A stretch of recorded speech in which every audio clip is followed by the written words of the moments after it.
Good morning, everyone. I would like to call the September 22nd meeting of the Calaveras County Board of Supervisors to order and ask you to join me in the Pledge of Allegiance. I pledge allegiance to the flag of the United States of America and to the republic for which it stands, one nation under God, indivisible, with liberty and justice for all.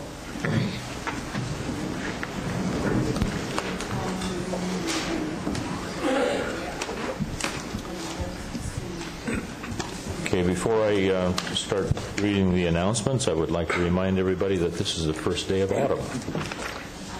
Yeah, if you go out in the quadrangle out here at noon today, you'll look up and you'll see that the sun is directly overhead, or I should say more correctly, if you're on the equator. So with that little factoid, welcome to autumn. We'll have winter here pretty soon, and Supervisor Tryon will be bemoaning the fact that we have no rain. So. Well, not really. Not yet. Not yet. It's too early. Okay. All right, going on to the announcements. Last week, a closed session was held pursuant to Government Code Section 54956.9, a conference with legal counsel regarding existing litigation. We had two cases to discuss, Michael Nemi and Michelle Nemi versus Calaveras County. This case number, if anybody's interested, is CV35775 and also CV35721, and that the result of that meeting resulted in no action taken in either case. Closed session was held pursuant to Government Code 54957. This is a public employee discipline dismissal release, resulting in nothing to report. A closed session was also held pursuant to Government Code 54957. This was public employee performance evaluation for the county administrative officer, was continued to the meeting of September 22nd, 2009. That's today. All right, turning our attention to the agenda. We have the consent agenda, which is all these items are intended to be routine and non-controversial. They can be acted on at one time by the board unless someone from the audience or from the board wishes to remove an item. So can I ask if anybody wishes to remove an item this morning? I'd like to remove item number 5, please. Okay, we've got a request to take item number 5 off. Item 4, please. And item 4.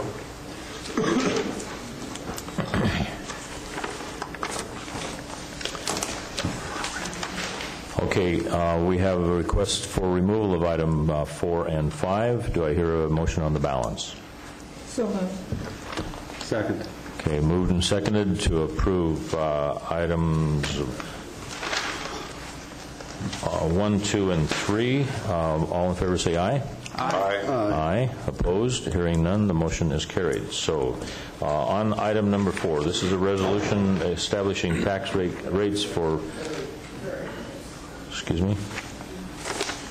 Anyway, this is a resolution establishing tax rates for voter-approved bond and interest debt requirements for fiscal year 2009-10.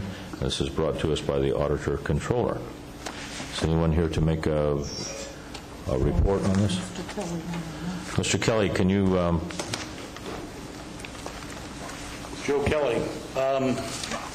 Having read the staff report, it showed percentages, but as we've seen in the past, generally campaigns for a bond issue also give a dollar value per thousand or whatever it's going to be looked at as. I would like to see that, or if that is able to be disclosed today, as if there's going to be a rate increase on that dollar value because of the lack of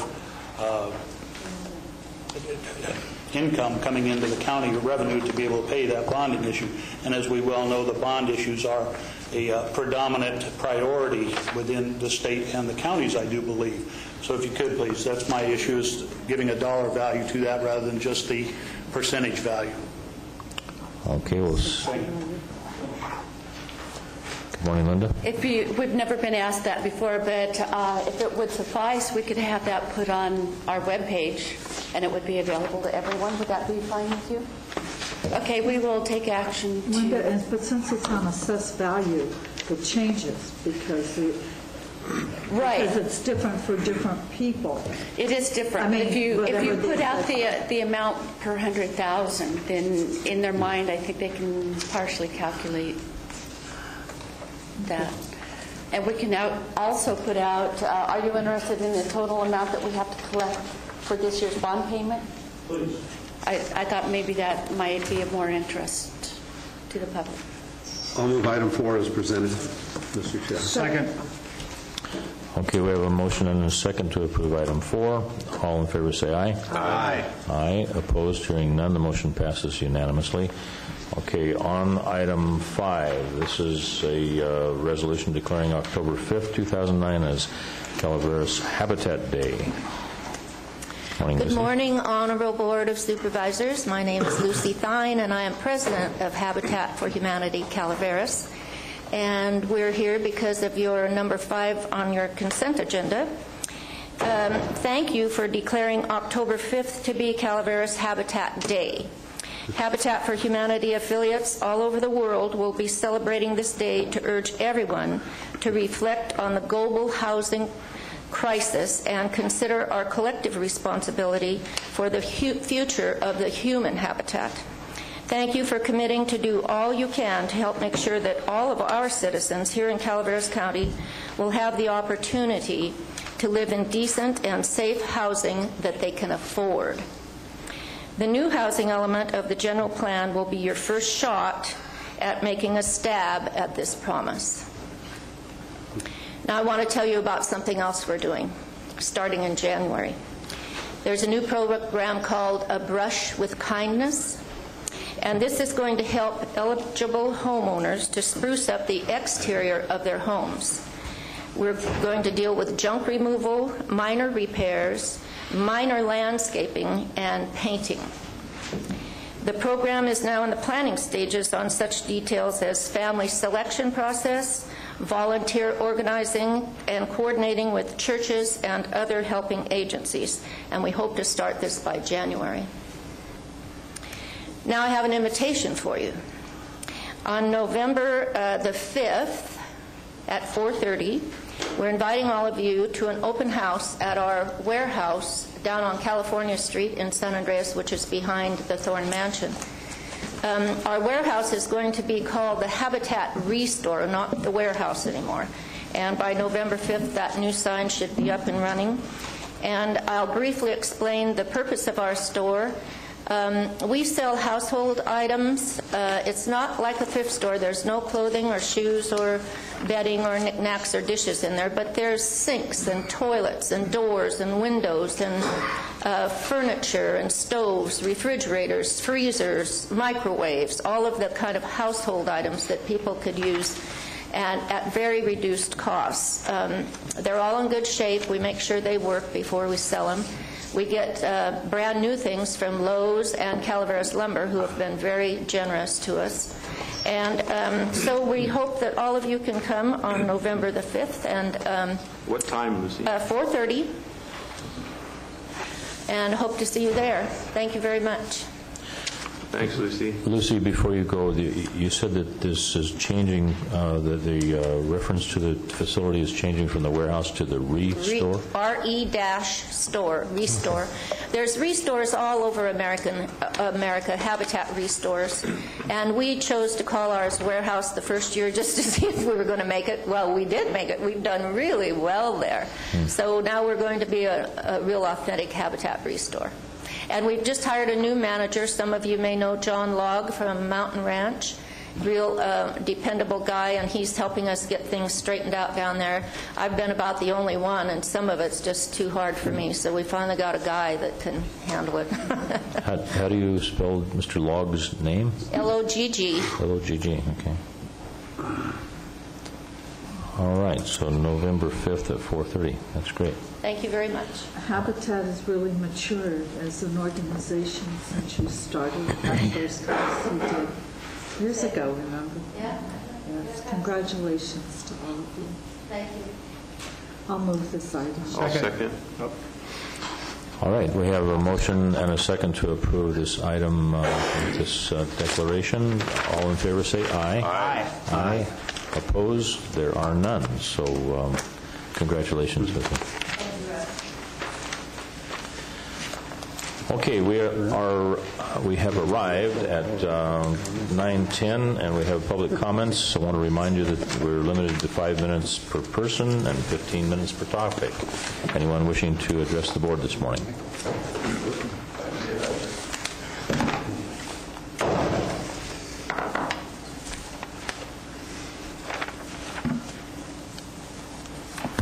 Morning, I'm Mike Krolitich, Chief Probation Officer, but here today to be part of the committee that's putting together the Halloween program, which has been quite a tradition in Calaveras County. It goes back to when my wife started working here. Actually, when we first moved to Calaveras, I was kind of always shocked that Halloween was like a holy day of obligation in this county, and it has become that.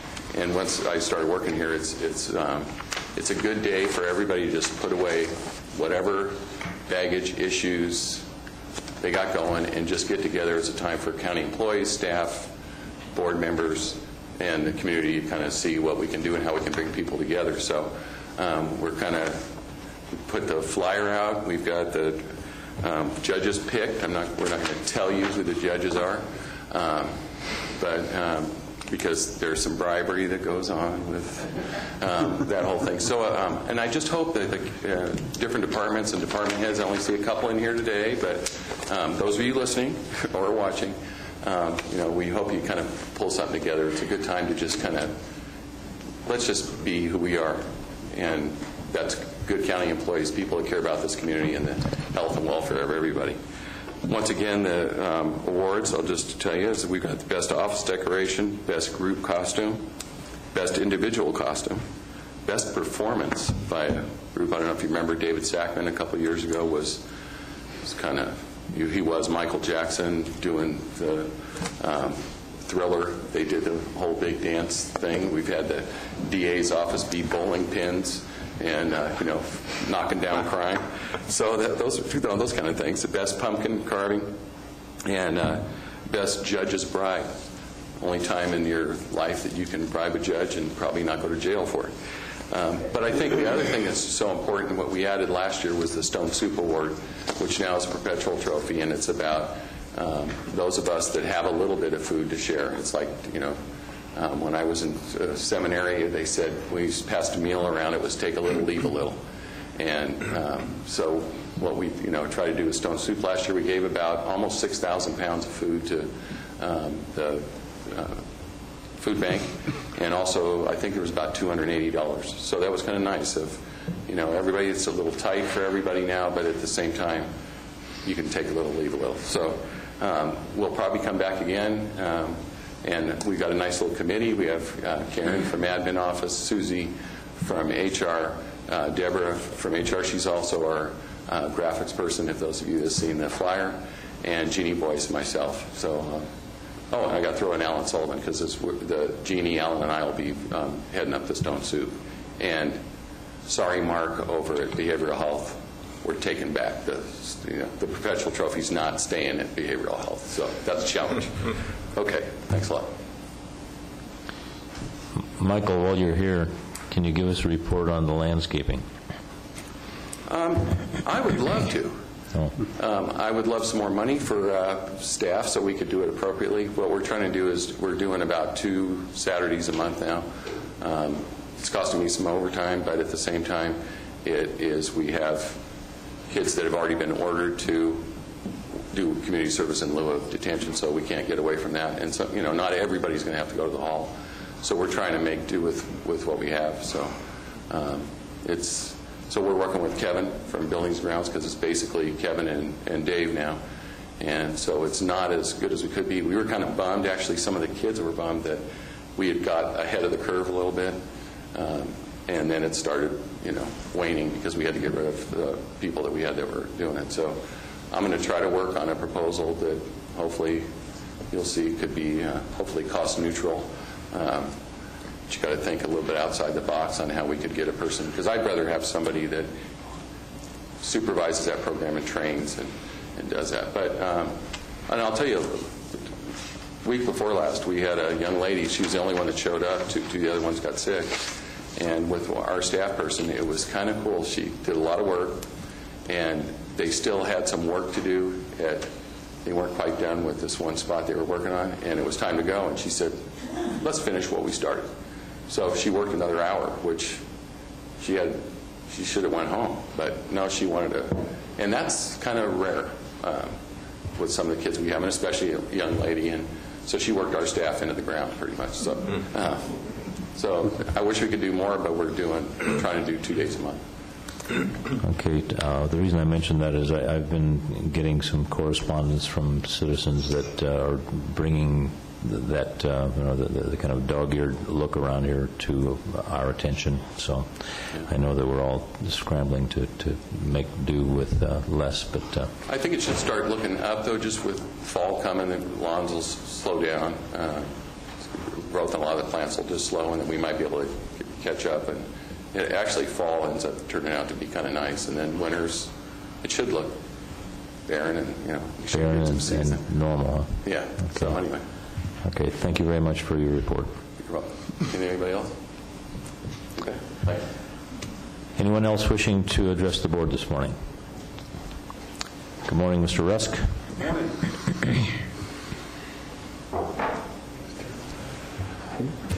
I was given a hard time on a blog this past week because I come up here and state my name and address. Apparently the person who wrote the blog did not realize that that's what we're obligated to do. My name's Darrell Rusk. I live at 101 Melcher Lane, Burson. Phone number 772-0225. Now, good morning. Good morning. The report on Halloween was scary, but I'm going to pretend to be one of those judges that the bribe's right. I'm open. Sorry, you're not. But you can pay me.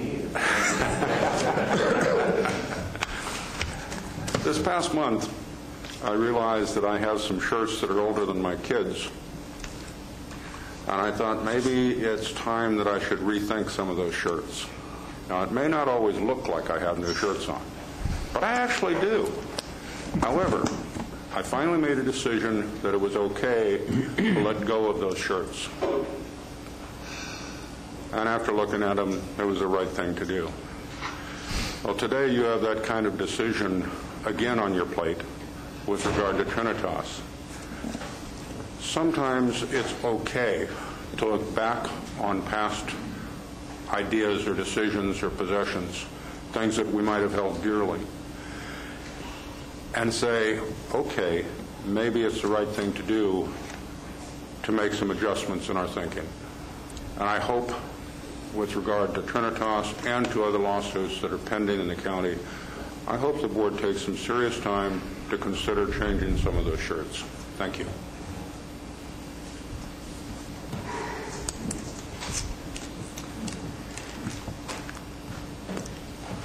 Morning, Jim.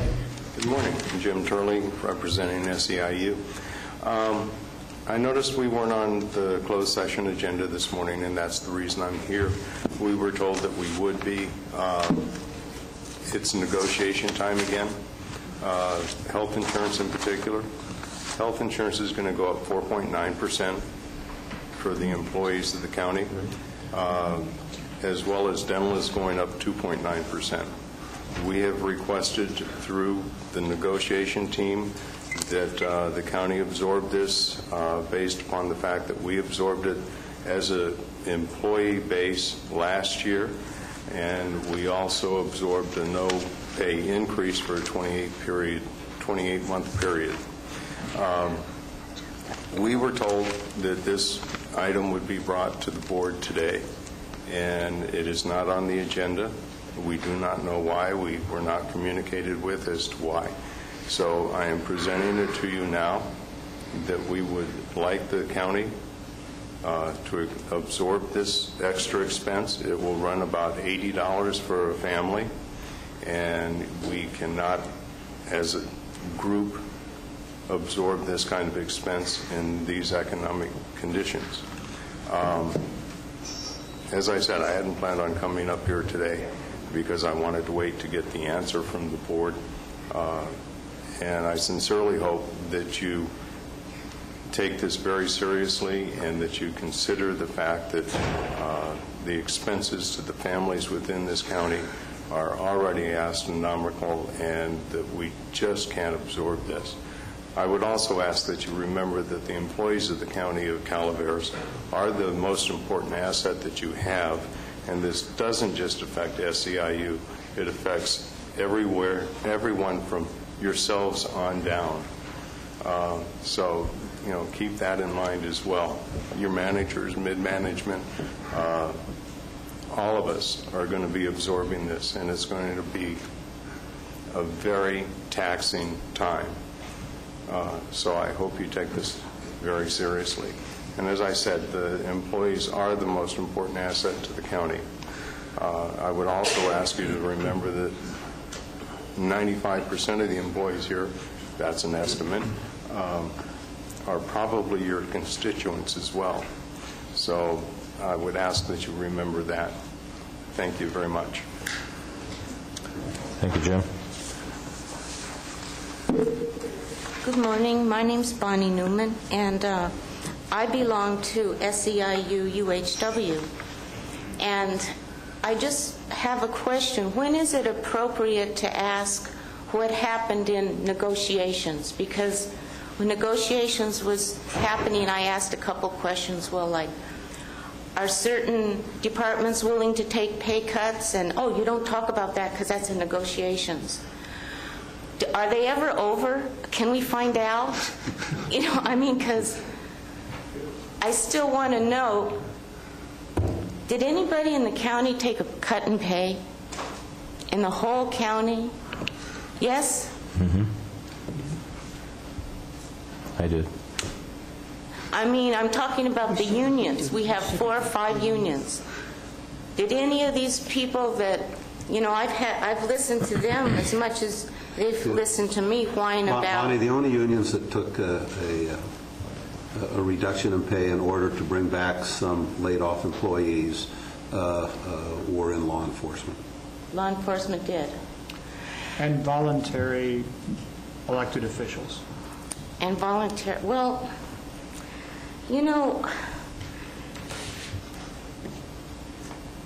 employees are really a core of what's going on here, and I got to keep reminding you that there's a core of employees that don't even have health care. We would like access to health care. Maybe some of health care workers would like to give up part of their pay so they could buy into a health care program. What we've been able to do with the healthcare union is just get 1 out of 5 healthcare workers have healthcare benefits, and it is so minimal. So when I hear another union asking for the to the county to absorb some of their costs that's going to cost their employees, we have employees that would be willing to give up some of their pay to have access to healthcare. It's the most ironic thing you can think of, healthcare providers that have no health care. I said once that healthcare providers become their own clients or they die. And we've seen that happen. It's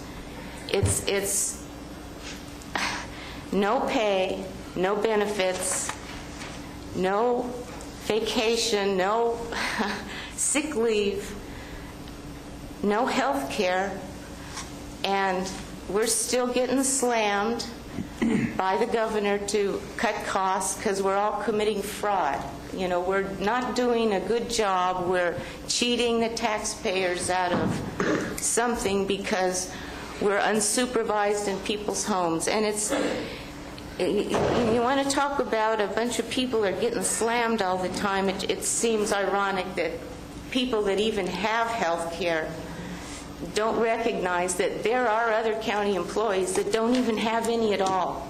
So, and I don't want to throw rocks at all the other unions, but I thought we were all in it together, and it seems like some of us are and some of us aren't, and I want to thank you all that are feeling the pinch.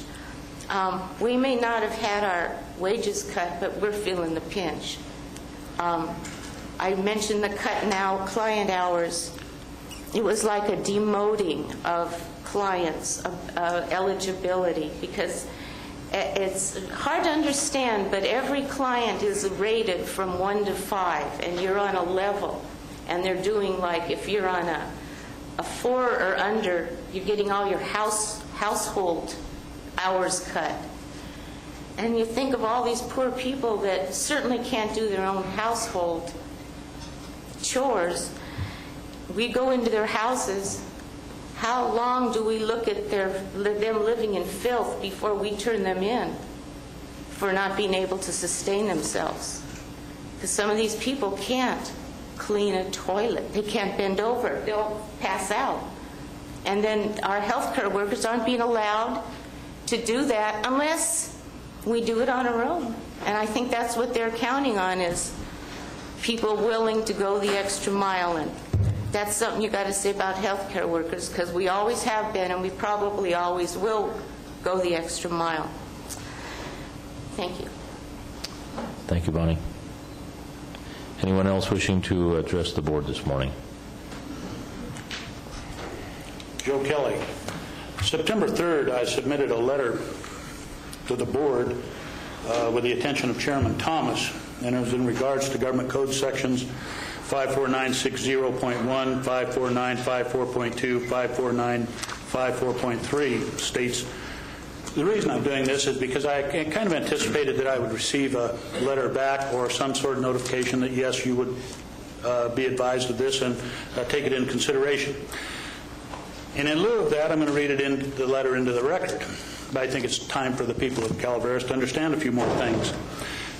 Chairman Thomas, I request you correct the continuing intransigence regarding Government Code Section 54950, 54962, also known as the Ralph M. Brown Act.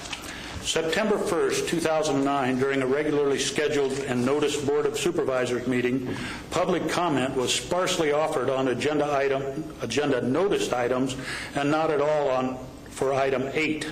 Discussion and possible action regarding appointment of applicants to the Board of Equalization Assessment Appeals Board action. I request the conduct of business by the Board of Supervisors be modified to include a statement of public comment assigned to each agenda item so it won't be overlooked, forgotten, or ignored by the chairperson for that hearing. I was unable to see any justification within the Brown Act to legally disallow public comment on any agenda item. That includes the concept of committee, as stated in 54954.3a. Committee would require a public noticing. When and where has that been done? Thank you for your assistance in protecting Calaveras County citizens' rights from being ignored any longer. Respectfully, thank you, sir. Thank you, Mr. Kelly. Anyone else wishing? Good morning, Al. Good morning. Another happy day in paradise, and we don't even realize it. What, that it's a happy day or paradise? Both. Both. I have a procedural question or suggestion. In reviewing the board packet online, one page online is correspondence, and then the correspondence items are listed by the source and a little bit about the subject. And but it states that the board may take action on the following items of correspondence. So these are serious things that are coming before you. However, by not having copies of that correspondence on the website, there's no way the public can know if there's an issue or not concerning what these items would be. So it has to be almost a discovery at the time of the Board of Supervisors meeting. And this may not be very fair to the taxpayers. So if you would consider a friendly suggestion is to publish the actual letters on the website so they can be reviewed in advance. Thank you. What we're doing is not taking action, in essence, on the item. We are taking action that we have received the correspondence, so that if an item, most of it is just notification of something. but if a board member or a department, frequently the correspondence will be sent to a department for action in response to a board member. But all we're doing on the agenda is accepting the correspondence, not saying that we are approving a particular item. So what you're saying is if you want a copy of all this, I think we could look into it, but a copy of all the correspondence is in the clerk to the board's office. So it can always be looked at there. I see.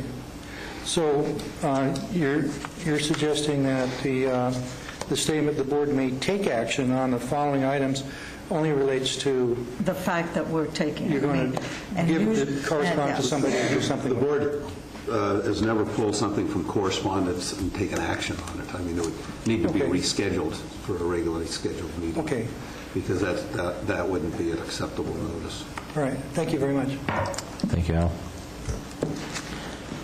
Anyone else wishing to address the board this morning? Okay, one last time. Let's go on to agenda item number 7. Okay, I want to, before we begin on this, I want to make an announcement that we have a 10:30 session. I realize that we're well away from that, but the item for 10:30 is a Public Health Department report on the H1N1 influenza. We have the benefit of Dr. Coletta that's coming over to make that presentation, so whatever else is going on at 10:30, we're going to launch into that so that he doesn't leave his patients waiting too long. It's really kind of remarkable that he has the time to come over, so we're going to give him that courtesy. So with that, this is item number 7. This is talking about establishing the eligibility for continuing education requirements for the treasurer tax collector. And what is your name, sir? My name is Sanford Kenyon. Sanford Kenyon? Yes. Okay, Sanford. Beg your pardon? I was just saying, okay, Sanford. Go ahead. Well, I haven't heard anybody speak about this refuse increase of $4 per cubic foot. That's a little bit later. Is that something we're going to be... Yes, we'll be talking about that. Well, it's not now. Not now. I can't hear half of what you're saying. I see. Sir, that would be coming up next. Okay. In a further agenda item. Good morning, Lynn. Good morning. Lynn Norfolk, Calaveras County Treasurer Tax Collector. And I'm not here today to ask you for money. This is an item that I have been intending to bring to you, to the board, for a number of years, actually. Most counties in the state of California have adopted the government code requirements regarding the Office of Treasurer Tax Collector way back when it was placed in the government code back in the mid to late 90s. And I recommend that the board approve an ordinance which establishes eligibility and continuing education requirements for the position of Treasurer Tax Collector. As set forth in Government Code Sections 27,000.7 and 27,000.9. No action, of course, will leave the requirements at possession of a California driver's license. And I think in these times particularly, there was a reason why it was put in the government code, and I think it would be prudent for the board to adopt those. Any questions, comments? Go ahead. I just wanted to get a sense if these are good requirements. They look like they're pretty sensible, and we want people who... I had them when I ran, thank you. Yes, I am very... 2 out of 5. I wonder if you have any kind of assessment of how many people would qualify within the county. I want to make sure we have a pool that's great enough for the people to have choices. Is this restrictive in any way, in your view?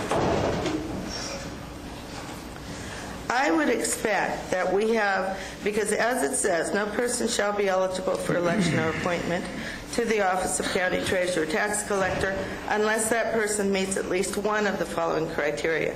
And one of them is quite broad here, in that the person possesses a valid baccalaureate, master's, or doctoral degree from an accredited college or university in the fields of study which has to do with finance, business. Mine was business education, accounting. There are a number of people who would qualify for that alone in the county, I believe. The possession of, the senior financial management position when we're talking to in the treasurer tax collector's office, auditor controller's office, or a chief deputy or assistant in one of those, that's also in there as well. And again, possession of one of these 5. It goes on, CPA. There are people there, not just within county government, but there are people who would certainly be able to run for the office. I have some questions. Why does it have to be a CPA? We have people who are accountants and have services. Yeah, it's just one of them. But again, that would probably. Why a person has. Why it designates them there. So if you have an accounting service and you don't have a degree, so I just have a concern about that. Also on why, if you do your tests or your continuing ed, yes, why it has to go to the state controller. You work for the people, not you, Lynn. I'm looking at the ordinance. You work for the people of Calaveras County under the rules of the state of California and county code. And then if you don't, you're going to be reported. And so what? And what are they going to do? Kick you out of office? I just sort of had a problem with that. Much of this and again, this is straight from the government code. It's the way it was, it's the way most counties have adopted it, as straight from the government code sections. And I hear what you're saying.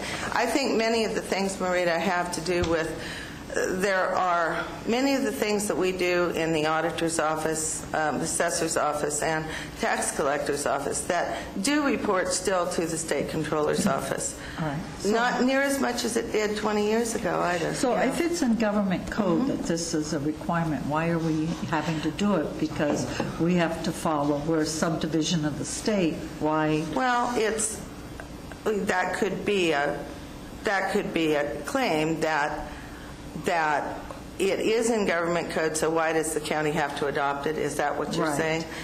I think the fact that it's in code, and again, maybe council might talk about, or CAO or someone on general law counties versus, the treasurer herself. I can only answer from my experience is that I feel that I have done these things, even though it was not it's in government code, but it wasn't. Most of my peers say you should get your board to adopt this and these are the treasurers from Shasta County and Sierra County, and some of the counties around Amador, Tuolumne, each of these have this in code because it makes it more local for us, that says these are requirements and you don't get someone in who could just kind of But if we say we abide by the government code, well, I do. I'm not going to die on the sword of this. We did it for the auditor's office. I remember we did it for the auditors. Absolutely. I actually brought this to the board in the 90s. And for the auditor's office. No, I brought both. We did both because the code changed. Right. I was going to change the auditors also. This is the qualification for the auditor and the treasurer is one of those elusive, it's very unusual in the government code, but it is one of those that is discretionary. It's not part of the code, but you can adopt it. And I think they left it that way because as a general law county, we are subject to the government code. But why it is elective is that you can add higher qualifications than what is in the code, or you can have less. So that it's just one of those obscure nuances. And I think Most it was likely because of the election. right, and it also, and why it didn't pass before is because it required a supermajority, which is a 5-0 vote. Thanks, I don't Linda. know if you know And I didn't know that, no. Supervisor Walensky, do you have a comment? I have another question that may be legal in nature. If we generally agree with what's in this, but wanted an exception or an additional thing, is there anything in the code that prevents us from adopting anything, any alterations? And I'll give you an example. For instance, if we wanted something that, I've always been a fan of not so much how many alphabet letters are behind your name, but what kind of experience you have and what you've done in life. And I do see some room in here for that, but There is, yeah. but if I wanted to enhance it, the question is if I wanted to enhance that and be very specific about the kinds of experience that we'd be encouraging, is that possible for us to do here in this I hear context? counsel kind of clearing his throat, looking at something really quickly here. Well, I was actually looking for the section. I haven't looked at it recently, but I did some time ago, and I recall exactly what Linda and Lynn said, that these are provisions that are optional. They're not required by the government code. It is unusual. They're recommended qualifications for the office. And the research that I did with the other counties and got their, buy-in on some of this to see what they had passed, seemed to be of the, I think I have, hang on just a second. I don't mean to take your time here. I should have been more prepared. I think I have 8 counties that are Northern California counties that have almost identical to what I presented to you today. In fact, they are identical. They are quotes from those 2 sections of the government code. So, what we could do, since it is an ordinance and does have to come back to you, and it will be on the 6th, is we can do some research on that. And, this was my birthday present to myself today, folks, because I said, I am going to do this. I've been meaning to do it for several years, and things got ahead of me and behind me in the office, and it's just one of those things that wasn't absolutely necessary, but it was a goal I want for the office because I think it is prudent. I know there may have been reasons why it wasn't put in, both from my predecessor before, and I just think that it is something that, it scares me when I see no action will leave the requirement of election to Calaveras County Treasurer Tax Collector at that of the present, which is possession of a valid California driver's license. That just, it doesn't fit for the responsibility that this job entails. So let's say you violate the section. What are we going to do to you? Well, I would expect that you'd thrash me, and so should the voters of the county who elected me if I violated that. But again, that's my presumption. I think if I am hearing the county council correctly, there is no violation. These are recommended, and we haven't adopted it, so there's no violation until we do adopt it. Right. And what I would ask the chair if he might hold the board on this question, which is if there's other people on the board that agree that we should enhance the experience aspect and define it and add it to this mix of options that we have, that would be something I'd very much support, and I'd certainly want to honor your birthday in that way. Thank you. I'd be curious whether others... I wasn't going to say Well, I guess I'd want some more specifics, Yes, Steve, what you were... to say enhance, what does that mean? Yeah, What does I'm it not look sure. like? And if you have some thoughts, then give them to Lynn and she can modify it. But just to say enhance it, What I mean is that I think that people with substantial experience in the private or public sector that do not necessarily meet one of the other criteria, there should be a route to eligibility to run for this office that includes that range of experience. And I'd like that experience defined. I don't have a specific in front of me right now because I didn't know until just now that we had an option to alter it.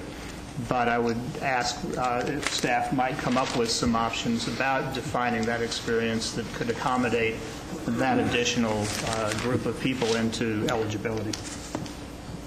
I can certainly poll the board, Supervisor Walensky, but it strikes me as being kind of a peculiar set of circumstances here where we've not had any requirements before. We've had evidence introduced this morning that a number of nearby counties have adopted this specific thing. So we're going to go from being peculiar in our lack of standards to go beyond what other counties have done. That seems a little, I don't know, just overzealous. But I also want to mention that in doing this, I mean, have you considered that we're dashing the hopes of a bunch of young drivers in the county? So. That's an interesting way to put that. I mean, after all that. I do hope the chair hasn't interpreted my attempt here as additionally restrictive. Actually, I'm trying to find somewhere between the driver's license, which I agree is not a full qualification to assume this job, and these things that actually restrict more people out of it, some of whom I think would qualify. What I'm looking for is those that are experienced enough without these other qualifications would still find eligibility to run for this office. So it would add more people than this current recommendation would admit. When did you take office, Lynn? I took office January 4th, 1999. Okay, at Supervisor Walensky's suggestion, I'd like to poll the board on their willingness to broaden the definition or broaden the qualification criteria. Supervisor Tryon? Okay, well, let me give my comments first. I'm not in favor of this. Quite frankly, it's not a valid California driver's license that gets you into the position. It's 50% plus one of the vote that puts you in the position regardless of your qualifications. It seems to me in just about all elected offices in the country, the only requirements basically are citizenship and residency to be eligible for elective office. So I'm very leery of putting conditions on what the citizens can vote on for elective office. Quite frankly, if we need a bunch of conditions for a department head, in my opinion, that department should be appointed then and not elected. And in furtherance of that argument, as our county grows and our departments grow, quite frankly, what we need is more than just good technicians as department heads. We need good managers. And the requirements for the technical requirements seems to me should reside more in the deputy director of the department than in the department head itself. And I made a huge argument in earlier boards, and I bore some success, at least in Public Works, that we don't need to have an engineer, for instance, and all the requirements to go with an engineer to be the director of Public Works. What we need is a good manager. And historically, we've had engineers with very poor management skills, including personnel skills, and we've had lots of problems in the Public Works Department as a consequence. And when we hired Mike Miller as the interim, and he had held that position both in Palo Alto and in someplace, I think, on the and where? Pleasanton. He did not have an engineering degree. He had a management degree, and I think. And I led a very strong argument back then and I also applied that argument to the planning director, that we need people with excellent management skills, including personnel skills and budgeting skills and the appropriate management skills at department heads. And we can have the deputy directors with the technical skills. And then, when you get down to planners 1, 2, and 3, et cetera, they're going to have their technical skills. But I'm very leery of all of a sudden deciding that we have to have all these technical skills, particularly when I made such strong arguments, and I think we have removed the requirement that the Director of Public Works has to be an engineer, for instance.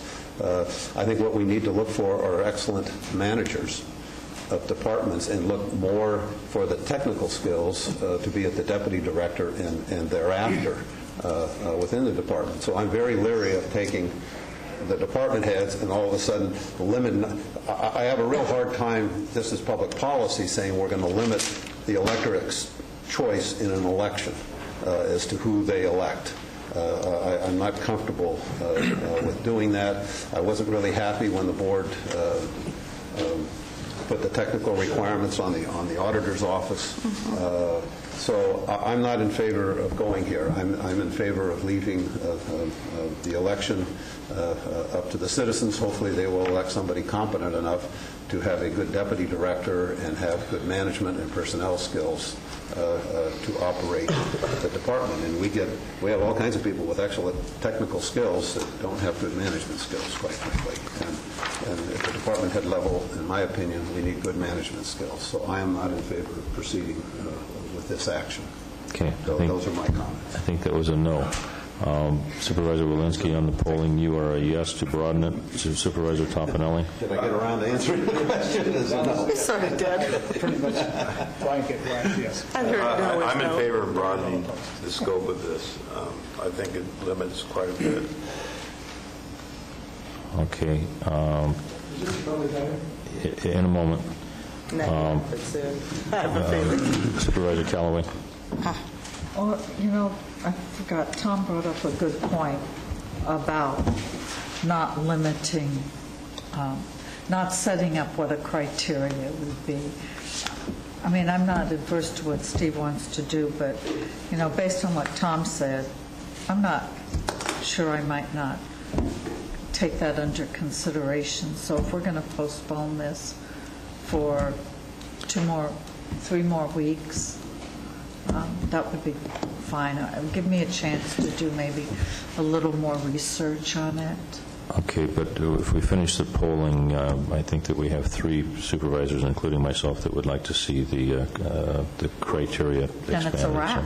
It's a wrap. Well, not necessarily. No, it becomes an option that we have before us. I think there are 2 basic theories that are here. One is from this board that we'd like to see this expanded, but have some criteria, just not so restricted. The second is that there should be no restrictions whatsoever except the usual citizenship and driver's license. So those are 2 valid points, but we don't have 2 proposals in front of us. That's correct. And what we're asking is that the other proposal be developed so that we can consider that in the next round. I would like to see it postponed also and broadened and then brought back to us so we can see. That's what I thought we were discussing. It's fair. I have a question to Lynn. Lynn, if you don't have a valid driver's license because you take the transit bus, does that mean you're not eligible to run for this elected office? It looks like you cannot run. That's what My God. Actually, yeah, that's We pretty. better get rid of the transit system and force them to get a driver's license. Lynn, why is the driver's license part of that? I mean, you could have people who don't drive. Oh, I know, but in You have to the pass a test. Government code? that's the requirement. I have understood all along the line is that's all you needed was a California driver's license. And I don't know if that's for holding public office. I suspect that's what it is. Each of you have one, don't you? No. Suspended. Well, I better get mine renewed rather than on I a have a question of you. expired one. Okay, I'd like to Now that you brought that up, you can't vote. Yeah, you just lost your say. Would you like this brought back in 2 weeks, 3 weeks? What are we talking about? I acknowledge Al Segala when he said that he wants to make a public or some comment on this, and we will do that. I want to interject a personal thought on this. I really think that hello. I think that as a board, we have a responsibility to the citizens of this county to not make this overly restrictive or to focus too much, but also, considering the responsibilities of the office and the enormous fiscal responsibility you have for making sure that all of the various funds on deposit are renewed on a timely basis and all that. I don't want to cast dispersions on Gary Coleman, but we had an election for governor a couple of years ago where everybody in the world filed papers to run for governor. I don't think that I'm not interested in seeing a spectacle like that occur in Calaveras County for this position of awesome responsibility. So anyway, that's my pontification on that, restrictive as it might be. Okay. Mr. Segalik, I'll give you the microphone for a moment. Happy birthday. Oh, thank you, Al. First day of autumn. I think the Taxpayer Association would be interested in this item. We're blessed with Linda and Lynn. They're excellent people. And I think the taxpayer would be more interested in whether the person's honest or not how many degrees they have. What's that fellow's name? Madoff? I'm sure he had lots of degrees, yet he was an incredible thief. And so in order to have good government, perhaps what's most important is to get, if you're going to require something, perhaps have people who are running for office disclose their credentials, their experience and their education. I don't even know if you really need to make them do that, because the voters would be, that's questions the voters would have anyway. So if the voters are selecting the tax collector, the less restrictions you put on the voters as to who may qualify, the better. And even there could be a wild person run for office, and it's even conceivable that maybe they might even be elected. But there's so many checks and balances in the system. I don't think we have a problem. I didn't know that people that didn't have valid driver's licenses are prohibited from running for this office. I think if you're going to do anything, take that requirement away. And that allows anybody to run for the office. And if the voters approve them, that's your tax collector. I think that the most important thing for the taxpayers is have honest people in office. We're blessed with that here. We don't seem to have a problem, and there's no need to create more laws and rules that could have unintended consequences. And I agree with Rita and her comments, by the way. Thank you. Thank you, Mr. Segala. Yes, Mr. Clapp. I guess you guys are finally scared of the voters. I have never heard nothing like this in my life. I think that should be required. If you want to require something, that elected officials should have to read the Federalist Papers. And Hamilton talks about when you start doing this. And I do think the driver's license should be taken away, because I don't think you should have a driver's license in the whole office. The President of the United States doesn't have any means test besides being a citizen, a natural-born citizen. But now we're starting to put on that. They should have requirements for a supervisor then. We should not have farmers or something. I mean, shame on you. I know, this is ridiculous. I mean, I can't believe this was even brought in front of the board. I'm appalled at it. That now that the board is going to start deciding on who can be elected and who the citizens are, or who's on the ballot. I mean, I think the only requirements you guys had is you had to take the oath to uphold the Constitution of the United States. And I think that's the same requirement that the person for treasurer or any elected official should have to do. I mean, I can't believe this was even in front of the board. Thank you.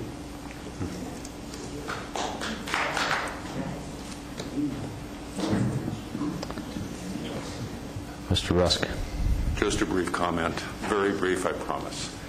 I don't believe the requirement of a driver's license would pass the ADA test. Yes, that's true. There are many people who could not qualify physically for a driver's license who would do a very fine job in the office. Thank you.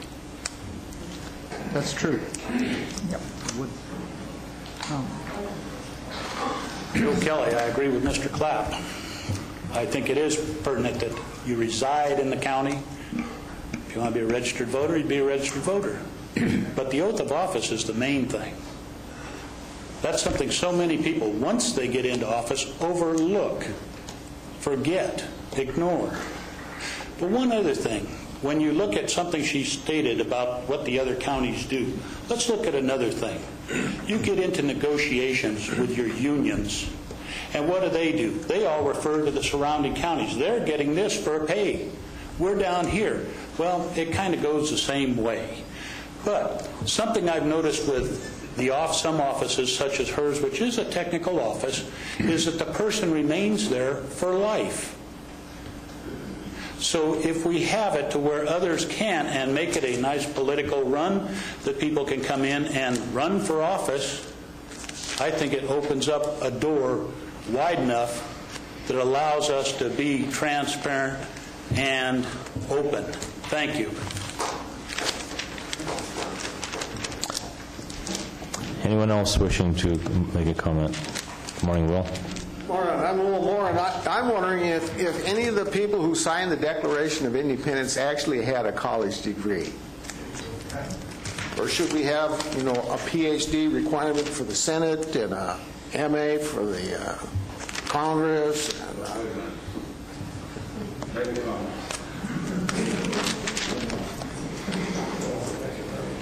Thank you, Will. All right, we have heard the comments of both sides of the spectrum here. We polled the board about coming back in on the 6th with this item with expanded for discussion with the potential for expanding how would you classify that? Loosening the requirements, making them more broad. Is that a good reducing assessment? The restrictions. Reducing the restrictions. Okay. Okay. All right. So I think that concludes the discussion on this matter. We'll be taking this up again on October the 6th. Okay. Okay, I'd like to proceed with item number 8. This is Mr. Kenyon's item. We're going to be talking about what you wanted to talk about right now. This is discussion and possible action. Oh, wait a minute. No. It's number 9 is the Mr. Kenyon's item. Number 8. Oh, I'm sorry. Mr. Kenyon, another false start. Sorry. This is item number 8, discussion and possible action regarding the resolution authorizing award of an agreement with Clean Harbors Environmental Services, Inc., for household hazardous waste collection services. And we have a presentation by Public Works on this. Yes, for people who are waiting for it, the yard waste fee issue, which I see a number of faces in the audience, is number 9. And yes. that's the one following this item. Well, my question is... Mr. Kenyon, I have got you up unnecessarily. We'll just wait one more item. Sorry. Good morning. Cynthia Knapp with Public Works for item number 8. We do not have a presentation for the hazardous waste. So move this item. Second. Yeah. I would like to open public comment on this item at this point. This is regarding the continuation of an arrangement that we have with the company is called Clean Harbors Environmental Services. So at this time, is there anyone wishing to make a comment on this item? Joe Kellett, my one comment would be it'd be nice if the supervisors would wait before they make their motion and put a second in until public comment has been had, so that they could understand what perhaps the public's comments are and their concerns. This intransigence is getting out of control. You know, a few years ago, you folks came and said, oh, well, we're going to make it more transparent. Didn't I hear that? You're not doing it. Thank you. Okay. Would anyone wish to repeat the motion or... I have a question. Is the funds for the collection services, are they coming from the solid waste fund, or are they coming from grants? It's from the solid waste fund. Okay, it is. We used to have grants for this. Yeah, we used to do all We this used to have with grants. The state doesn't provide grants for household hazardous waste temporary events anymore. What do they provide grants for then? They provide grants for like new facilities, permanent household hazardous waste facilities, which we have one at Rock Creek. We did receive grants to Because build we used that. to do all this with grants, correct? Yes. And the state has now withdrawn those grants? Yeah. The last year we used a grant for the temporary event, I believe, was 2002. Thank you. That concludes my question. Okay, what's your pleasure on this item? Call for the question. Okay, I was not certain that we had a second on that. Do we have a motion for approval of this item, and who seconded? I seconded it. I assumed that we would have public comment before voting on it and could alter our motion should there be any substantive comments. We've had a comment about process. But if there's anybody in the room that has an issue with this particular item, this would be the time to speak before we vote so we can take benefit of your view. And I would be prepared to vote at the point where no further content discussion is before us. Okay, we have an additional commenter. I just had a question.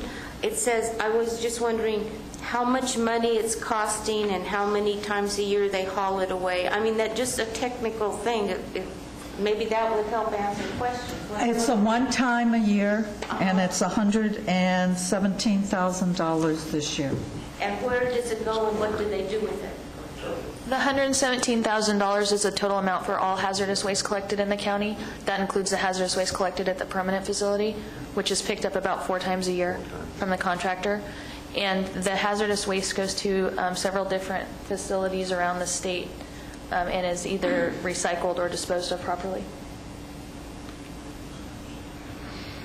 And this also includes the transfer station, the places that we do this in West Point and It includes the Arnold. temporary events, some of the waste collected at Wilseyville Annex, Red Hill Annex, and all the waste collected at Rock Creek. The whole thing.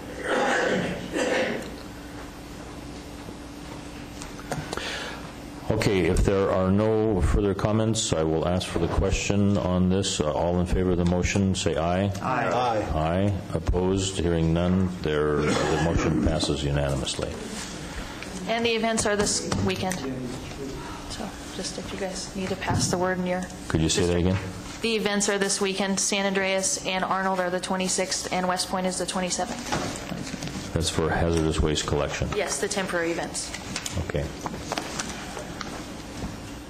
Okay, now we're finally moving on to item number 9. All right, this is discussion and possible action regarding a resolution to suspend wood and yard waste fee and adjustment of integrated waste management or waste budget services.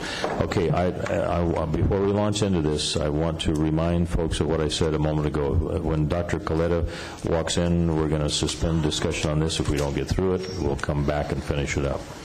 Okay. We actually have a very short PowerPoint presentation. Unfortunately, the plug for the computer is missing, so if I could request about a 5-minute break while our staff comes up with a plug. Maybe we could reach into the waste basket and the waste stream and find a plug. So. Okay, we'll take a 5-minute break while we get our technical difficulties resolved. Thank you. I'd like to call the meeting back to order. Are you a registered engineer? Yes. Do you have a driver's license? I plead the fifth. I'm driving a county vehicle. Okay, all right. Just wanted to clarify that. Okay, Mr. Garcia is here to give us a presentation on this item, so please begin. Good morning, Honorable Chair, members of the board. We're here today to talk about the Wood and Yard Waste Program and the 2009-10 fiscal year fee update. First, the program benefits. Nobody can deny it's a successful program, has many benefits. It helps meet the county's diversion goals. It has air quality benefits. People don't burn it. They take it to us. It reduces illegal dumping. They know they can dispose of it for free. And it also has potential for biofuel resources. So everyone recognizes the benefits of this program. We like it. We want to keep it going. The diversion program is free service for area residents. The county accepts wastes at 4 facilities: Red Hill, Copperopolis, Wolseyville, and Rock Creek. And the county also subsidizes two privately owned facilities at Avery and Camp Connell. Program revenues are $10 per parcel from the $150 parcel fee that was established via resolution by the board. That generates approximately $266,000 total, that $10 diversion, for the diversion program. The diversion program includes household hazardous waste, e-waste, metals. It's the entire diversion program. 50% of that goes to the wooden yard waste program, which is also part of the diversion program, for $133,000. That is the parcel fee that is allocated to the wood waste diversion program, $133,000. Sale of wood chips for biofuels also generates approximately $25,000 annually. The county cost for the program at our sites is approximately $500,000. The contractor program annually costs the county approximately $513,000. Total cost of the program, just over $1 million per year. The annual deficit for this program alone, wood and yard waste, is $884,000 per year, and has been that way for some time. This year, staff made some reductions to the integrated waste budget to try to address some of these shortfalls and the shortfalls of the program overall. We implemented some workforce reductions, approximately $400,000. $80,000 of that was targeted towards the wood and yard waste component. Operational efficiencies, the way we run the operations, generated another $50,000. Total savings annually to the wood and yard waste program is about $130,000. How are we going to make up this deficit? How can we keep the program running is what we're up against. One of the things we looked at was $4 per cubic yard gate fee. Projected revenue would be about $271,000.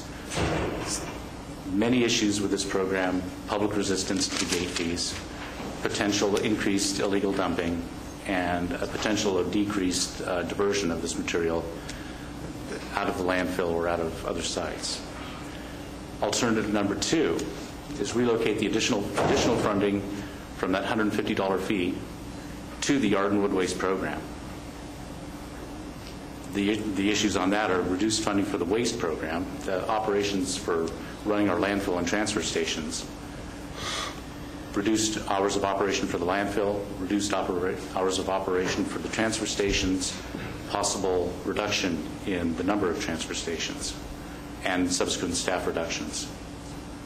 Alternative 3 is the increase of the parcel fee. An additional $35 per resident equivalent would cover the shortfall of the wood and yard waste program. That's only the wood and yard waste program. That doesn't address these other programs that are part of the diversion program. You just approved a resolution for $117,000 this year for household hazardous materials. And you can see if we have $266,000 in diversion for the diversion program, we approve $117,000. Wood and yard waste gets approximately $133,000. There's precious little left for the rest of the diversion program. There are still some big ticket items out there. But for wood and yard waste only, if we're looking at a $35 increase to the parcel fee, the issues are that all county residents would be paying a diversion service that's beneficial to a limited number of residents. Not everyone uses the wood and yard waste program. Unapproved, and we still have the carryover of the unapproved parcels not paying the parcel fee, and non-full-time residents only paying a portion of the parcel fee. In summary, we have a wood and yard waste program that everyone wants and we want to keep running. The annual deficit for this program is $884,000 per year.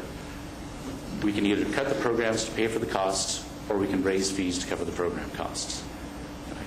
I said that the PowerPoint was going to be short. That's it. I'd love to answer any questions you have. Staff does recommend that we implement the $4 per cubic yard waste fee in order to maintain this program, this very successful program. Any questions of Mr. Garcia? In our last discussion, one of the things that came up was not just yard waste, but the appliance fee that would be added at $25 per appliance. And I've had a great deal of comment. I would say the emails have been flooding in at a rate that will once again crash the computer shortly. But the feeling is particularly strong in the upcountry, where it appears lots of people go. I think we're getting contributions from other districts. We couldn't possibly produce this many appliances on our own. But we've done a lot of work over the last 4.5 years of cleaning the stuff out of the forest, out of people's back 40s, along roadways. And the idea that we would, in an economically challenging time, add $25 to the cost of tossing your old fridge. I do understand the economics of this, but I don't think we've necessarily calculated the cost to other departments as this goes. For instance, I would guess, although nobody's I've requested this but have not received it, how much it costs to remove a single refrigerator from the forest when it's dumped there. My guess is that if you add gas, staff time, and then the disposal cost as well, that you're winding up with a worse equation than the $25 that you're charging those that actually show up at the facility to dump them. And it partly depends on the ratios, so how many people decide not to pay the $25 and toss it elsewhere. But in any event, I'm sure there must be a metric that gives us some idea of the cost to another department and another program. The net result in our district, in my view, would be to reclutter after 4.5 years of cleanup, which is not the preferred alternative, at least for District 2. I'd be happy to talk about the appliance fee as well, if that's what's desired. Well, the issue with the appliances is we are receiving more appliances, more refrigeration units than there are residential units in the county. It's costing us a lot of money to process these materials. People who are coming in from out of the county aren't going to come in. If they live in Stockton or the Bay Area, they're not going to drive to Calaveras County to dump their machine. They're going to dump it in their neighborhood. If illegal dumping is happening from residents, that's something that we have to address. But we've got to stop the waste stream that's coming in out of the county. And this is happening from residents with relatives or part-time residents who have other homes in the Bay Area. We have more refrigerators in the last 2 years than we do equivalent residential units in the county. We have people come in to pick up loads full of refrigerators who were residents who dump for free. And it takes our staff hours to process these units. It is a very costly waste stream. And I think that the savings we would get by reducing this waste stream would make up for the amount of illegal dumping that we might see. We can hope that the residents still do the right thing, but we have to limit the amount of out-of-county waste stream that we're getting.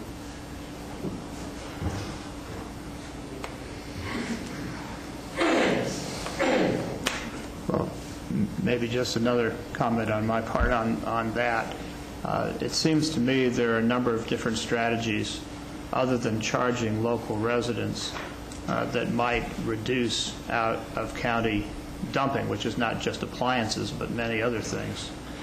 Secondly, I'm not so sure that the increase over the last couple of years of that is completely attributable to out-of-county stuff, because we've been putting literally scores. We've had people with pickup trucks cleaning the stuff out of the forest, out of BLM, out of national forests, and out of private land in our area, and we've had truckload after truckload of that stuff delivered. So maybe it's part of what we're doing with code compliance is having a burden on this department. And I think it's the integration of the economics and thinking between the two that ultimately will have the best outcome. But we've got to have a better strategy to stop taking the contributions from other counties, part of which might be to persuade our neighbors to adopt different than a fee at the facility. If we had a regional approach to this, we would end the kind of squeeze the balloon one place and come out the other.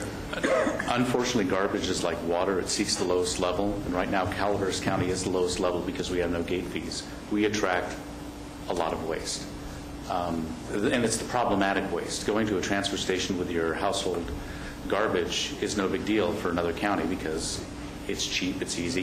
The expensive stuff, the e-waste, the refrigerators, anything that requires processing that they're going to charge $25, $50 fee for, is what we are getting instead. We're getting the problematic, expensive waste stream. And there are several ways of addressing that. One of them is by increasing the parcel fee countywide to cover that, so that we maintain our free gate or our free status for residents to dump. That won't limit the waste stream. That will it'll grow over time as we don't charge. But these are policy decisions that are up to the board to make. Our recommendation for this fiscal year was a $25 fee. If that's not done, then we'll have to look at other ways of managing the cost of this program. And again, the $10 per parcel fee that was for diversion just isn't doing it.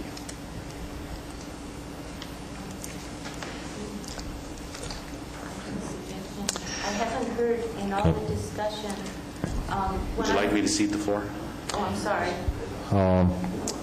Bonnie, just a second. This is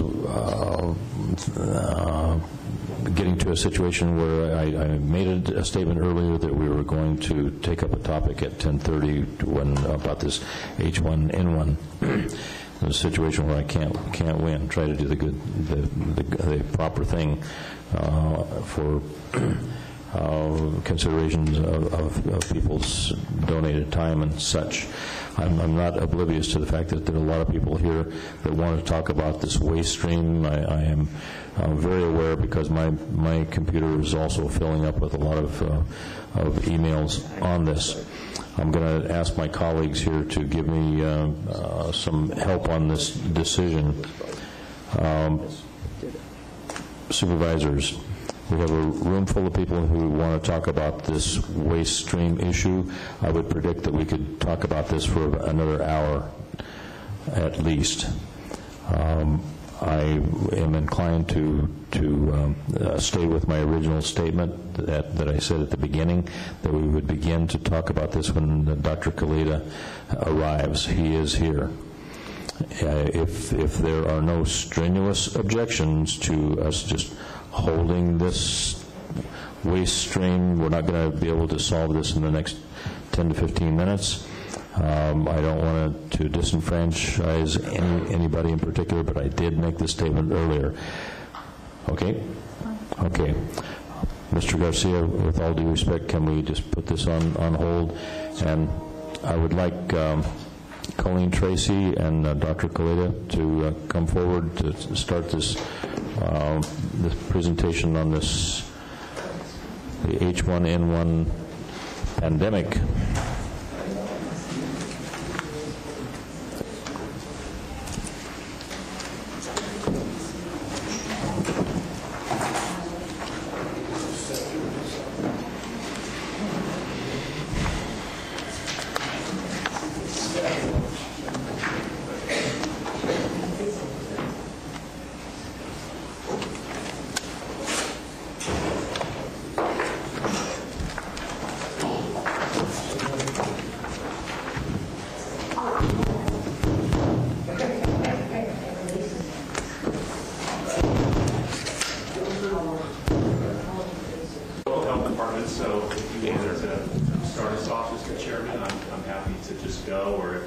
I'd like for you to stand up and introduce yourself. Okay. All right. Well, I'm Dr. Kaleda with the local health department. I'm the local health officer, and Colleen Tracy is the director of the health department. And we wanted to take 30 minutes of your time, I know you have a busy agenda, and introduce sort of the topic of H1N1 influenza and give you an update on where things stand right now and what the health department's activities are and what some of our predictions are about what we're going to be doing this fall and winter to hopefully prevent a widespread outbreak of illness from this particular illness. Okay. Pull another chair over. Well, while this is going, why don't I just go ahead and I'll speak from some of my notes, if that's okay? Doctor, this young lady is crouching down there. She's going to get tired in half an hour. Could you pull a chair over for her? I'm sorry, she doesn't think she's going to be here. Oh, okay. She's hoping she's not. Those aren't my pastures up there. Yours aren't green? That's not from around here. Mine will all start this way. Well, they are green then.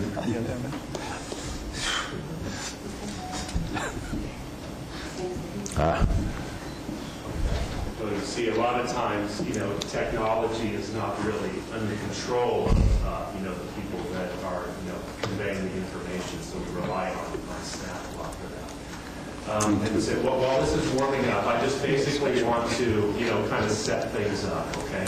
So influenza is a viral infection that causes respiratory illness, cough, fever, sore throat. So influenza is not new. What's new is that there's this new type of influenza organism. It's called the H1N1 influenza, and it is also known as swine flu, okay?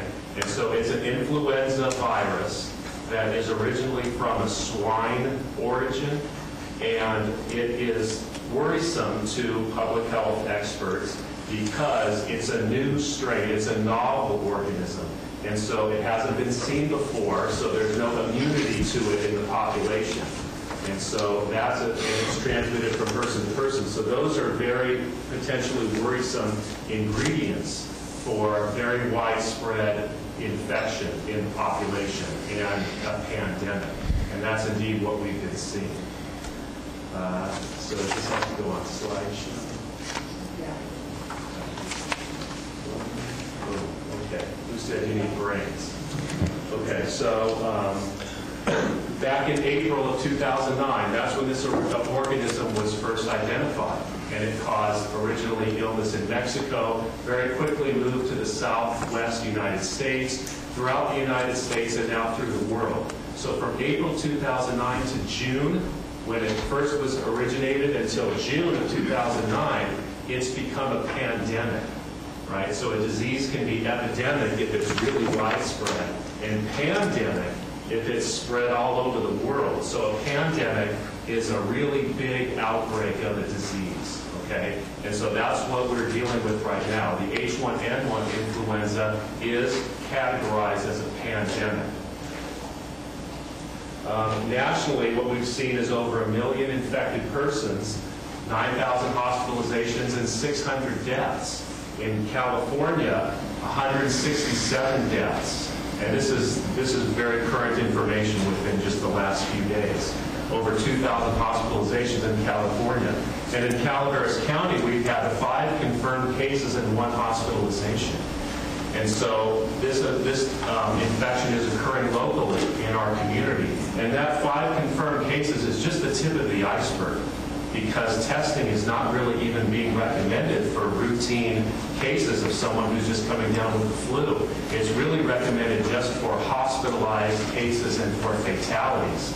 So we think that it's much more widespread than just those 5 confirmed cases who have been actually tested, and we know with certainty that's what it was.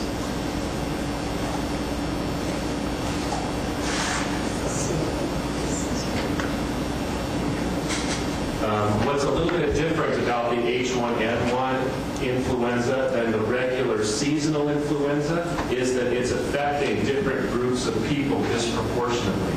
So it tends to have the highest number of infections in younger people, which is different than the seasonal influenza, which tends to affect the elderly more commonly. But see, seniors have the lowest rate of infection over 65 years old. And we think that's because there's probably some immunity in people over 65. If you've lived long enough, you may have seen something like this similar in the past, and therefore there may be some residual cross-immunity in older people. But this is still a new virus, and so it hasn't been seen before. So the majority of people recover who get the infection. It causes it causes severity of disease that's the same as seasonal influenza.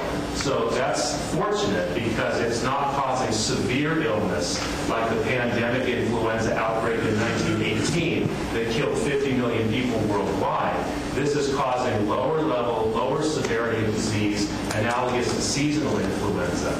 But still, seasonal influenza can result in 36,000 deaths nationwide each year and over 500,000 hospitalizations. And so this is the same pattern that we're seeing with this virus as well. And so that's just a little bit more epidemiologic information on who tends to be hospitalized and who tends to die, okay, with this H1N1 influenza. And so you see down at deaths, the greatest number of deaths are occurring in people 25 to 49 years old. Young people. Okay? Those people do tend to have a risk factor. So we can make some predictions about who's more at risk of dying in that age group. And it tends to be people who have underlying medical problems. And I'll describe that in a little bit more detail. And so these are risk factors for that more severe disease and death. It's pregnant women, and it's people with underlying health problems. Lung disease, heart disease, diabetes, immune system problems, HIV infection, people who take medications that suppress the immune system, or people who've had organ transplantation. Those people are at risk of complications and death. So we can make some predictions about who might be at greater risk of having complication from this infection. And so I'll have Colleen go over a little bit more about some of the concerns about a second pandemic wave that's coming our way and some of the other information about where things are, and then we'll describe what we plan to do about this. Maybe 2 years ago now, a year and a half, the department gave a presentation to the board of supervisors, and at that time we described that a pandemic really moves through a community in waves. And so what we're really preparing for this fall and winter, starting in October, is a second wave of this infection moving through local communities in the United States. Surveillance indicates H1N1 is now the dominant strain. We're entering the traditional seasonal flu season. So we're expecting to see a normal increase in illness from seasonal flu viruses, which will still be circulating. And in addition, we're now going to have this H1N1 virus. As a result of that, sort of like 1 plus 1 hopefully is only 2, but it's possible that 1 plus 1 could be 3 when we talk about the impact on this. There's a lot of surveillance out there monitoring the virulence. The virulence is its capacity to cause severe illness, and it doesn't look like that's changing. And that's really good news, because the flu virus isn't mutating and causing more severe illness, and we measure that by the number of persons who are hospitalized or the number of persons who die. So, however, the best estimates are that somewhere between 6 to 7% of the U.S. population has been infected over the course of spring and summer with this virus. That still means that the majority of the population has not been infected. Usually in pandemic planning, we talk about up to 30% of the population become infected. So certainly, there's the potential for an increased number of persons to become sick from this flu virus as well as the seasonal flu virus. And that's what the potential concern is that large numbers of persons could become ill. Large numbers still susceptible to H1N1. In addition to that, we'll have seasonal flu viruses circulating also. And then the law of numbers tells us that even if the proportion of persons who become ill is low, if you simply have more people becoming ill, we can expect to see an increased numbers of persons needing hospitalization or dying. So potential impacts, more high-risk people will need treatment, and we're going to talk a little bit about what that means in terms of antiviral planning. The medical care system could be severely impacted, and I'm going to talk a little bit about the planning that's going on in the medical care surge.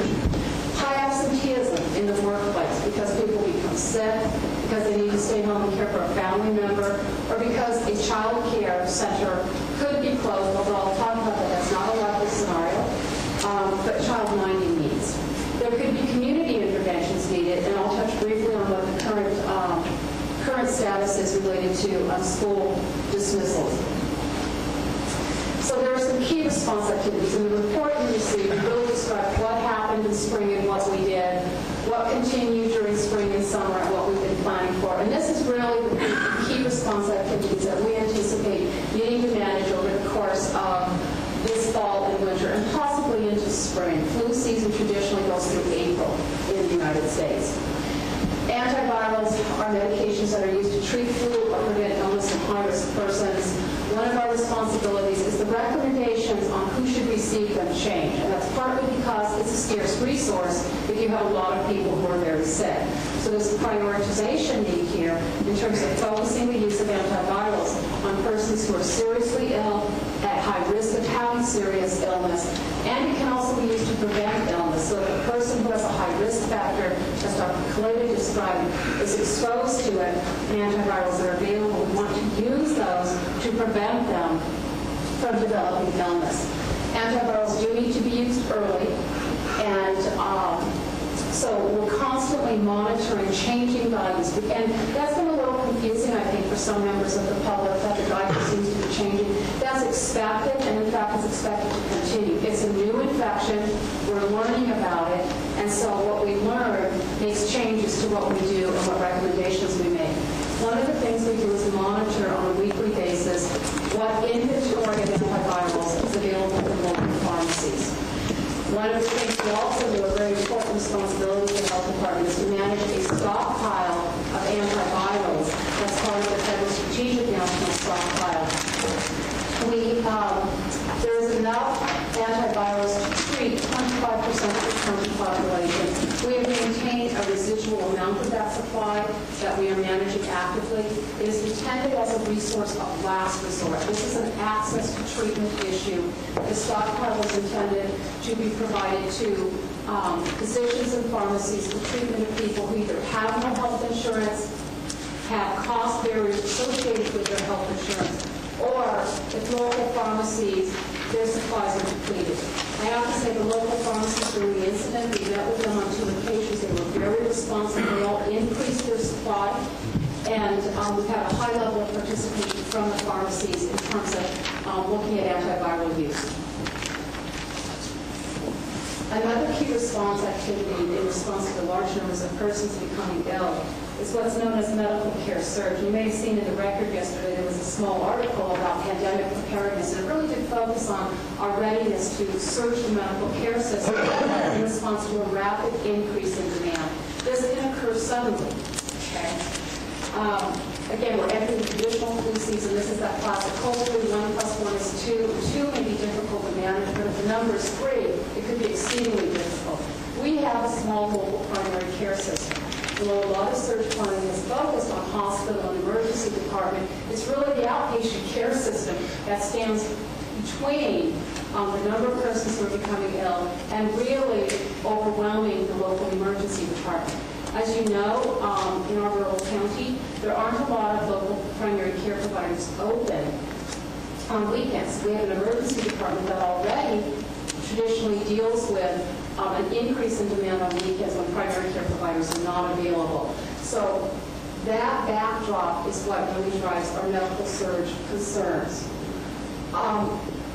So let me tell you what has happened with local healthcare system preparedness. The hospital has worked diligently over the last 3 to 4 years to develop a surge-in-place plan. They have equipment, supplies, a plan, and have exercised a emergency department triage that if there's a large number coming in, they may be infectious. They've got a plan on how they can triage these people outside the emergency department. They also have a plan that has other facility areas within the footprint, the physical footprint of the facility that can be converted for patient care needs if needed. The big thing on this, of course, is you have to supply equipment. And so we've been using grant funds and will continue to use grant funds to purchase the necessary supplies and equipment.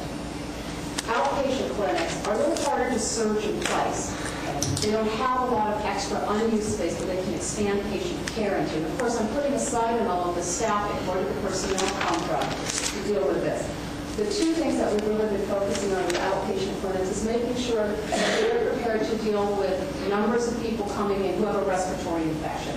And so this summer we had a public health nurse who visited each clinic and visited each large primary care provider and worked with them in developing a very specific plan on how they'll post signage, how they'll try to physically separate them. What we're looking at is preventing infection transmission from occurring within that setting. Coordinating supplies and personnel has been another focal point of planning in the outpatient care setting. What will we have to do as a public health department? Our responsibilities include the following. We do have a surveillance system that we initiated about a year ago for flu-like illness, those visits in the emergency department that are consistent with the definition of flu-like illness. That is continuing. And what we're doing is we're monitoring trends, basically, for spikes in ILI-related visits to the emergency department. We also, about 2 years ago, developed a plan to do surveillance of high absenteeism in local schools. And we piloted that with 2 local schools. And we are now actively receiving reports each week from all local schools in the county. A very high level of participation and coordination with the schools that's occurring also. And what we're really looking for there is it's not, highly quantitative data, but it certainly gives us a trend on whether local schools are seeing a spike in absenteeism that allows us then to do additional investigation and determine whether that's due to flu-like illness. And then we are planning to implement surveillance in the outpatient clinic setting to look at an increase in flu-related visits. There is a very robust national surveillance system that looks at outpatient visits, prescriptions for antiviral medications, emergency department visits, and hospitalizations for flu. And those are actually increasing. The number of outpatient visits associated with ILI has increased for the last 5 consecutive weeks in the United States. So this medical care surge is a active concern. We are responsible for receiving and coordinating, requests for medical mutual aid when hospitals and clinics receive additional supplies, personnel, etc.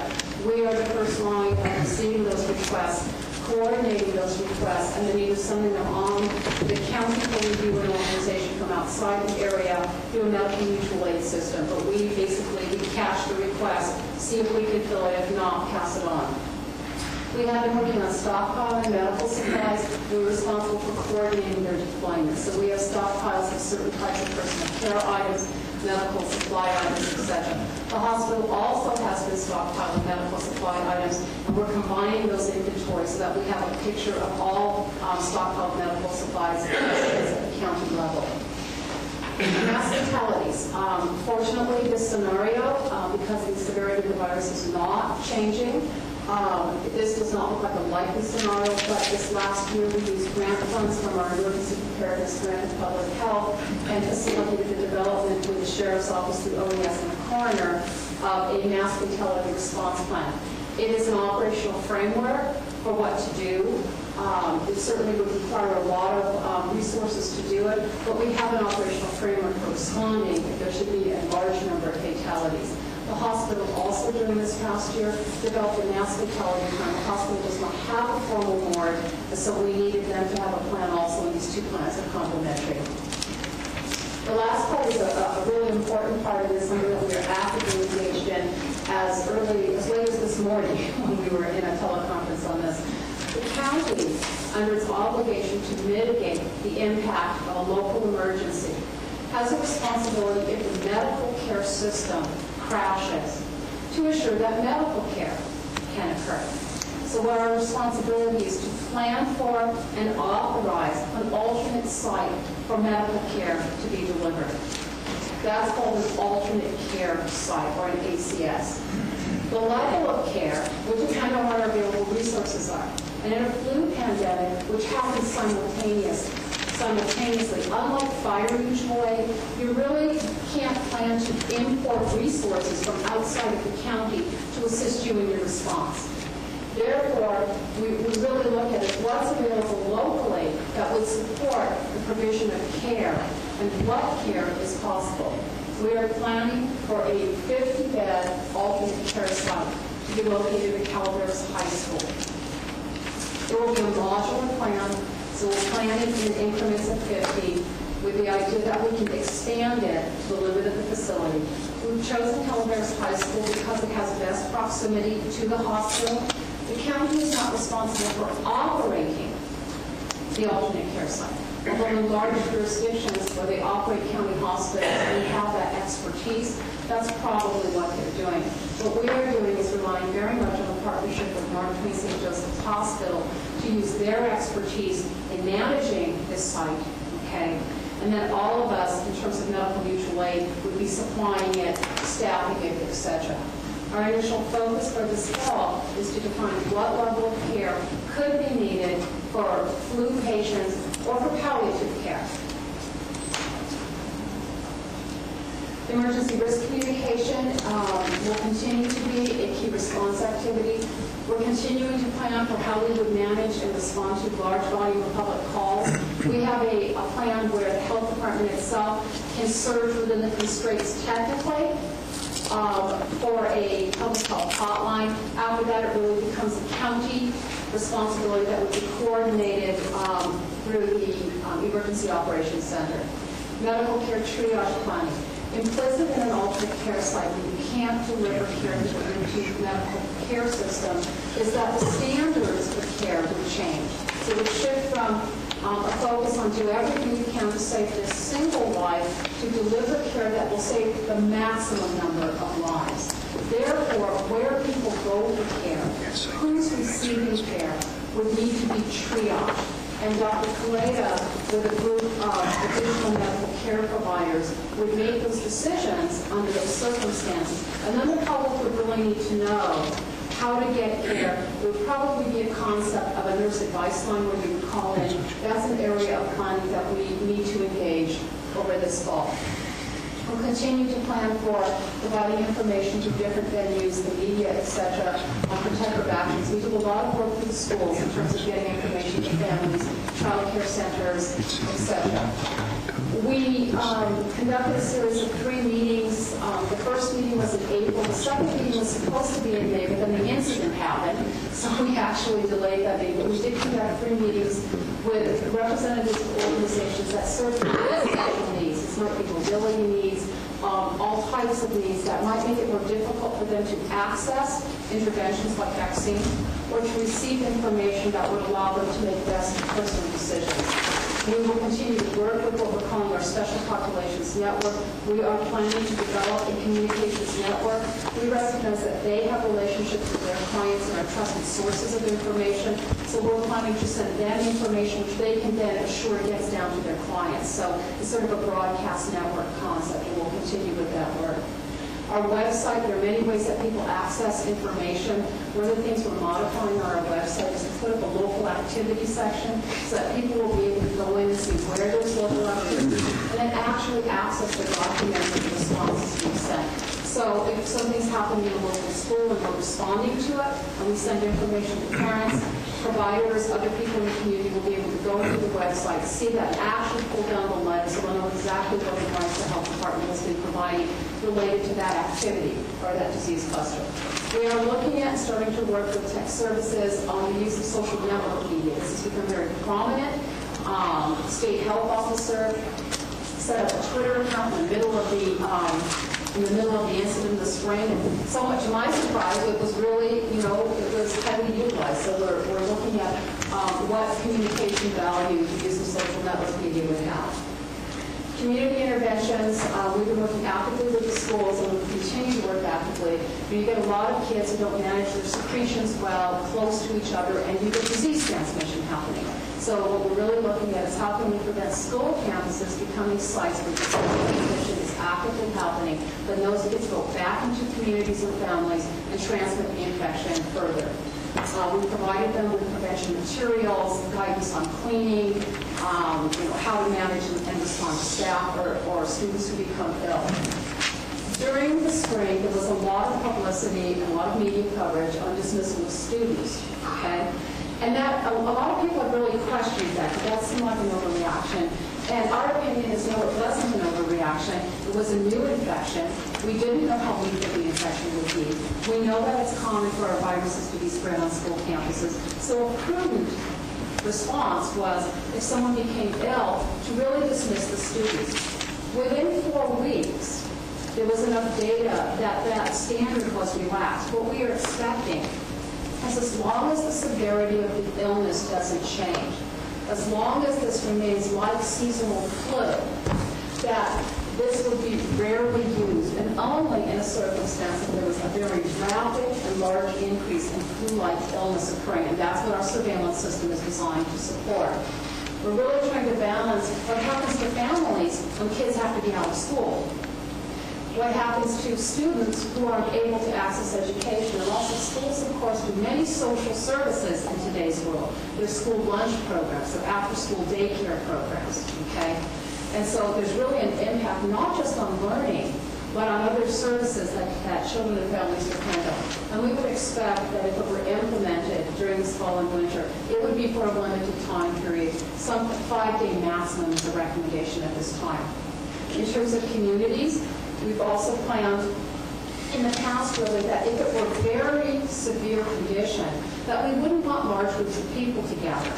So we might look at canceling large public gatherings. Again, there's a real balance that needs to be done, and that's why monitoring the severity of the illness. If it's not causing severe illness, the impact of some of these actions needs to be carefully weighed. Business alternatives in terms of schedules and workplace, and I'll talk about that a little more. And he's going to talk about vaccines. Just a few more minutes, okay? So clear so far. I know we're kind of, I hope it doesn't feel like we're throwing a lot of information at you, but you know, there is some technical nature about what we're talking about. We're trying to kind of boil it down in some the basic terms.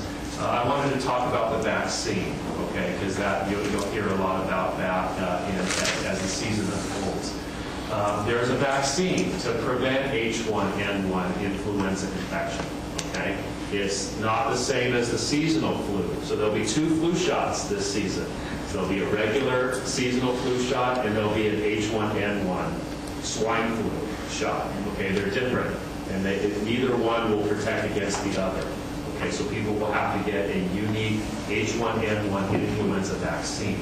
The vaccination is going to be voluntary. There's no compulsory vaccination that we're talking about, completely voluntary. And the goal of the health department is to make the vaccine available to everyone who wants it, number one. But number 2 is to prioritize who should get it first, because some people are more at risk of complications from the infection than others, and those are the people that we want to get first in line, and then second, third, fourth in line. And so I'll go through what the risk groups are and who's the recommended people that should receive that. And the vaccine's not going to all come at one time, okay? So all the recommended groups in America, it's going to be 159 million people, but that 159 million doses of vaccine is not going to be available all at one time. So as it comes out, it's more important to prioritize who should get it first, because those are the people that are more at risk for complications, including hospitalization and death. So these are the priority groups of who should receive the H1N1 vaccine. Pregnant women, healthcare workers. Well, I'll go through as it is on the screen. So pregnant women, caregivers for children under 6 months of age, and then children from 6 months old all the way up to 24 years old. And then people over 24 years old all the way up to 64 who have a underlying medical problem or are at high risk because of medical conditions. And then healthcare workers. So that's how that kind of breaks down right there. And if you notice that people over 65 aren't on there, then that's because those are the people who tend to be spared the infection and its complications, as opposed to regular seasonal influenza, where it has a higher risk of complications in the elderly, people over the age of 65.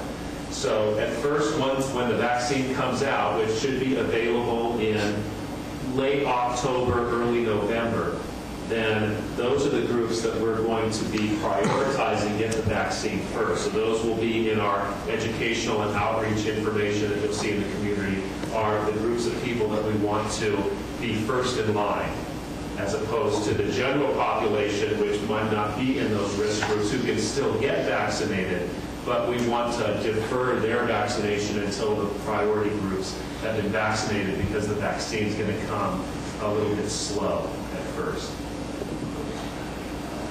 And so the vaccine will be distributed the same way that the seasonal vaccine is distributed. Okay, we're going to use the same distribution system. And so if you think about how you get a regular flu shot, you can get it through your private doctor. You can get it through a hospital clinic. If you're hospitalized in the hospital, you get it while you were in the hospital. You can get it through the public health department vaccination clinics that we'll be holding, and we'll have a schedule of when those dates are for the specific H1N1 vaccine clinics, as opposed to our seasonal influenza clinics, which we already have scheduled in the community.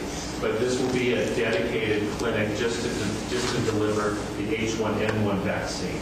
And we've also discussed school-based clinics in the community this season. And when we went through the risk groups, you saw that children from 6 months old all the way up to 24, even if they're healthy, are recommended to get the H1N1 vaccine because they have a higher risk of hospitalization, death, and complications from the infection. So school-based clinics make sense about convenience and delivering the service to where the greatest need is. Did you want to comment on this? Just on following up the vaccine will be available to the public clinics at no cost. Okay? The federal government is furnishing supplies so that all providers who choose to order and deliver vaccine to their patients won't have to bear the cost of the supplies associated with the administration of this vaccine. Demand for this vaccine is hard to predict. For every person who thinks it's really important, there's probably one, if not two, who's not sure that they're going to get vaccines. So some of the planning and scheduling is a little unpredictable. The department will be receiving what's expected to be a fairly large infusion of emergency response funds to support vaccination costs. This is expected to be a full push effort to make vaccine available as rapidly as possible within as short a time period as possible. It's seen as a window of opportunity to get vaccine offered and prevent illness late this winter and fall. As a result, we are planning to use for our school-based clinics. We're going to contract with the school districts for the use of their school nursing personnel. We have talked with the hospital, and we're going to talk about the concept of a contract, if not with the hospital directly, with some of them offering contracts to the nursing personnel. We may be doing some advertising for additional extra health personnel, because the predictions, based on the estimates I've done so far, is we would need up to 15 to 19 vaccinators, and we are in the department with 5 nurses. So we're looking at all options necessary in order to provide the staffing to rapidly push this out in schools and community settings. I'm going to go rapidly. We met with the department heads. Dean and I gave a brief presentation on, I believe it was September 14th, and we reviewed some of this. There could be high absenteeism. As a result, there's 2 primary things: support and prevention of illness in employees who are well, encourage sick people to stay home. That's really a mantra in this situation, is whether it's a school child who's sick or it's employees who's sick, if people stay home, they're simply not in social settings, whether it's work or school, where they can transmit the infection to other people. Encourage infection control practices. So make sure people know the new respiratory etiquette. You don't sneeze and cough into your hands, into the end of your elbow. Make tissues available, that type of thing. Provide written information. We have a fact sheet and copies we're providing for all county employees. We're also doing a lunchtime presentation for interested county employees on the 29th. Provide sufficient facilities for hand washing. That also includes alcohol-based sanitizer. And then cleaning. You don't have to use anything special. You do it more frequently and really focus on commonly touched hard surfaces like doorknobs, workstations, those types of things. Anticipate the possible business impact. We're going to start working with the Chamber of Commerce to get information out to large local businesses. This is a situation where it's really hard to know how loud to ring this alarm bell. So what we're basically doing is giving people the information they need to be prepared. We figure if they're prepared and it doesn't happen, that's better than it happens and nobody's prepared. So we are going to be sending these out to local businesses. These are also applicable to the county, of course, as an organization. A workplace coordinator who's going to deal with impact, including monitoring absenteeism from flu. Essential employees and business functions need to be identified. Cross-train people. Identify critical suppliers, alternate sources. Establish a communications plan. How are you going to track and communicate what's happening, not only internally, for instance, to county department heads, but also to our customers, the public, and notify those customers a business model of what the impact may be on service delivery. Plan for the employee impact, if people can have staggered work schedules. So if I need to stay home and care for my child during the day, can I come in the evening when my husband's home and can take over that child minding duty? Telecommuting when possible, working at home when possible, and then making sure that people understand use of leave. In fact, there are some businesses and employers who are looking, for instance, we have a limitation of 40 hours, I believe, in terms of use of personal sick leave for a family member. Is that something that should be more flexible in a situation if it became severe? This is our prevention information, and so we would not be doing due diligence of the public health department. I think we should rapidly cover this in a public forum. We're really promoting family prevention and preparedness, and really we say that it's true. There are everyday actions you can take to prevent the spread of flu. Covering your nose and mouth, washing your hands frequently, avoid touching your eyes, nose, and mouth, and if you're sick, stay home for at least 24 hours after the fever is gone without using fever-reducing medicine. Particularly for people with special needs members and their families, we're really asking them to plan. But everyone, I think, needs to plan what they will do for child care, what they would, again, planning for family members with special needs. And then we're doing some community presentations. We did one in West Point last night. We're doing one this Thursday at Calaveras High School, and we're doing another one at Brett Park High School the following Tuesday, I believe, on the 29th. And one of the focal messages there is people need to know how to recognize if someone is developing a serious illness so that they can contact their physician and get started early on antiviral treatment. And I believe that is the end. We will take any questions. Colleen, a couple questions about the schools. If the vaccine comes in, will you be doing vaccinations at the school? Yes. On the H1N1? Yes. Will you be doing vaccinations, regular flu vaccinations? Will you be doing those at schools here this month, say, or early October? Our personal staff resources wouldn't extend to our doing it. What we're looking at is we have the vaccine. The majority of vaccine for a healthy school-age population is the nasal spray vaccine. So we're looking at how we can provide that to the schools. The school nurses have indicated an interest in being able to provide it, and it's something that we're organizing this week, the information that they would need to obtain consent. Those nurses would need to be registered as volunteers with the health department so that they're administering vaccine under the department's medical direction through Dr. Kaleda, but we are looking at that option right now. Okay. So we wouldn't be doing it, we wouldn't be staffing it, we would be enabling their nurses to be able to provide it. But it would get done. If we are able to organize it, and it is a focal point for planning this week for us. Okay. The other question I have is in the prioritization, you didn't put down school teachers. If this were to be extremely significant, obviously you can't send kids to school if there are no school teachers. So what priority are you going to give to teachers if in fact it gets to that level of significance? Of who's in that group is based on some specific criteria. Go ahead. The vaccine priorities are based primarily on who's at risk of becoming seriously ill or dying. So it's really on an individual basis. The only occupation, so it's not based on your risk of exposure. Okay? It's not, because we all have a risk of exposure. And certainly school teachers who are in classrooms with lots of kids have a risk of exposure.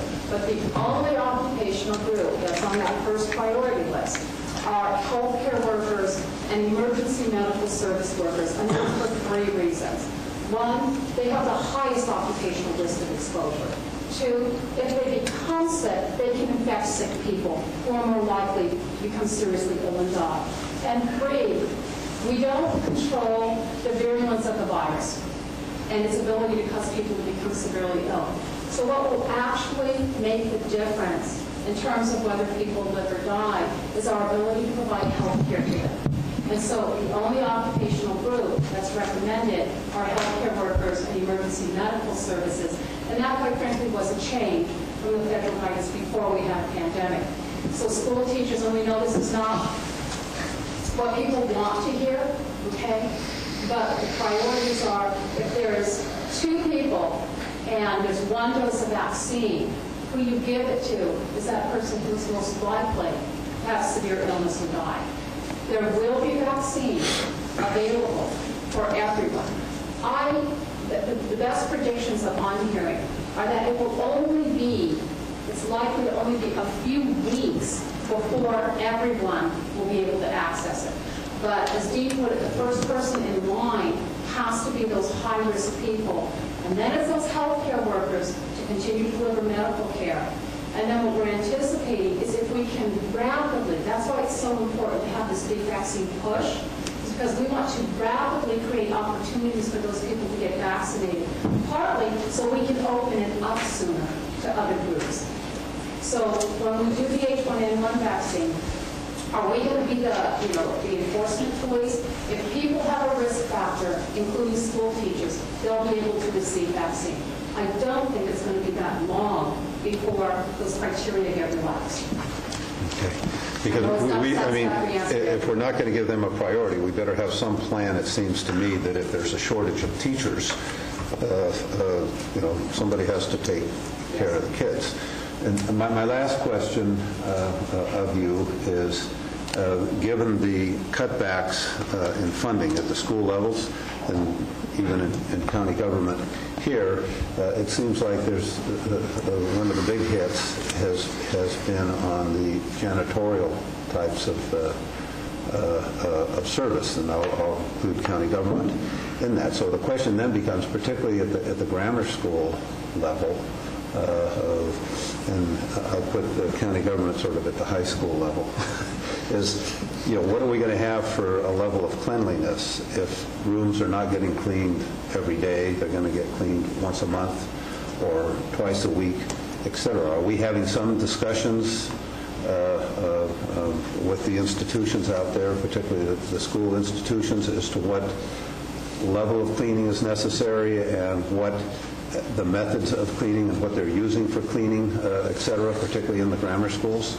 One of the ongoing, we have outbreaks of various diseases in elementary schools in particular every year, and so we have an ongoing level of communication on frequency and type of cleaning and what to use. And so we have been routinely sending those recommendations out to the schools. I meet with the superintendents, principals, and school nurses.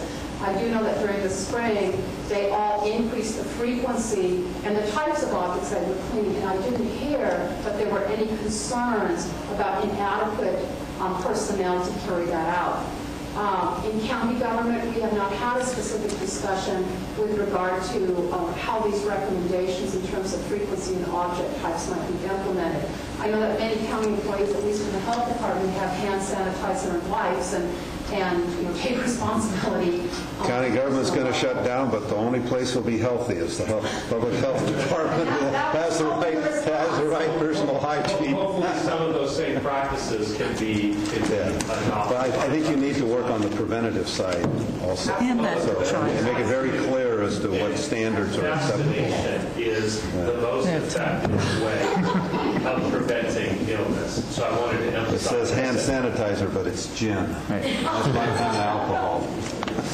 Hand sanitizers contain alcohol, but it's isopropyl alcohol. Well, there you go. Go ahead. For crying out loud. Go ahead. I've got the large size here. Everybody's going to be walking around with their hand sanitizer. Supervisor Callaway had a question. Okay, that completes my... You handed some of those out when we did the mosquito thing too, didn't you? We went through this with getting... A question I had is a comment that was made at the beginning of the presentation about testing, and that testing, I wasn't real clear. If someone goes in and wants to be tested and they have... Get tested?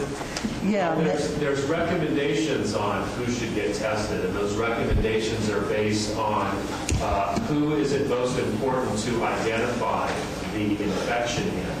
And right now, recommendations for testing have become quite narrow to individuals who are hospitalized and deaths from influenza. And the reason for that is not so much on an individual basis of who might want to know, what's wrong with them, why they don't feel good, but rather in an epidemiologic basis. It's most important for us to identify, very clearly the cause of infection in those hospitalizations and deaths, because those are the most severe cases. Okay, so when you do a test, how long does it take to get the results of the test? Well, the most common, number one, if a person has influenza-like illness, right, that's defined as a fever and a cough or sore throat. So if you take a person with influenza-like illness, the likelihood of them having influenza infection, if they were to be tested, is very high.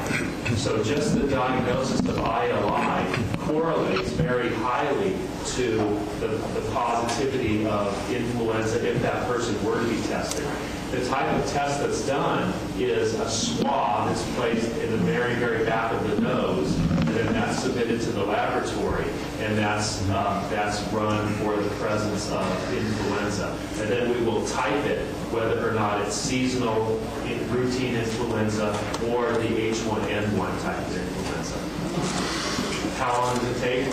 Depends partly how long it takes to get to the lab, because we contract in Calaveras County with the Public Health Laboratory in San Joaquin County. So there's some logistical delay of getting a specimen physically in San Joaquin County. But I would say 24 to 48 hours is how long it would take to get the result of the test. So, Colleen, if someone comes in the health department with the symptoms of flu, and they say that I want to be tested, so do you make... Directly, they go through their physician, and at this time, the labs are prioritizing testing for persons who have been hospitalized, particularly in an intensive care unit, or a person who had flu-like illness and died. And part of some routine outpatient testing is not a priority. And part of the reason for that is not only, as Dr. Kalea explained, to help us focus those laboratory resources on understanding who's becoming severely ill, but also because what your clinician will do, what your doctor will do, isn't going to vary by whether it's seasonal flu or if it's H1N flu. Whether you're going to get treated with antivirals, what recommendations are going to be made, are not going to differ based on knowing which specific flu virus is causing it. And that's a hard thing because people want to know. They want to know if there's got this new flu virus. And one of the more difficult but important messages is really that it's less important to know which flu virus you've got than it is to know that if you're in a risk group and you develop flu-like illness, to contact your provider for possible initiation of treatment. And if you're not in a risk group and you develop signs of serious flu-like illness, to contact your provider. It's important to start antiviral medication in a very short period of time. So if someone were to come in and they have classic flu-like symptoms that definition of influenza-like illness, then myself as a doctor would say, it doesn't matter to test you. You got the flu. You should take this medication right away because you want to start it within 48 hours. And if you send a test and you wait for it to come back, by that time, if it's positive, it shouldn't have changed what you were going to do anyway. I know. Okay. No, I can see the ER room being packed. Supervisor Walensky had a question. Just a couple of things. First, I wanted to thank you both and Jeannie Boyce for coming up to West Point yesterday or last night. And it's interesting that there were so many questions. There was more than one question that they were all submitting in writing. And there were more written questions submitted than there were people in the room. So it seemed like there was a lot of curiosity. Some of this seemed to be driven by rumors that are being passed electronically throughout the blogosphere, and I was wondering whether you might want to comment on some of those rumors. The one that I'd especially like some comment on, it seems that there are a number of people who believe that there will be forced immunizations to either everybody or some segment of the population, and I wanted to make sure that the public knew exactly how wrong that was. Well, I'll touch on that. As we discussed in the presentation, vaccination is voluntary, number one. And number two, the principles that we're talking about that are based on science and are based on evidence are not new. Vaccination has prevented not just H1N1 influenza, but has prevented outbreaks of disease in multiple cases up to this point. So the principles that we're talking about are not new. The concepts are not new. I think what is new is this vaccine, and the safety of this vaccine looks very good at this point. The vaccine is manufactured, the H1N1 influenza vaccine, the swine flu vaccine, is manufactured in exactly the same way as the seasonal influenza vaccine is manufactured. It comes from, it's grown in an egg, and it's made in the same manufacturing process, and it is dissimilar only in a very small way to the seasonal influenza vaccine, which has been used for a generation and for decades with a very good track record of safety and effectiveness. Also, clinical trials that have been performed at this point throughout the country with hundreds of volunteers have also documented a very good safety record and good effectiveness of the vaccine up to now. So I feel confident that the vaccine is going to be safe and highly effective. Each person who chooses to select to be vaccinated will receive a vaccine information statement. And that information will describe the vaccine, describe the potential risks. It is always the personal choice of whether someone wants to receive vaccine. And they will receive the information necessary to support understanding of that vaccine and be provided with an opportunity to ask questions at our clients. That is the standard for all vaccine practice in the United States, in all care settings. There is, I think, one possible source of confusion on this compulsory or mandatory vaccination is that California has a law that requires licensed healthcare facilities, acute care hospitals, to offer flu vaccine each year to their employees. Employees have the right to decline that. And that provision in law is also applicable to the H1N1 vaccine. So there are some people, a nurse in a hospital, who may be saying, I'm being, offered the vaccine. Even hospital employees, under the provisions of that state law, are not required to be vaccinated. So it is voluntary. People do receive the information necessary to make an informed choice and have the opportunity to ask questions. Any other questions? I have a couple questions. You'll be at Calaveras High School. Can I get a date and time? That is this Thursday, the 24th, starting at 6 p.m. We have sent that notice home to all the schools. The notice of these community meetings was sent home to the schools to all parents. It has been the schools who have auto drivers are doing messages on that. We have done public service announcements and placed paid advertisements in the paper. And we're really just trying to create an opportunity where we give some information. It's not technical like this in terms of response activities. It's more on an individual level, what you need to know.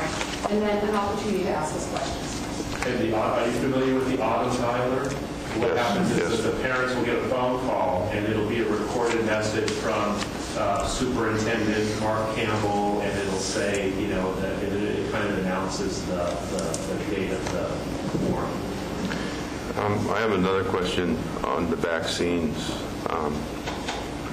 If I went to my personal doctor and I told him that I wanted an H1N1 vaccine, and he gave me the shot, I assume in the shoulder, is there a length of time before I go back and ask for the regular influenza vaccine? They should be separated by a certain period of time. They're not totally defined right now, but the recommendation is going to separate those in time, somewhere in the neighborhood of 3 weeks in between those two different doses.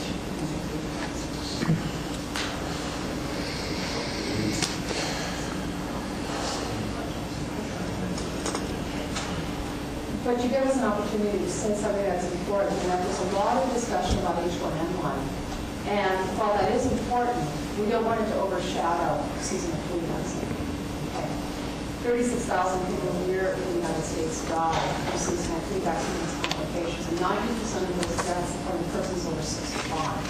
So we've got a communication responsibility before us. We want seniors right now be going out and getting their seasonal flu vaccine. And now when H1N1 vaccine becomes available, we'll hopefully by November 1st in the county, we want them to get in line to get H1N1 vaccine. But our clinics are starting this week. Our first clinic is in Arnold. That vaccine is available now, and we really want people to get their seasonal flu vaccine. The final so recommendations. Now and then get it. Yeah, well, yeah, right. We pushed up the seasonal flu campaign in order to free up time in the flu season to do the H1N1 vaccination. And the reason that we're sort of whispering back and forth, before answering your question, down at the top of our head, is that the jury is still sort of out on the final recommendations on how the H1N1 vaccine is to be given. Like, for example, we're not totally sure yet whether it will be 1 dose or 2. Initially, the recommendation was going to be 2 doses, but the clinical trials that have just wrapped up have shown a very robust immune response to the administration of a single dose. So now that recommendation looks like it's going to change to where a person would get a single dose, probably down to a certain age. So kids below 7 or below 9 or something like that will probably need 2 doses, and then people over that age can get by with just 1 dose. And so those recommendations are going to be coming within the next few weeks. And I guess the key would be then if you did get either vaccination, that you notify your doctor when you go in for the other one of the timeline that you'd gotten the first one. Yes, that would be a good idea. In addition to supplies with the H1N1 vaccine, there'll be a specific immunization card just for the H1N1 vaccine. And then everyone who's administering the vaccine is going to be asked to put the approximate date when the second dose is due. And so people will have that information. We're happy to provide to your provider.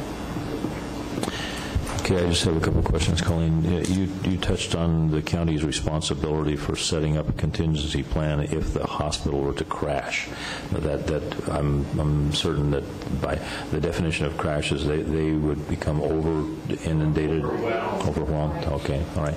And then I know that this is the part that seems a little bit I don't know, out of whack to me. If in fact the most vulnerable population are youngsters up to 24, why would you put an infected population in the middle of the high school in the middle of 800 kids? So. We would be assuming, but it is an assumption, that if we had that type of a situation, that we had so many persons ill in the county that we could not care for them, that there would already have been an impact on the schools. And so the idea of trying to co-locate this alternate care site while conducting education activities is one that we are looking at, and quite frankly, hoping would not be the case. We recognize that as an issue. But our best hope would be that the campus would be completely available to us, and the superintendent and the principal are actively involved in our findings. Okay, and if not, then that facility, our hope and expectation is that would be, isolated from the routine, educational activities that are taking place at the school. We wouldn't have an alternate care site, with 50 people being, given care for influenza, and having kids having a volleyball game or something, in the middle at the same time. As a rural county, we don't have a lot of large open buildings. Right. It's a facility. And so when we look at where to do this, and we recognize that county residents that they'll serve by having experts running this facility. And therefore, it's better because it's close to the hospital as possible. So for instance, if laboratory tests were needed, the specimens can be taken at the alternate care site, transported to the hospital lab. If food service is needed, can we, use the food service? So we're looking at a very important physical proximity relationship for the location between the hospital and this alternate care site. So when we look around this area, and the high school has a food service. They've got 2 gyms and they're large open gyms. They have restrooms. I mean, there are always limitations. And the one you identify as a potentially significant one. But if you look just at facility, there's certainly the best option that we have for this type of operation. Okay. At the onset of this, I was feeling pretty good, but I'm feeling very achy now. I've got a headache, and I'm feeling achy. So, but theoretically, statistically, I'm going to be skating by it, and I'm over 64. So. Yes, and you're most likely in the group that's going to be less adversely impacted by this. Okay, well, thank you very much. Your symptoms are more an occupational hazard. Occupational hazard, yeah, I could see that. I want to thank you both for coming and all of the allied health. Oh, yes. Go ahead. I closed the report to the board with a very short section, possibly the shortest section of the report, on the challenges that we face.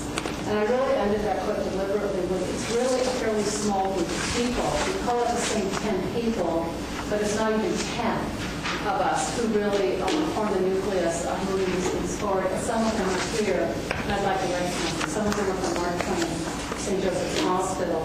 And I'm going to start with Johanna Vermutfort, who is the emergency department manager, and then Nora Garcia, who is the infectious control practitioner, but also plays a very active role in disaster planning. And then Catherine Boshaw, who is the nurse manager for outpatient clinics at Mark Twain Hospital. Larry Cornish, as the safety officer and the disaster coordinator for the hospital, is not here, but he's also a key person. Sitting on the end is someone that many of us have worked with for a long time. That's Bill Wenhold. Bill has been a consultant with the health department in helping us with planning and is the hospital preparedness grant manager for Mark Twain Hospital.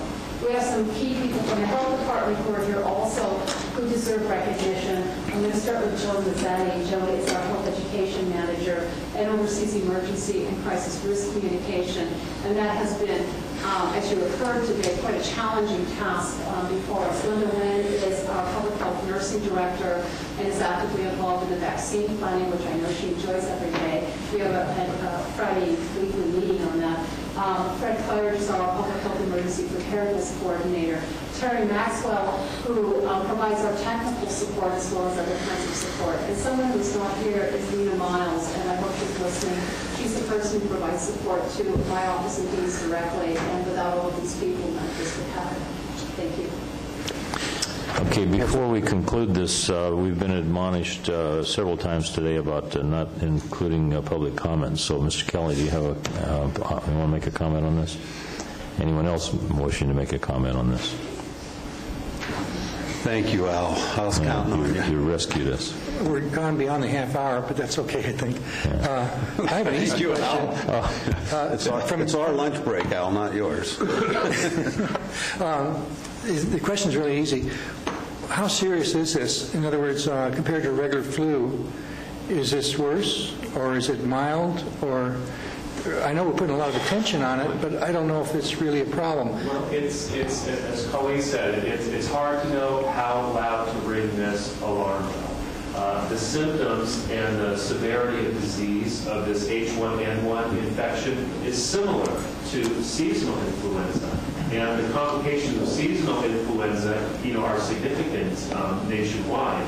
And this, we think, is going to be similar to that. They're going to be superimposed on one another, and there's always the potential for a very wide outbreak of this because it's a new or a novel strain of virus of which there's no immunity in the population.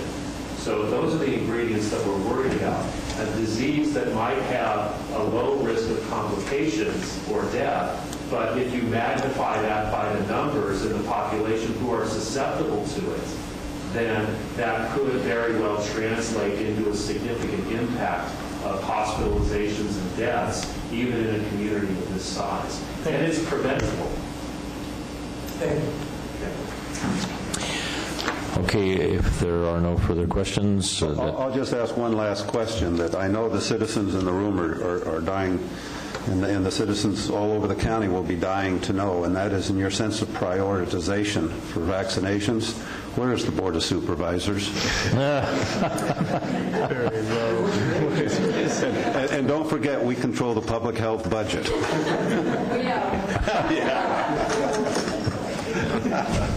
We don't seem to fit the demographic, however. Thank you very much for that presentation. Okay, getting back to the agenda item that preceded this, could somebody notify Public Works that we're back on schedule with them? Here they are. I think you meant on the agenda. No, hold on. The schedule. Just pray that schools that it doesn't. That's the money. Yeah, so much for the schedule. The very less. That's the schedule. I'm just making sure. Welcome back, Mr. Garcia. Delighted to be here. It's been so long since we really had. So where were we? 1918.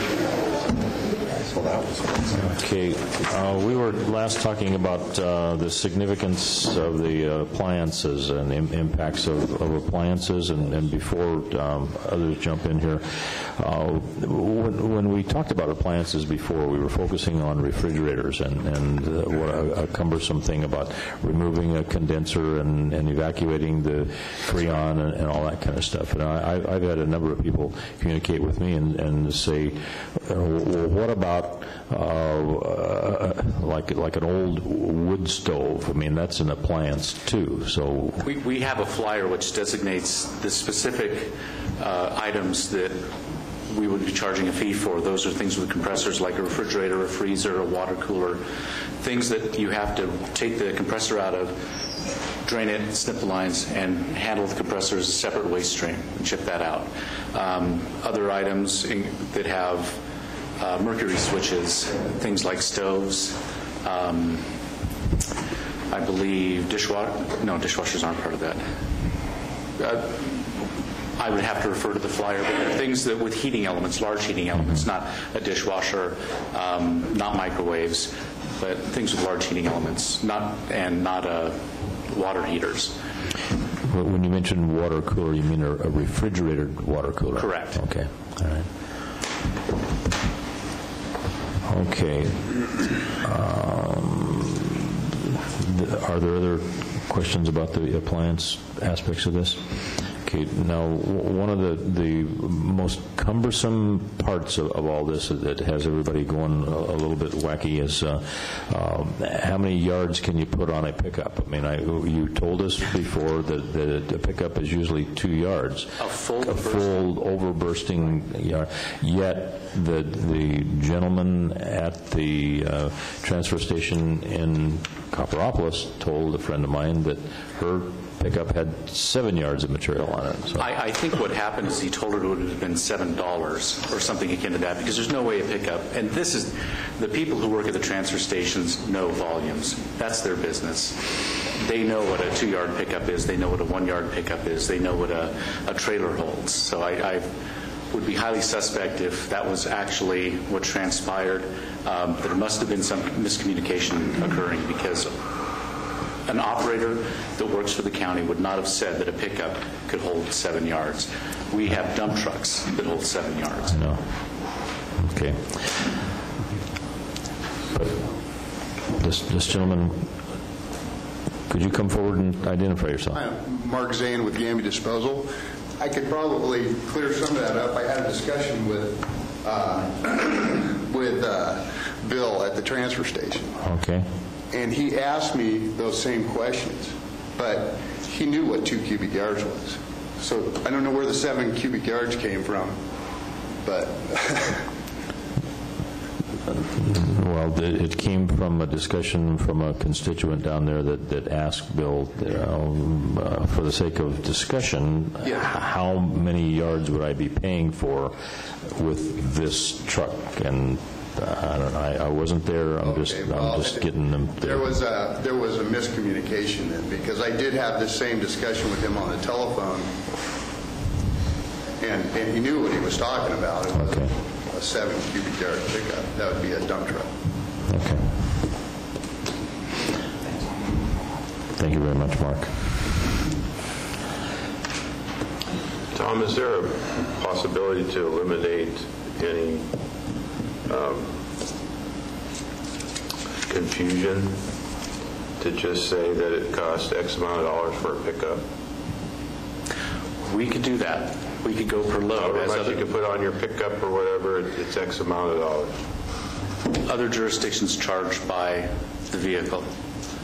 We were attempting to go to the cubic yard, but we could modify it to a per vehicle charge where SUVs would be charged less than a pickup and a vehicle would be charged less than an SUV. We would have a rotator, a graduated scale.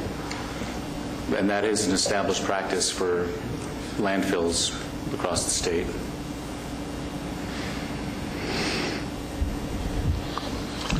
If I bought the trailer ends, a lot of people have trailers that are made out of old pickup beds or whatever, it would be established price along the same line. Trailers would be a little more interesting because you would have a commercial trailer that could haul 7 yards, or you could have your converted pickup bed that would handle somewhat less. But that determination But we can would be made at the establish gate. guidelines if we go that route. Yes. Okay, are there other questions of Well, I guess Garcia? I'll give Mike comments, and that is, we have a solid waste budget that is, I understand it, running considerably in a deficit position. You're going to be bringing back to us a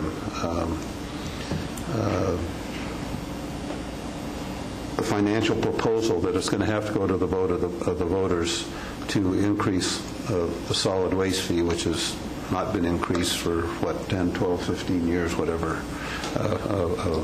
17. 17 years, which hasn't been increased for 17 years. I'm not opposed to the fees that we've put on as just sort of an interim measure, but I like the concept of not having a gate fee and not having all the problems that Steve mentioned and you showed on your slide. And I think it does provide a huge incentive, since you're already paying the solid waste fee to take the stuff and use the facilities. But as an interim, I'm willing to accept the fees because we're operating in such a deficit. But I think it is timely to bring back that discussion and see what needs to be done. When it does come back, and I was a big advocate when we first put the fee on, is to put it on so it's enough, so we don't have to come back every other year and go to a vote to increase the fee.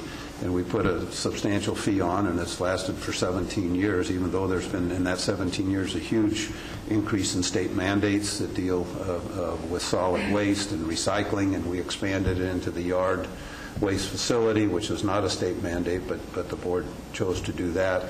We have a Cadillac system of transfer stations that I think are quite supported by the citizenry as a whole, as opposed to forcing pickup or having to take everything to Rock Creek is just your final destination place for your garbage. But I think we need, so I am willing to support what you're recommending and to continue supporting it. But I think we need to have that discussion, and I think when we go out for a vote, one of the things we need to say is that we want to go back to where we do not have gate fees, and if the vote passes and we have a positive cash flow in the solid waste budget again, that the gate fees in fact will go away. That is certainly what we're working towards. Is part of the financial plan. One of the alternatives will be an increase in the countywide fee. That discussion will include the entire diversion waste stream. And do you know when that we'll have that discussion? We expect that to happen. It'll probably take through the fiscal year to establish or to get the proper direction from the board so that we can have it in place by next fiscal year. Just wanted to give a heads up that the entire diversion program costs about $2.1 million. Just for diversion? Just for the diversion program. And you'll recall that $10 off of the 150 pays for $266,000 of it. Half of the diversion program is made up of the wood and yard waste. So that's what we're trying to address right now, is getting rid of that high-cost item. Okay. That completes my comments. We heard some report about that the bio waste plant that's going to be coming online soon. That's correct. Ione is permitted, scheduled to come online in May, I believe, although they're aggressively working to try to make that happen earlier. The problem is we've already been in discussions with the operators, the proposed operators, and they've come out and taken a look at our wood and yard waste, and they've said that it's too dirty and they can't pay us market rate for it. And that's generally what happens at our facilities. Miller, who operates up on the Highway 4 corridor, is very good at making sure the residents know the rules and they come in with clean waste, and he's able to process that and get top dollar for it. What he will not accept, if he sends them away, they go to the county, and we accept anything. So we can't sell our material. Right now we're getting about $5.50 a ton for marginally good stuff. Supervisor Walensky. There are some opportunities to fix our problem. A good portion of what comes in is actually could be sold at between $21 and $25 a ton if we separated the clean from the dirty. They can't burn. The cogen plant does not want heavy metals and the paint residues, treated wood, because that is impossible to get their emission standards met. So if we had a mechanism to separate the clean from the processed wood, that would happen. Now, we have no staff for that, but Mother Lode Job Training actually has a seniors in service grant that allows people to work in situations like that and provide that type of service. So it would seem to me that would be a very cost-effective. It would cost nothing for the county. The county doesn't contribute toward the remuneration. That's part of federal grants that would be applied. Put somebody back to work, separate the thing out, and gain money from it seems like a better plan than to ding the people who are going to be otherwise dropping trash all over the place. And again, that is something we can work out with Ione. Ione is going to be coming online, as I said, sometime May, which is at the end of our fiscal year, and by then we're already in the hole $844,000. So that is something we're looking for that at the beginning of the next fiscal year. And I would have to work with county council on making sure that the county is covered as far as indemnity if anyone was going to be operating the county equipment that would separate these materials. We do have a screening machine that can do this. It hasn't operated in some years and needs some maintenance, but that could happen. If we were provided staff, we could work towards that end. That would require additional processing, additional costs for maintenance of the machinery, and I'm not sure about supervisory time, but we can work on that. Again, I'd like to come back with that as part of the overall waste management plan. Mr. Hussey, but Miller's and Calaveras Forest Products will not go to Ione. No, it's longer for them to go to Ione than it is to go to Chinese Camp. That's correct. What we were trying to do is reduce the costs at the county facilities because Ultra Power in Chinese Camp is much further away from our waste stream than it is from the Highway 4 waste stream. So it costs us a lot of money to truck it there. And quite frankly, Ultra Power isn't buying from us anymore because it's too dirty. So they do take it from Miller's. That's where Miller goes. Miller has a very clean waste stream. And what about Red Hill? Red Hill, would you, if it was clean, would they go to Chinese Camp or would they? The material that's accepted at Red Hill has to be processed. Right now, it's not chipped, it's not separated or segregated. That would have to be either done at Red Hill, which would be somewhat expensive. The machinery would have to be brought to them. or the raw materials would have to be brought to Rock Creek, neither of which are attractive proposals.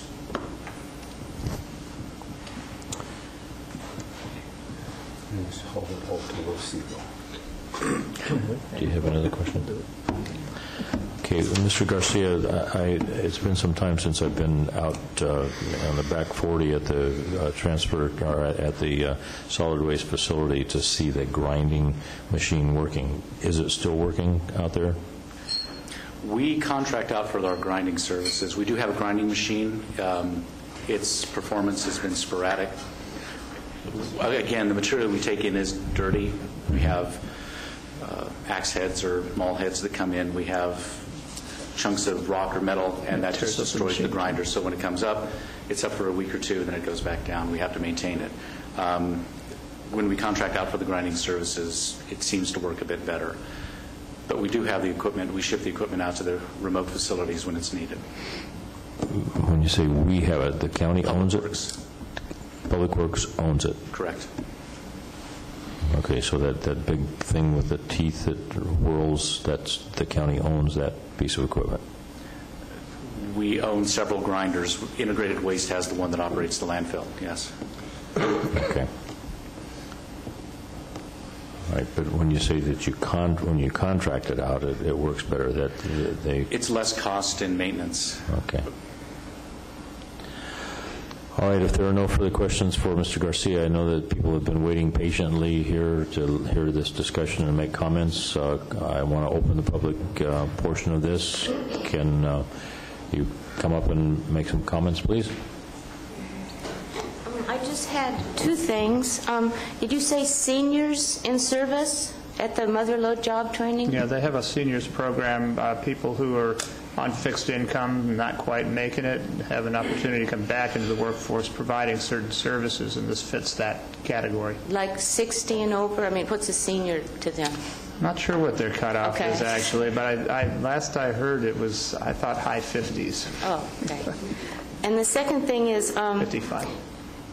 About the waste. When I moved here in the 70s, on our tax bill, we had a card that we had to take to the dump before we could dump our stuff.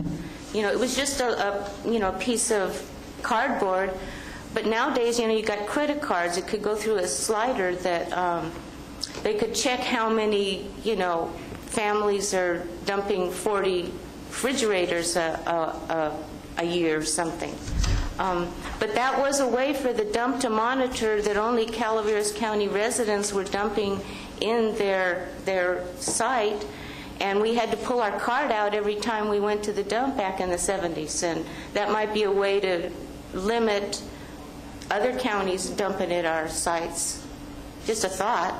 It worked in the 70s, and we always took our card or we got turned away. So...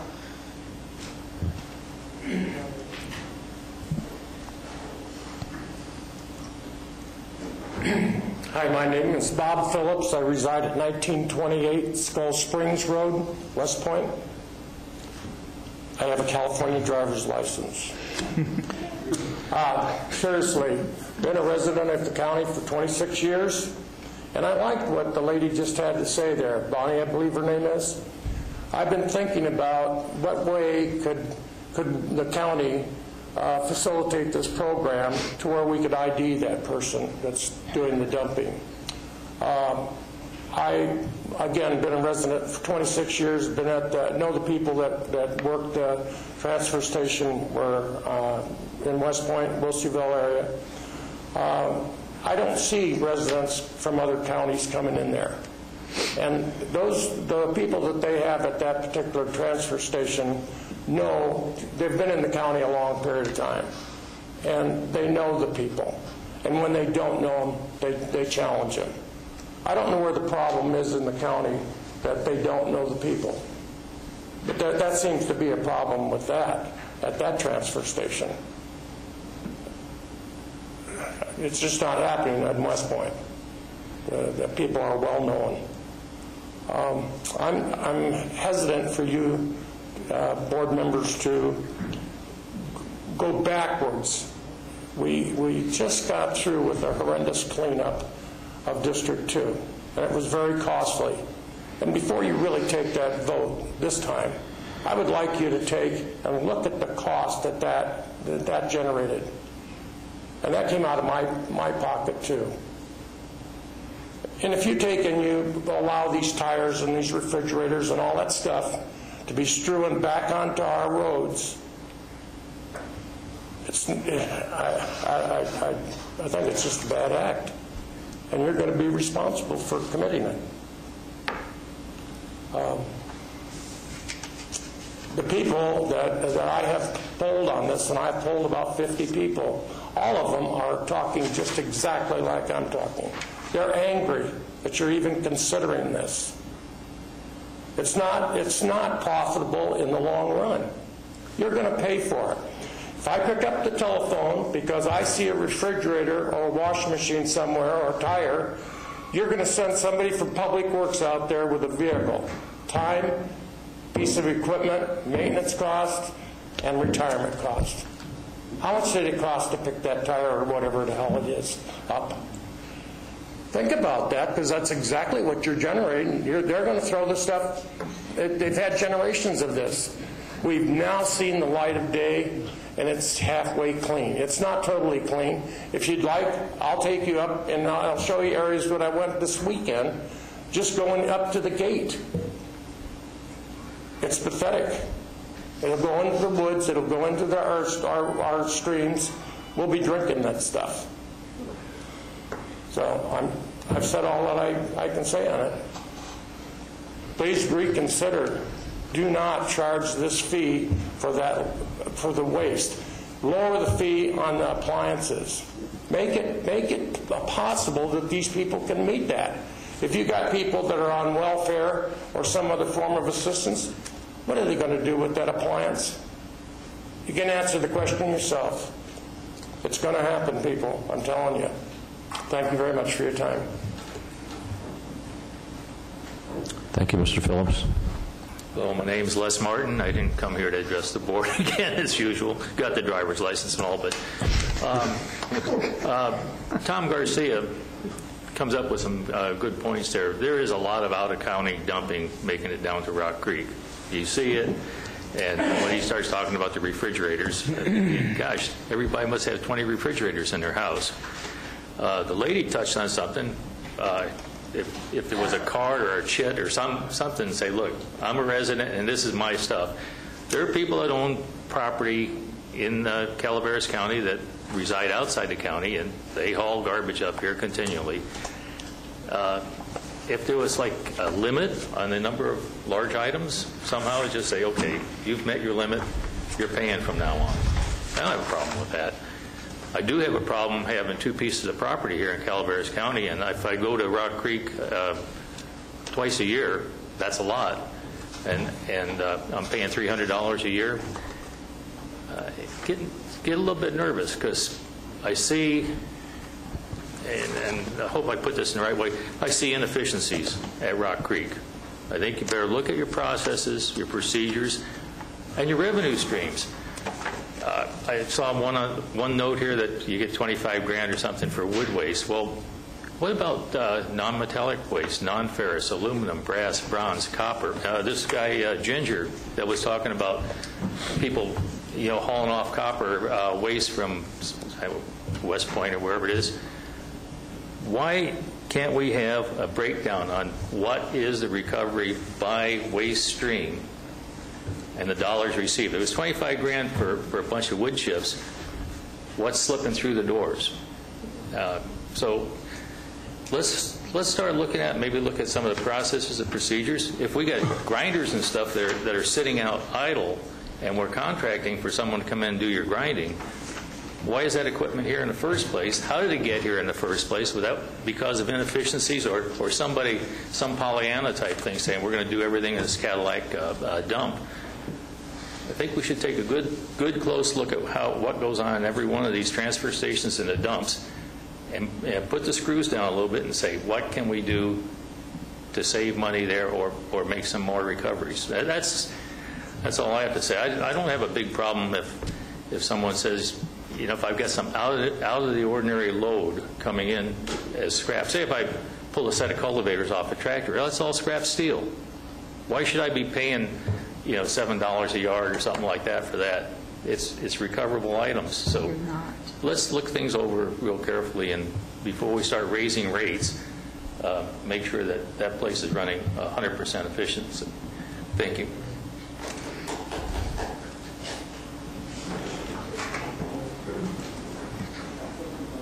Joe Kelly. The last gentleman I agree with. Concept that was done in Central California a few years ago was putting wood chippers out in areas. They would go out periodically and chip up the people's wood waste. They keep it at their place. It's just chipped back over the fence. I don't know if it would work here or not, but it's something to think about, considering with the statement made that we do have equipment sitting here idle. That might be a way to circumvent a lot of these issues. I have no idea of cost or anything else. That would be something, but I think it was CAL FIRE that had that process a few years ago and down in Central California. You might want to have somebody check with them and see if it's a still ongoing program, see what the benefits were and the opposite of the benefits, if there were any. But it had to have been a reason why they were doing it. And I do believe it was not so much defensible space, but just the yard waste and getting rid of the stuff so it's out of the way. The other issue is what makes 4 cubic feet. Is that a loose load or a tight load? Last year I did defensible space work at my place. I cut tree limbs, went to throw them in my 14-foot dump trailer, got one limb in there and I couldn't put anything else in. I could not compact it. I couldn't do anything with it. So am I going to pay the X number of dollars per tree limb to take it? Or is it going to be a penalty in that respect so that I can only get so much in because it won't compact? Or do I spend the time and try to cut it up into small pieces that I might as well go out and rent a chipper and chip it myself? There's the other idea. Maybe it should be put back on the citizen that if you have a lot of large tree limbs and that, it might be a benefit to rent a chipper and do it yourself. Thank you.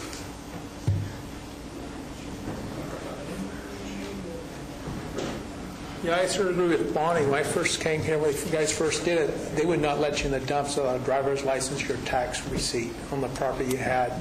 And with the computers and stuff now, I don't know why they just couldn't give every citizen a card and you swipe it through and you go through and then you know what's being dumped and everything and who's dumping it. And if you're worried about someone going down there dragging stuff back up here, you at least know who's doing it. They always used to make us go in there, even if you knew the guy. If they knew you, and I got turned away one time. I was upset because I knew him. I didn't have my little card. He didn't let me in.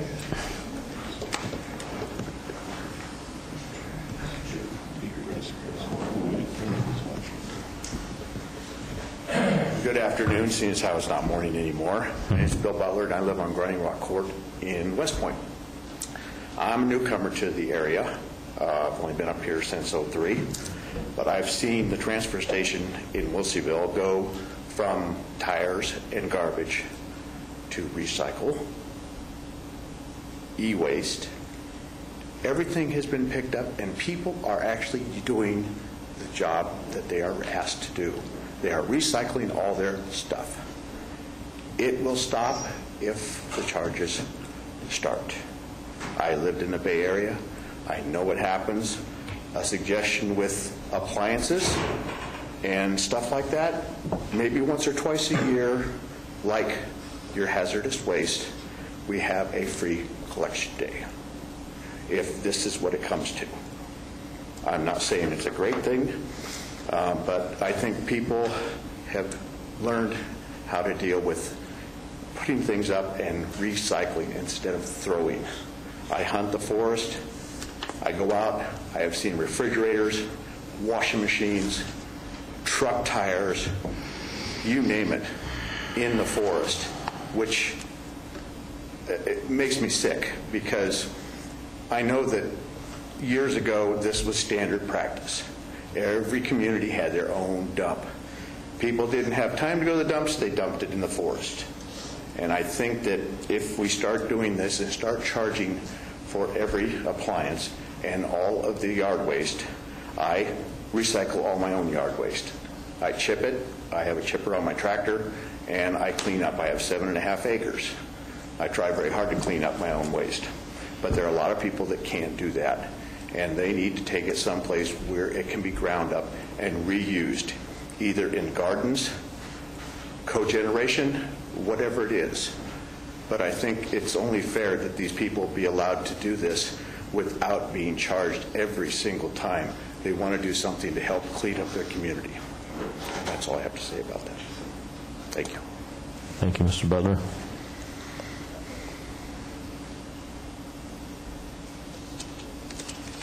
Jane Phillips, Skull Springs Road, West Point. I just have a couple of comments. You're talking about doing this fee and then rescinding it. That won't happen. You know it won't happen. You get used to having that money come in, and you're not going to rescind it.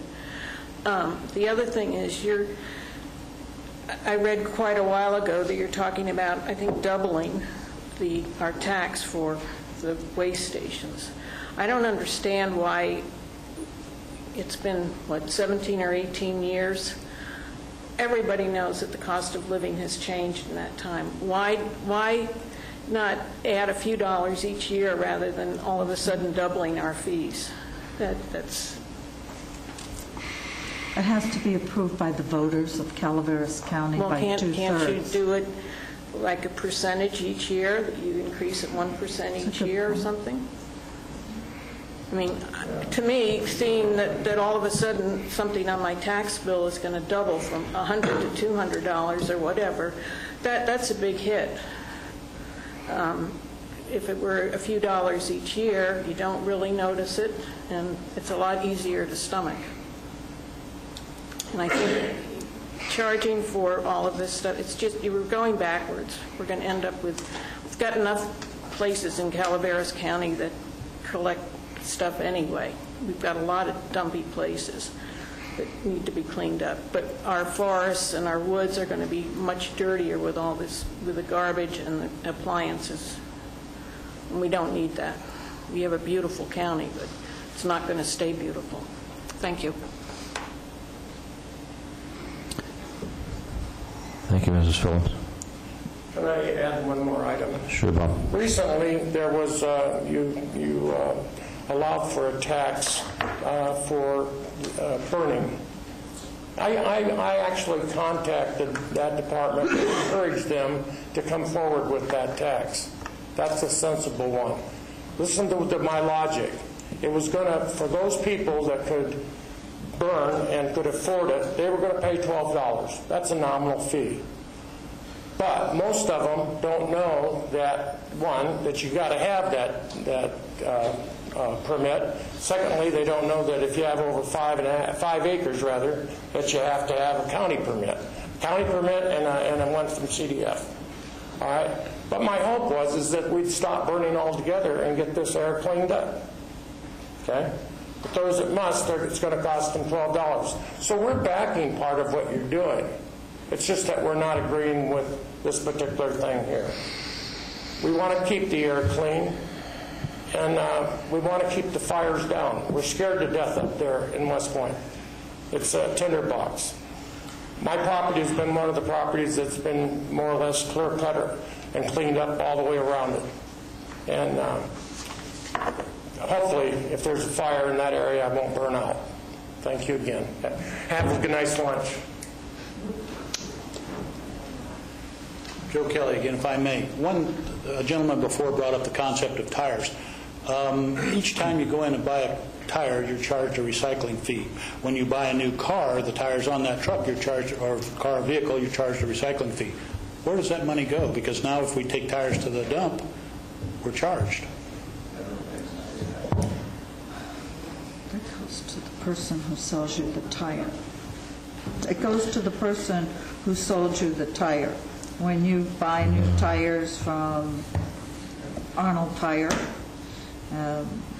or they dispose of your own, they charge you the $3. It does not go to the county.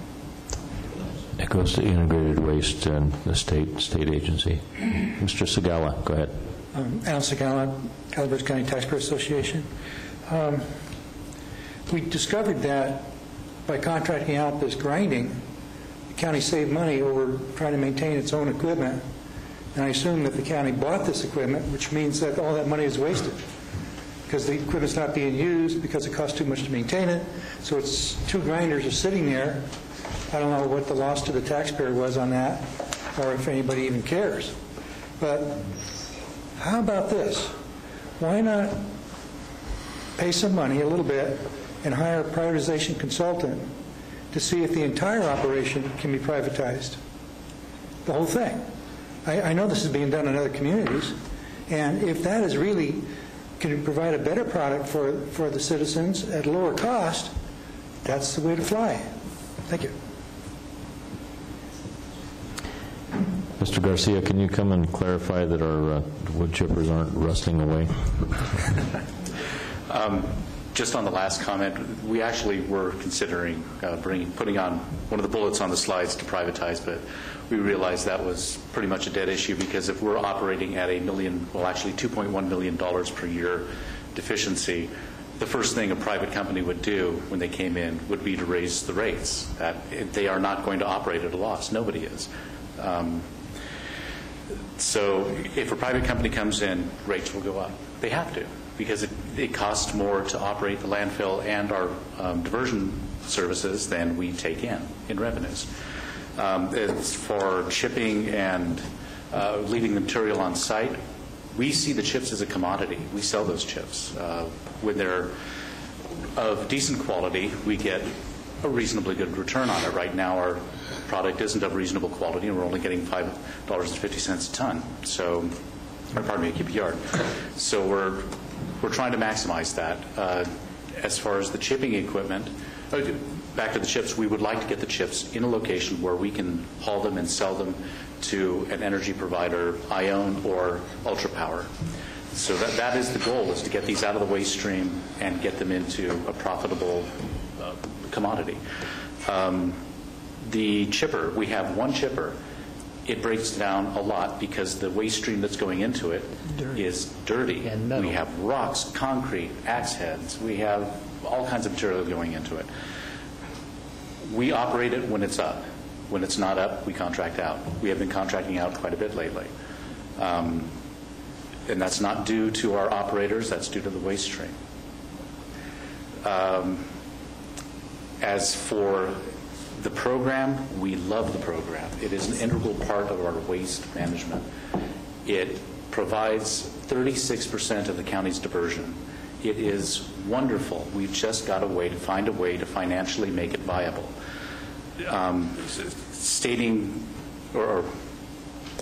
Without finding a way to pay for the program, we have to make cuts in other areas. And the residents who use the program, who rely on it, they have to understand that the costs of the program are such that it isn't self-sustaining. It has to be supplemented. We have to subsidize the program, and what are we going to subsidize it with?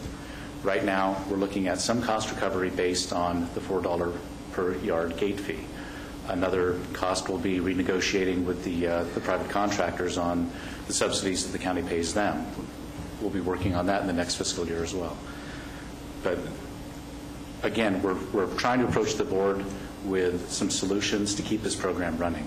We're very excited that it is running and that it has been so successful, and we want to ensure that that success continues.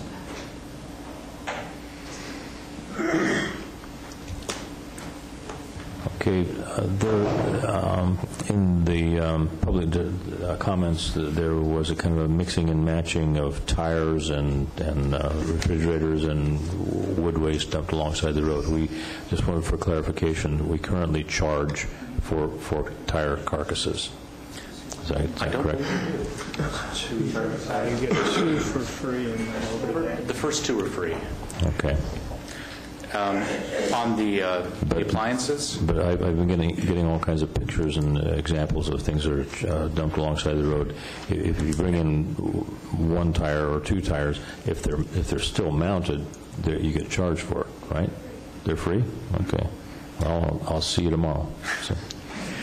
And as far as the dumping that's going on, this dumping is going on without any fees in place. And if residents are going to dump illegally, they're going to dump illegally. We have free services now. If they're not using them, there's nothing we can do to encourage them to use them. Okay, on the specific issue of identification, how do we go about it, identifying a person who shows up on the scale as a resident of Calaveras County? We have been checking IDs, and one person was turned away from Rock Creek last week, and I believe 2 people were turned away from the contractors' sites. That is a portion of the diversion, or a portion of the materials we're taking in. Unfortunately, I believe the material that we're getting the most of is from either residents or relatives of residents or somebody who has a connection within the county or a lot in the county who resides someplace else and brings their garbage to us. That's where the problem happens with the appliance waste. Quite frankly, well, I've heard people coming from San Joaquin County up to the landfill to dump their wood waste, but I can't see that as a very economical way to do it. But the appliance waste does come from out of county. Okay, well, let's talk about the rationalization or the justification for some of these things. Now, if I'm a person who owns a house in Copperopolis, I'm paying the $150 per parcel fee per year, and I rent that house out. Now, one of the reasons that, I don't do it, but just hypothetically, if I rented that house out and part of the rental agreement with the people that are renting the house is that at the end of the weekend, they've got to go to the transfer station and dump their waste. So they're out-of-town resident renting a home that pays the annual fee. Is that an acceptable thing to do, to dump there? If they have a driver's license, they're producing the waste in the county and the property is being paid for, yes. Okay. If you're not residing in the property and they are, the parcel fee is being paid and the person living at that property is entitled to dump. Included in their rent. Right. Okay. I don't imagine you're going to include that for free when you rent it out. It is a cost of doing business in the county. Okay. Another complaint that I get occasionally are from people that are their principal residence is in the Bay Area because they're still working for a number of years before they can retire. They have an additional residence in this county, and they go out to the dump and they're driving the pickup that has a Burlingame license plate on it. And they say, can you show us some ID? They have their Burlingame residence on their driver's license because that's where their principal residence is, but they're still paying taxes in this county. If they have a utility bill, that works. Or tax bill. But our ordinance clearly states that to be able to dump at the transfer stations or Rock Creek, you have to have a current driver's license or a copy of your current tax bill. But we do make exceptions for a utility bill. But it's actually in the ordinance that it has to be the tax bill. And again, out of county residents only pay half the fee. So that.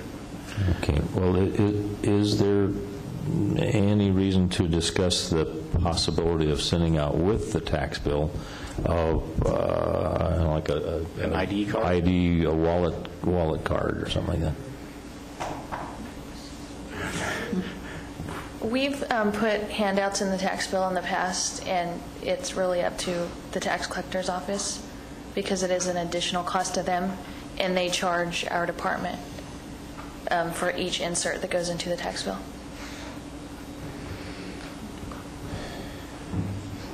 It can be done, but it would be an additional cost. Well, the question before the board is we have $884,000 in the hole, and how do we want to manage that?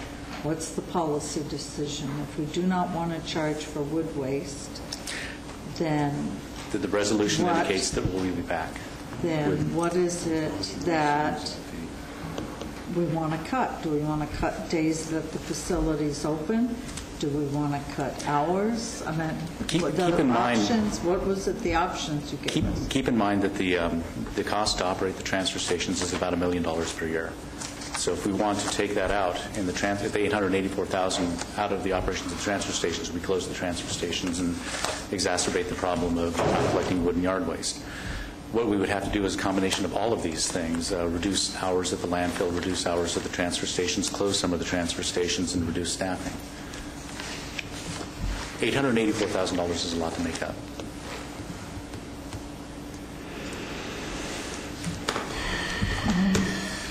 There was that one gentleman from West Point, man sitting way in the back with the blue shirt. Mr. Been Butler. here since '03 or Bill something Butler. like that. Well, I think he's the one who mentioned like a free collection day, like we have a hazardous waste day. I understand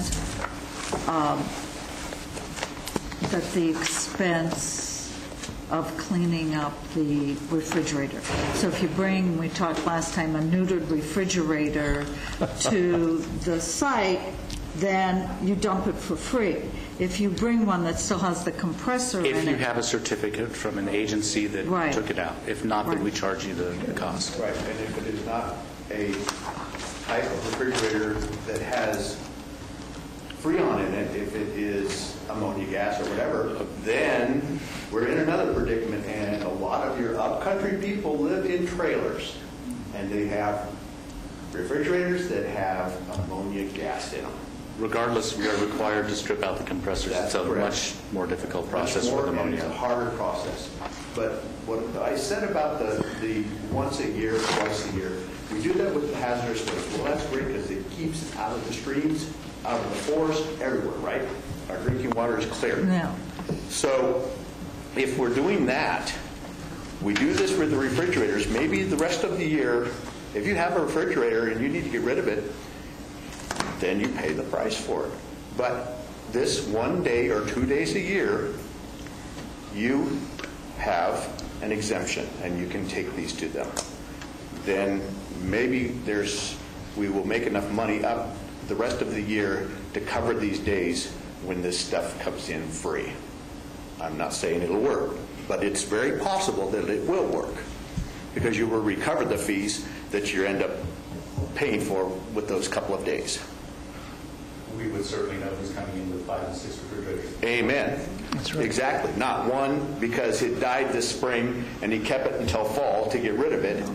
He and all of his family members brought him up and everybody set him in his backyard until that day showed up, and then all of a sudden he shows up with 6 of them. So either that or an identification source so that you get somebody who comes in, you run his card through, just have a magnetic card with his address and everything else on it, just like a credit card machine, and say, oh, wait a minute, you dropped this one off last month. Why are you dropping another one off this month? I don't understand this. Are you in a business now? Are you hauling? Picking up other people's trash? You know, I mean, come on, guy's not going to have 16 refrigerators in his backyard unless somebody's bringing them to him. And he's got his own dump station going on. Oh, yes, I have. I have. And I was very surprised when I moved in there. Let me tell you, in the last 5 years, it has cleaned up to a point where I'm proud to be there. Okay? I was very, very shocked when I moved into West Point, but the area up there is gorgeous. But everybody had their cars buried in the front yard or backyard. Okay? People were digging pits and burying their stuff so that they wouldn't have to take it to a transfer station because either they didn't have the capabilities or just didn't want to do it. But you get enough people that are cleaning up and they shame everybody else, then it starts to look nice again. So I just would hate to see that all go by the wayside because we are in debt, which is everybody's problem now, not just the county, not states, federal, everybody. We all have that problem. And up there where I'm at, there's a lot of people that are on fixed incomes that cannot afford that $25. They may not be able to feed their kids. So that is part of the problem you have to deal with also. You're looking at families that are below poverty level, that have no money. You're looking at seniors that are on fixed incomes where they might make it from month to month, to buy enough groceries to eat, or they may starve. Anyway, that's my point. Thank you. Okay, are there any other public comments on this item? Okay, if not, let's close that portion of the discussion and bring it back to the board. I want to remind the board members that we had approval of these fees several weeks ago. I brought it back on a reconsideration because of the depth and the I don't know, the impacts of all the people that had called me about it. Want to ask me to take another look. So, Supervisor Walensky, you want to weigh in on this? Yeah, just a few comments. I've made most of the ones I intend, but we have multiple problems and multiple costs here, and there's no magic bullet. There's not. We can't deal with this piecemeal. I'd like to make a couple of points. First is that when we have gate fees and parcel fees together, they kind of neutralize the point. One works against the other.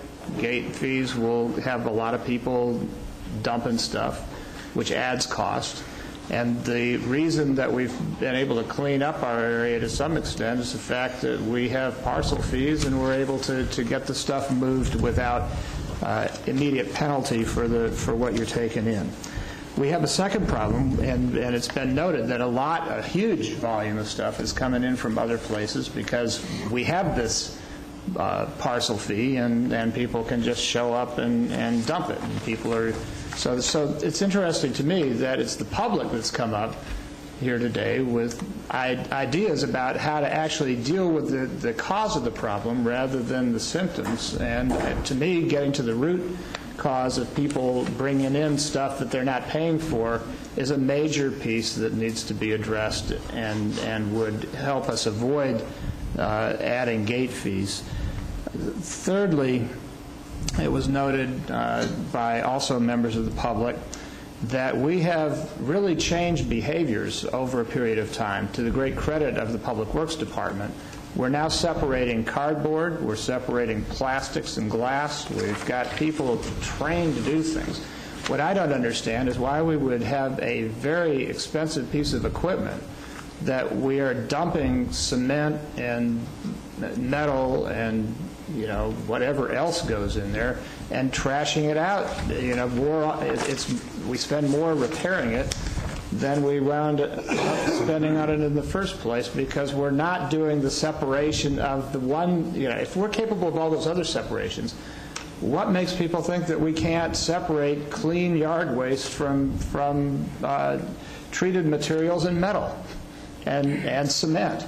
I really believe that some way of separation is not only a way to save money, but when you go from $5 to $15 to $25 per dry weight ton for the materials, that's significant. In fact, that's extremely significant when you also half the distance to the destination.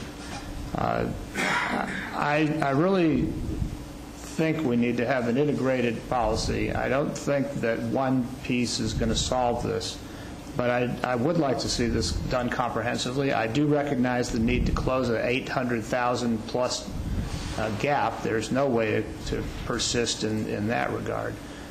So we had to find a solution, but I don't believe what's in front of us does that. On the issue of closing the gap by other mechanisms, if we were to give the voters an opportunity to raise the fee, how long would that take?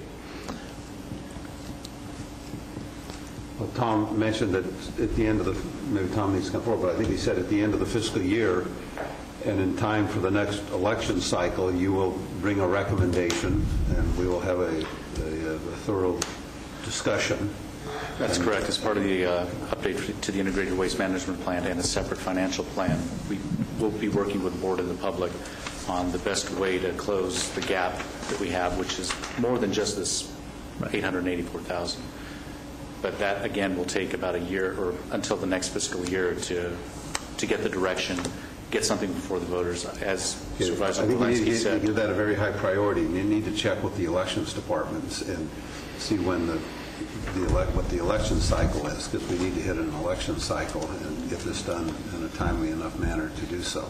And also to keep the kind of sticker shock we keep getting when we ignore something for a lot of years. It would be nice to take the advice of yet another member of the public and do this on a cost of living basis over a graduated time frame. We keep getting into these holes, although actually only a couple of years ago we were being told that this was all solvent and in good shape, and suddenly we're talking millions behind. So I appreciate the new numbers and the reality of that, but I also find it difficult if we don't keep track of these things over time. We wind up in a trap of our own making and a very difficult exit from it. Well, I need to voice my opinion since two of the very busy sites are in the Ebbets Pass corridor. We're very strict on our 100-foot clearance. We have the Volunteers in Prevention program. We cite people. And I do know that unimproved lots also take their yard waste to Miller's and Calaveras Forest Products. So before us, supervisors, is $884,000. Mr. Garcia said if you do not want to charge X, be it $4, $5, $2, where is it that you want to make up that $884,000? I agree that I don't want to piecemeal it, but the next election cycle is months away, and the longer we wait, the more this $884,000 is going to grow. And none of us historically want to be the one to say we have to bite the bullet for a certain period of time. I like the idea of having, if we bring a parcel fee back and do it incrementally like this woman had recommended, if we can do that, we do that. But how many of you really think that the voters of Calaveras are going to vote to increase the $150 a year? And the other part of that is if we say it's going to go up to 200 but no more gate fees, how far will that take us into the future? It's definitely not going to take us 17. It's not going to take us 17 years into the future unless we can incrementally change that.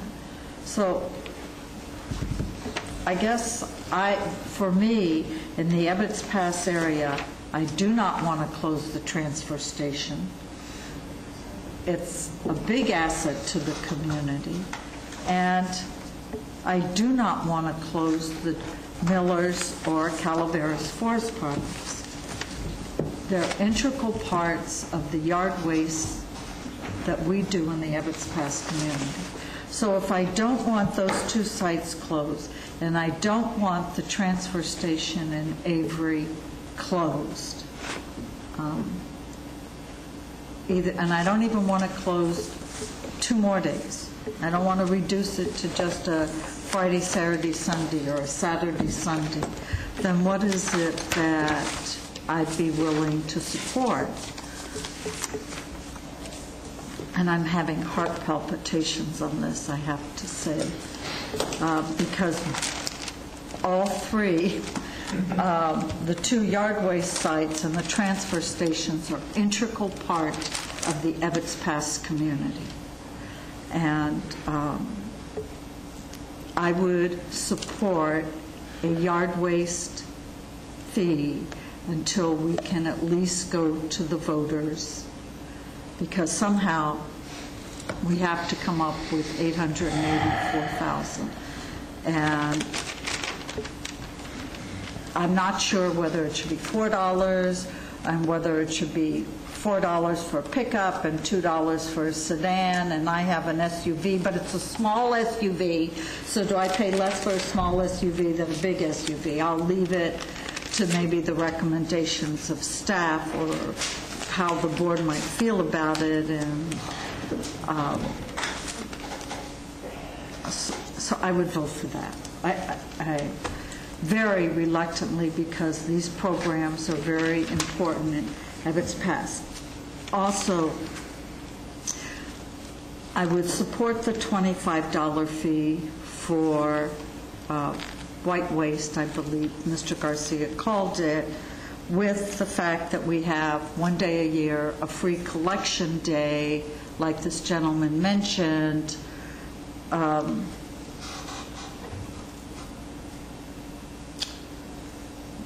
End of conversation. I mean, I don't want to beat this up, but if I, as a board member, don't come up with something, and I'm not going to offer something up, then shame on me. And then when we do the analysis of the whole solid waste fee, we can revisit this. Okay, just for clarification, you were saying that you could support it or you would support it. We approved the implementation of those fees before. So this is taking something away that's in place. Yeah. So if you don't take it away, Russ said he wanted to reconsider his vote, with the and I fees don't know if he does. as passed by the board at an earlier session. With Steve, last time I couldn't support $4. I couldn't support. I've seen the refrigerators, dishwashers, etc. I've seen them outside the transfer station. If the transfer station isn't open when somebody wants to dump, they dump it. And I've seen it. You could set up house when you go into the forest. And I'm just talking in Ebbets Pass, and from what I'm hearing, it's true in Steve's district also. So. Except that we actually do set up house up there.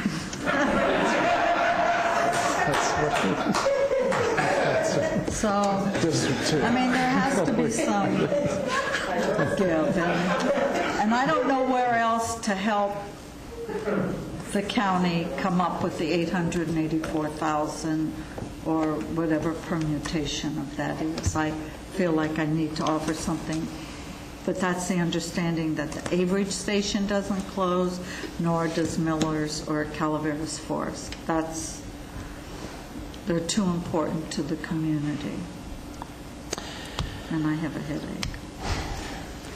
Okay, well. Occupational headache. It's not the flu. You're feeling achy, too? Anyone else wishing to weigh in on this? Open it up for a motion. Let's see where we go. Well, if there's no change, there's no change, and unless... Well, Steve may want to make a motion. Yeah, I will make the motion to, I guess, would it be a motion to reconsider, or is it a motion to revoke the... To suspend wood and yard waste fee and adjustment of integrated waste budget service. I make that motion. And it dies for a second. Well, yes, you're right. It dies for a second, but I think that we should continue the discussion to see if we can kind of avoid being penny wise and a pound foolish. I am not oblivious to the fact that it costs a lot of money to go out and clean up the roadsides. So. Well, let me try another motion and see if I can get a second for that, which would be to adopt this with the, and it's a little curious to me because the agenda item refers to yard waste and not the other fee, but I believe that the intent, but I believe the intent of the reconsideration was to include the $25 fee for that. Am I mistaken in that? I heard in the last meeting when this was agendized that we were talking about. If you want to do the white stuff, then you have to order it to come back or pull the board, see if they want it. Then there's no, I guess the agenda item is different than what was suggested at the last meeting. In that event, I would simply suggest that we have the white waste revisited as well, and that Marita's suggestion of at least giving people a once-a-year opportunity would be better than what we have at the moment. Okay, so the $25 would stay in place. We would come back at a future meeting to talk about implementing a one-day waiver for that, or collection day? We can do an amnesty day administratively for the white waste. Amnesty. Well, then poll the board and see if the board wishes to give that direction. On this action today? No, you can just poll the board and see if the board supports the administratively. Yeah. That doesn't require, I don't think, an agenda item, does it, Jim? No, I understood him to say he could do it on his own himself. Okay. Unless you want to tell them not to do it, and hey, not me. All right. As I understand it, we're polling the board to give Mr. Garcia authority to do what he already has the authority to do. Yeah, so. we don't need to. I think it's kind of a moot point. However, I think that in the overall context of this discussion, it should be meaningful to the folks that have come here. This is part of the option that is being offered, is that we have this terrible dilemma about what we do with the shortfall. So we're trying to plug a hole, but we're not being insensitive to the things that were brought up here about how things are arriving alongside the roads that might otherwise not be there if there was an amnesty day. So we've covered that. Let the newspaper reports and the TV reflect that we're being sensitive to that, or that Public Works is. Okay, so Supervisor Walensky, getting back to this crafted motion, are you still thinking about something on the yard waste? No, I'm happy to have, I have a backup plan on yard waste in District 2. We're going to open up a free place for clean waste, and it will be chipped and sent to the cogen plant, and it will be on the road to Wilseyville. So we'll deal with it our way. But on the question of the poll, I would very much like to go on record as supporting an amnesty day. Okay, Supervisor Tryon. I'll support it, but I would like a report back as to what the consequences were of an amnesty day. And like I said, to me, the highest priority is to get that integrated waste management plant done and get the financials done and see if the board can reach some consensus as to how to go forward. And to me, to answer Marita's question of, well, geez, you think somebody will vote for this? If the alternative is to close all the transfer stations, I think they will. I mean, we need to make very clear that obviously we have to have a balanced budget. And if the current fee does not support the transfer stations and it's just going to support Rock Creek, then that's what's going to happen. So I think, depending on how we do it, et cetera, I think there will be support to support the current system. I think there's a lot of support out there for the current collection system that we have in place. So, and yes, I support the one day, not 2 or 3 days, but one day, and get a report back and see what we want to go from there. Supervisor Tuffanelli, you want to express your opinion on that? I'll support an amnesty day too, Tom, and perhaps you can set up some guidelines for that also. So we don't have somebody show up with 27 refrigerators and 16 washers and so forth. Okay, Supervisor Callaway, I think you would. Because then we'll know who it is. I mean, that's one of the reasons to do the amnesty day, is just to see who shows up with how many appliances and where they're coming from. Okay, then we know. So yeah, then we know.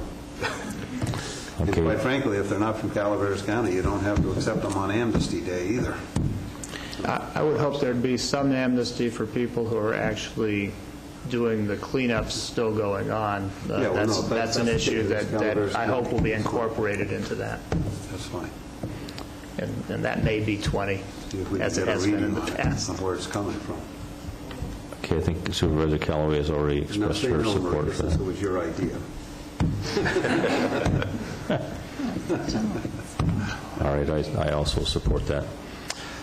Okay, so what we've talked about this for a long time here, resulting in only this action authorizing the amnesty day. We're going to stay with the fees that we adopted at the previous meeting with reluctance or trepidation, I guess, on my part about whether we're doing the right thing, but we've done it. So your minutes are accurate. Yes. The board took no action.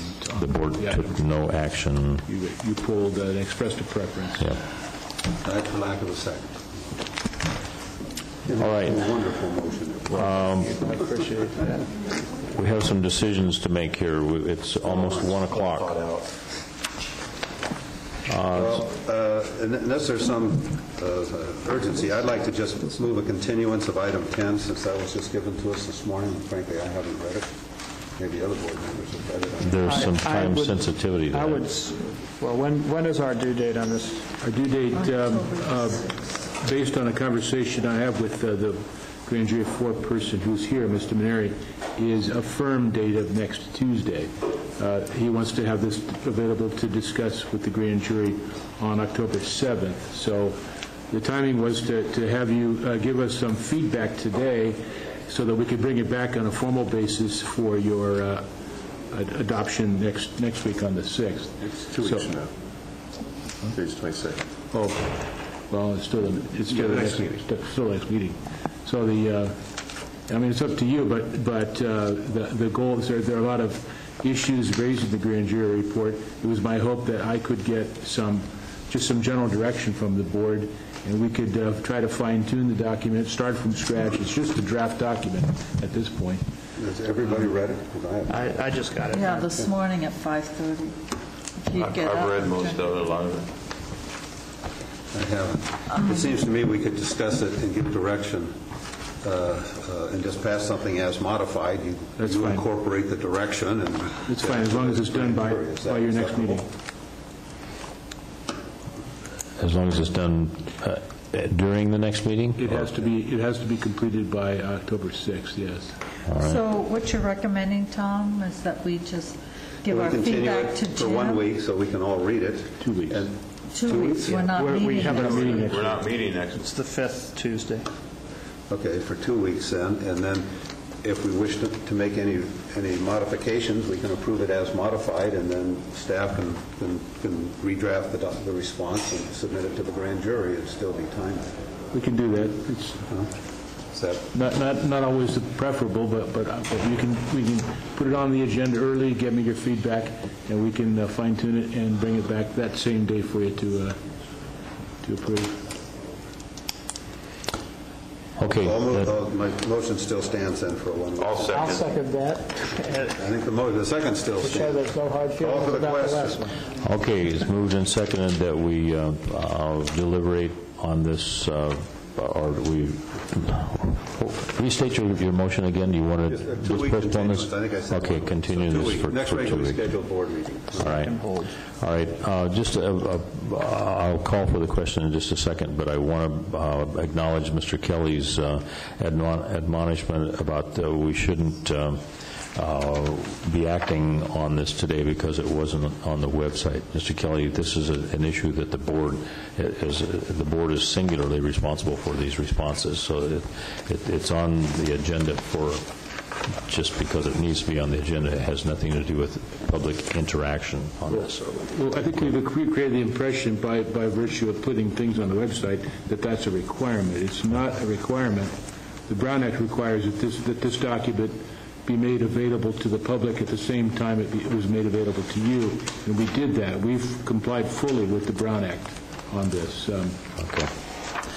All right, so on the question, all in favor of the motion say aye. Aye. Aye. Opposed? The motion carries unanimously. Yeah, there's too much. Okay, on...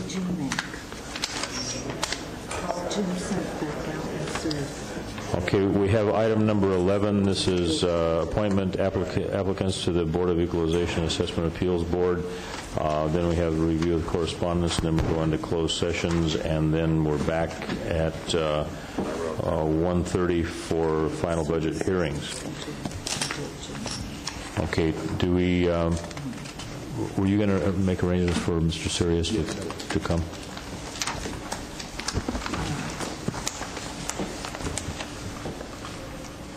So he'll be here momentarily? Okay.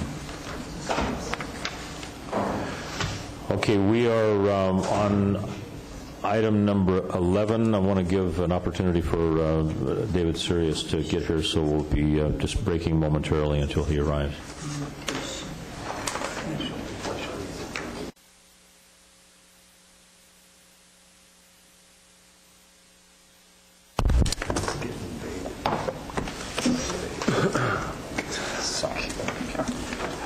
All right, we are now on item number 11. This is a discussion and possible action regarding the appointments to the applicants to the Board of Equalization Assessment Appeals Board. This is an item that was continued from our September 1st session. And I would like to give David Sirius an opportunity to explain to us the legal considerations concerning this particular item. Tom, you had a question last time as to the number of board members. I misrecalled the number of board members. So the way that it works is under the statute, there's 5 members appointed, 2 of whom can be from the Board of Supervisors. Only 2 of you guys can be on this 5. So if you appoint 5 applicants from outside the board, then there's none of you. If you appoint 4 applicants from outside, then you can choose one of yourselves to be on that board. But that's the only one. It's almost like you're not. You have to nominate 5 total, and it can't be more than 2 board members. Correct. Okay, that's fine. That just for clarification. Okay. All right, and we have the following applicants. There's a guy, I think it's Puccio, is that the way you pronounce that? Anita Pak, Carol Ann McDaniel, Larry Hart, Karen Rubio, George Contreras, and Maureen Elliott. We had also an application from a Mr. Joseph Kelly, but we discussed last week how Mr. Kelly is not an eligible candidate until he finishes his litigation with the county. All right, so have board members had an opportunity to review these qualifications? And we have 1, 2, 3, 4, 5, 6, 7 potential candidates, and we need to select 5. Well, maybe I'll just put out 5 members. I guess the first question is, is there any board member that... I would like to serve on this board. This is the conception of it to begin with, so I would like to put my name in this fold and sit on this board. Well, I'll just give you my suggestion then, and that would be Mr. Puccio and Anita Pak.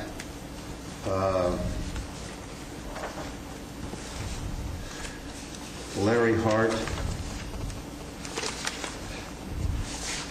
and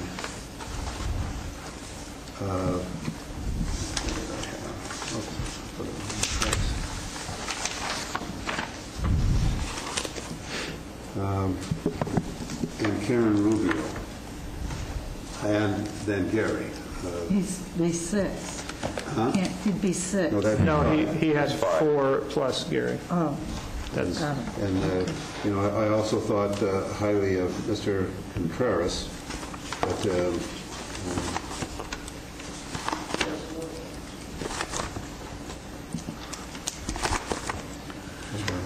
so that would be my suggestion. Maybe we just let everybody give their suggestion, and those that we have 3 votes for, we can say they're there, and then we'll discuss the remainder.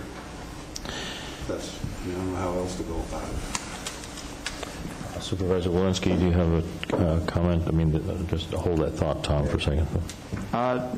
Well, I think we have 2 tasks. One is to determine the names of the people who would serve, and the second is to put them in their their particular slots, because some are one's 1 year. We have a couple of 3 years and a 2 year.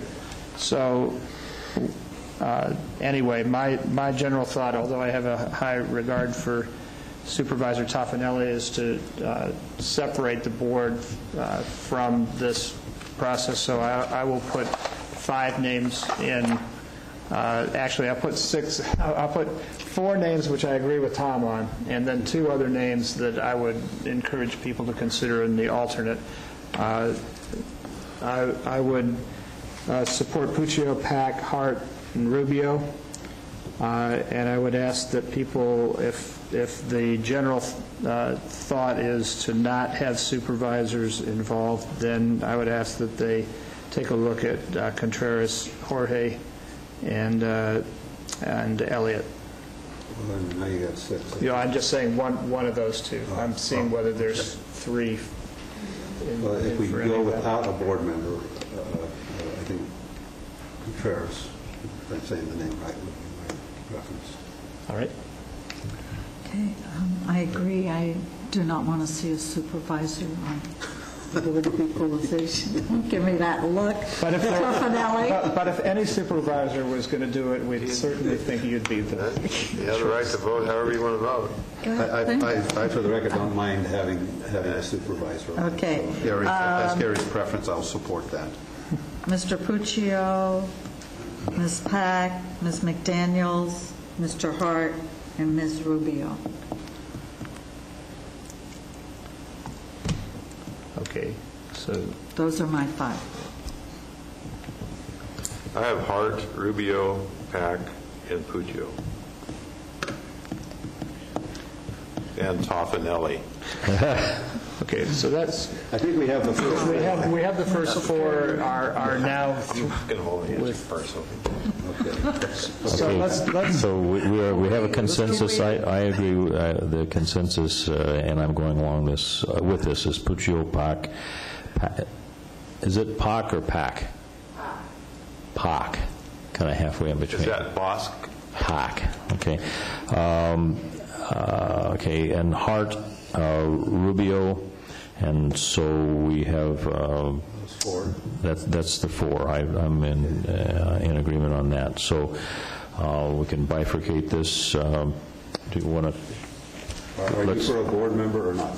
I would prefer that Supervisor Toffanelli be available to go with me to Sacramento to the other important meeting. Cosgrove Creek issues. Yeah. So that's a no. That's a no. So that puts it back then into the public membership.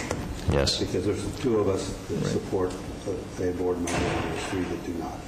That's correct. All right. Yeah. So then the question, then we should poll from the remainder. Yes. There are 3 names that have come up as the 5th position. Okay, I would support Contreras. So. I'll go with Contreras as well. Supervisor Toffanelli, do you want to weigh in on that? Rita was going to go because she jumped in last time. Okay. I was waiting for her to. You can't vote until Marita quit squeezing her arm. Come on, man, stand up. And she started to, but ladies first. Okay, do you want me to tell you who to pick? No, I'll pick Elliott. Now it's your turn, Marita. I gave my 5. But you were with McDaniel. McDaniel. Yes. Right. There was no support, no other supervisor support for McDaniel, so she's not among the. Then I pick Mr. Contreras. All right. I am inclined to throw my support to Elliott. So, can we go on? That's 3 for Contreras and 2 for Elliott. 3 for Contreras? Yes. Okay, all right.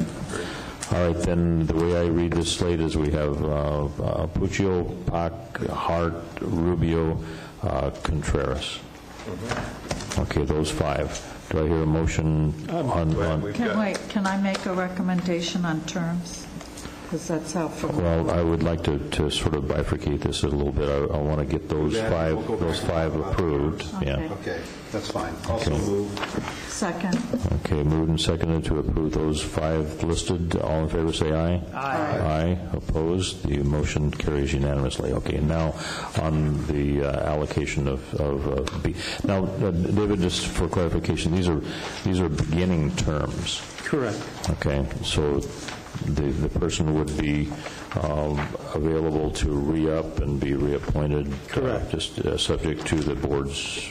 Correct. And so all you would be doing is going 1 through 5 randomly. It doesn't really matter. It's just that the terms start getting staggered depending on the order of your appointment.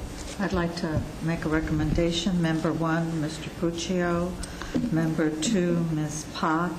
Member 3, Mr. Contreras. Member 4, Mr. Hart. Member 5, Ms. Rubio. Which is the 1 year? Mr. Contreras. Yes. Yeah, Ms. Pak, 2, Mr. Puccio, 3, Mr. Hart, 3, Ms. Rubio, 2. I would support that as well, so it's 3. Okay, so we have a motion and a second for that listing as far as the duration of terms. All in favor say aye. Aye. Aye, and opposed? There are none, so that motion passes unanimously. All right, that concludes the discussion on item number 11. Let's go to the review of correspondence reports of various matters. Supervisor Tryon, can we start with you again, please? I just have one item. We received in our correspondence, and I think we owe them a response, from the fairgrounds, where they basically have now paid, they came before us and asked for a waiver of the solid waste fee, and we said no. So they have now apparently paid the solid waste fee, but they're asking if the what do I want to say, the late fee or whatever, could be waived because they were in the process of appealing it before the board. And I don't really mind, or I don't know if legally we can. If legally we can, I think that's probably fair enough, being they paid it, and they were in an appeal process before the board. The question is, or I don't know what happened. The county council went to lunch with his bride, probably. Oh, no, there's his bride. I may be able to provide some help. So the question is, are we able to do this request? And then if we're not, then it's a moot issue. If we are, then we probably should agendize it, if there's support to agendize it, and see what the board would like to do with it. I've discussed this matter with the treasurer tax collector, who has been in correspondence with the fair. The county does not have the latitude to waive that penalty. Okay, well, then that's a moot issue. So much that completes my comments. Okay, you have no... The only other thing I'd say is this is right. I will be attending the RCRC annual conference, so I'll be out of county on Thursday and Friday. So that completes my comments. Okay. Supervisor Walensky, will you hold off just 1 second? Could we, along with the letters of acknowledgments and congratulations for the 5 people that were selected, I'm directing this comment to the administrative office, I think. Could we also send letters of appreciation for the applications that we received from Carol Ann McDaniel and Maureen Elliott? From the chair? Yes. And Joe Kelly. Oh, yes, I'm Joe Kelly.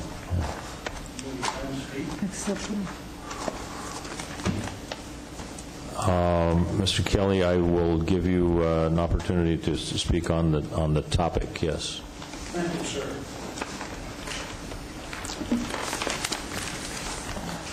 September 1st, I believe Vice Chairman Callaway's September 1st, 2009 statement, Mr. Kelly has a legal action against the county. That's a conflict of interest, is incorrect. California Constitution, and that's what this is about, too. This is a constitutional process, sir.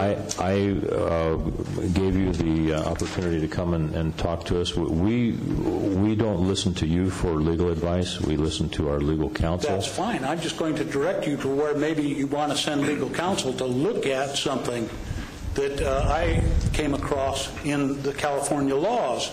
Perhaps he's not looking at the same place I am, but it is a constitutional issue, sir. I would prefer that you, rather than bring this to me verbally, could you send me a notation, citing the example of the code section you're talking about, and I'll It is an take it up important with. thing, sir. It's a government code, a California Code of Regulations, Title II, and it gives you folks the ability to do certain things, and now you're telling me I don't have that same ability, that I'm a second-class citizen. And I take that as a, what do they call that? I think what you've just done here is it's called a retaliatory discrimination. Well, Joe, maybe I can just jump in. We took this vote, and I will just tell you for myself, my selection of candidates had nothing to do with your lawsuit. So whether you have a lawsuit against the county or not is not a basis for my vote, for my motion. I appreciate that, and I find that. I doubt it's for any other board member, but they can speak for themselves. And if for some reason, other board members will say, yes, that influenced their vote, then I think your I don't think they will, sir, but I think that September 1st, a statement was made. There was given no opportunity for anybody to speak public comment about it or for me to contradict what Ms. Callaway said. I'm not giving the opportunity now. I'm trying to provide you with Title II information. You don't want to hear it, I'll send a letter to the chairman. He can pass it around. And I hope somebody, whether it be county council or you directly, sir, will respond in letter. Not on email, but in letter. Mr. Kelly, I have a good deal of respect for you and for your opinions. However, I have the gavel, and this discussion is over. Thank you, sir. Thank you for your time. Supervisor Walensky, can you continue with your report? I will also be at the joint Sierra Nevada Conservancy and RCRC meeting and be presenting some things on forest economy on a panel on Thursday morning. I'll be gone Wednesday and Thursday for that. Back on Friday to meet with Senator Cox, who will be visiting District 2, again, taking a look at forest conditions and some of the remedies being proposed on fire. And you're going to sick Pat McGreevy on him on Prop 40, right? I actually have set that up as a bushwhack, yes.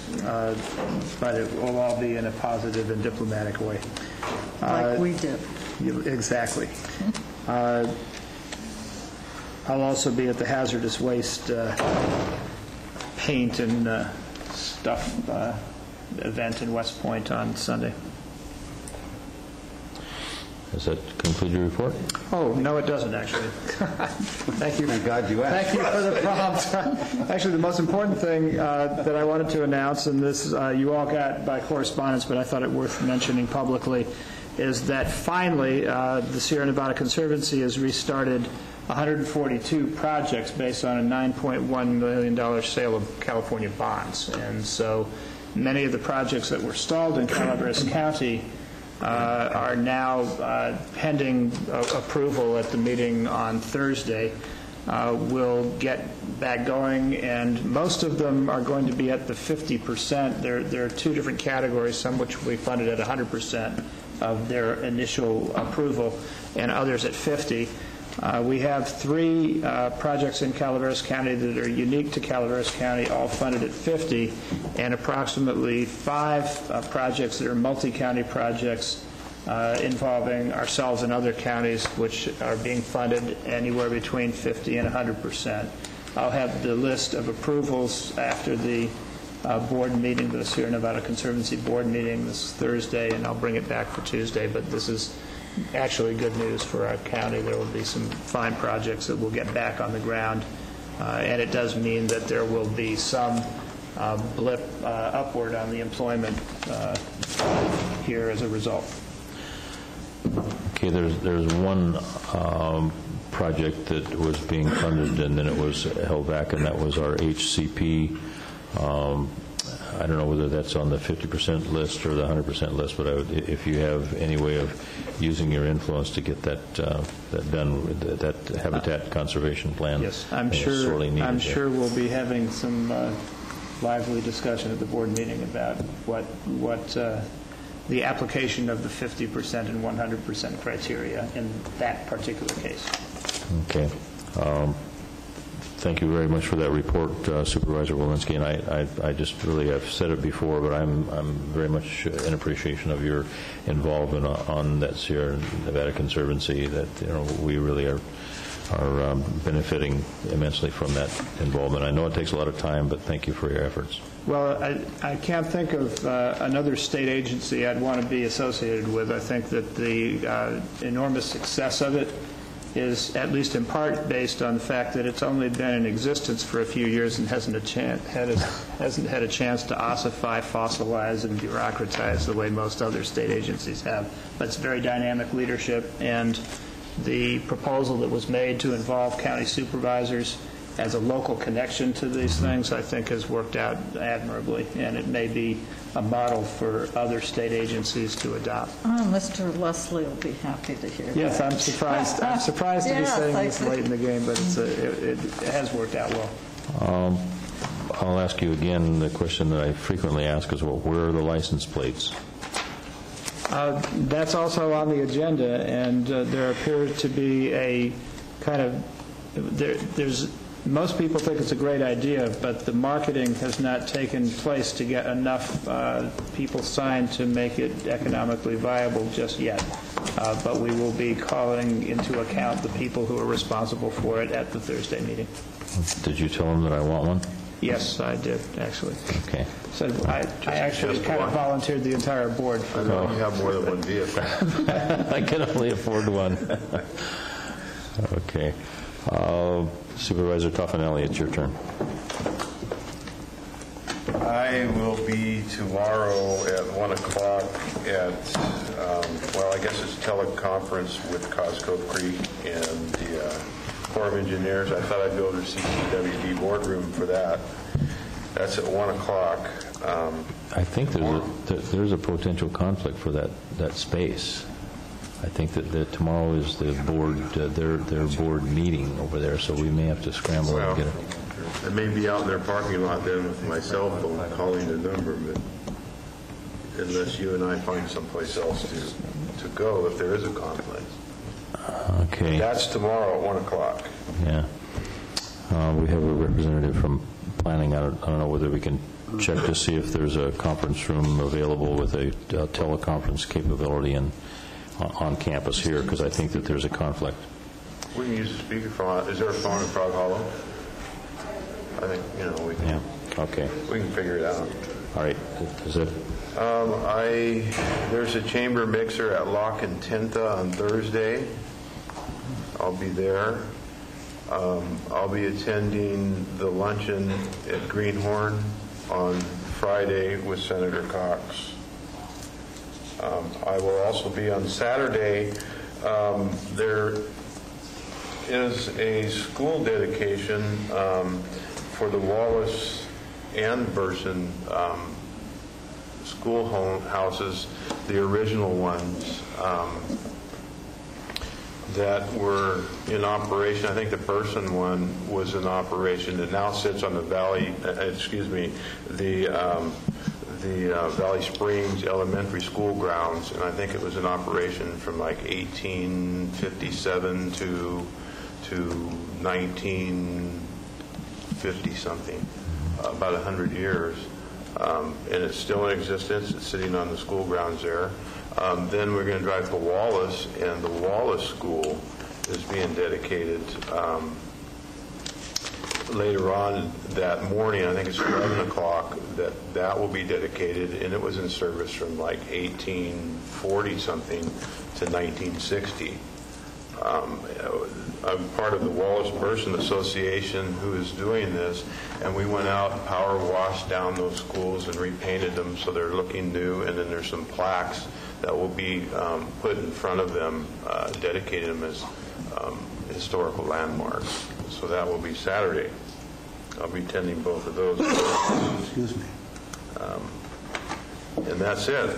Well, some point Saturday you're going to be watching the Cal-Oregon game, aren't you? Is that Saturday? Have you no sense of priorities at all?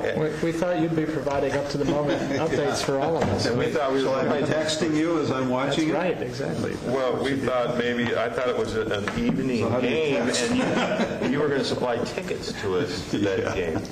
Well, I was going to provide tickets if you were going to get a transit bus that we all could go down together. That could be arranged, maybe. Only it's at Oregon, it's in Eugene. That concludes my board-appointed and non-appointed. Supervisor Callaway. I have Ebbets Pass Coordinating Council, Fish and Game Commission meeting, Did you push the button again? Juvenile Justice. I think you need to explain that. What? Juvenile We Justice? were in closed session last week, and the sheriff's office burst in here, and there was a panic button that was accidentally pushed. You don't want to tell them that. Just out in the secret. Also, there is a health fair this week. It's the annual health fair at Mark Twain St. Joseph's. And I will be hopefully attending Patrick Stevens' retirement in Murphy's Park. When is that health fair? This Saturday.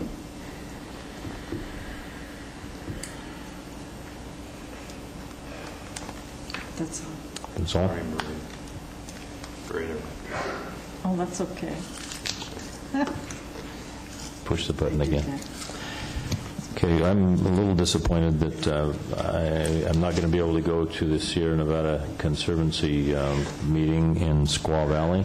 I have fond memories of singing in a choir there for the Winter Olympics in 1960, and I was looking forward to going back and reenacting that, you and me. We could do some caterwauling up there. But. Yeah, I've already heard from Gary what it's like trying to sing next to you. It kind of is a humiliating experience, and I'm not volunteering. Okay.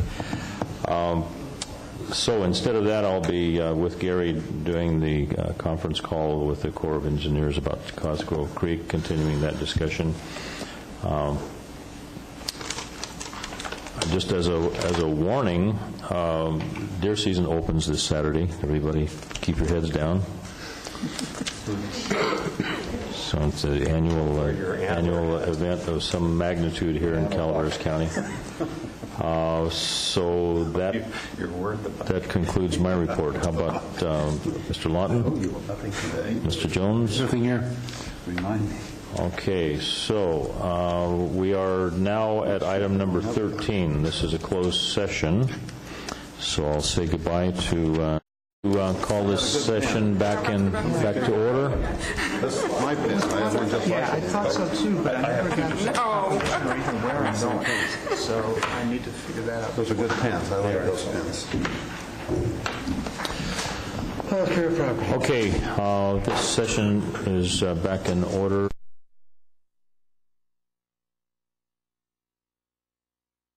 I need to figure that out. Those are good pens. I like those pens.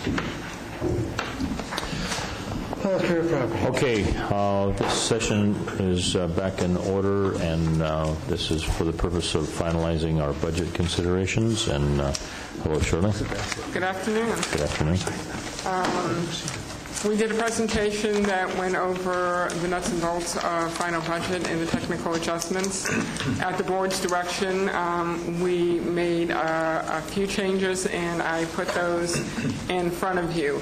One of which was to budget $2,000 for the Economics Development Summit, and that will be in the community organizations budget. And we also adjusted the contingencies to be reflective of the $450,000 that the board requested to be put in contingencies, and the transfer to general reserves to $507,953. There was also one other technical correction to the behavioral health substance abuse program budget, and that was just adjusting the contingencies and 5412, which is special department expense, special purpose. And since we pretty much went over the entire budget at last week's study session, unless you have any questions? Just a couple. I asked you once before, I'm embarrassed to ask again, but I will. What's the unitary tax again? You explained it, and I forgot. And I saw this, and I was looking at it, but I cannot remember what that was. That's okay. It doesn't make sense to most people. Leslie Davis, Acting Assessor. The unitary tax is the tax on property assessed by the State Board of Equalization.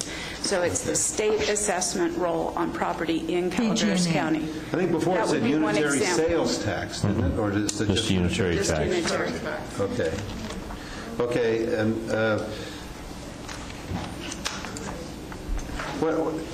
on your second page, the second paragraph, you talk about Prop 72 and the triple flip was reduced by 224.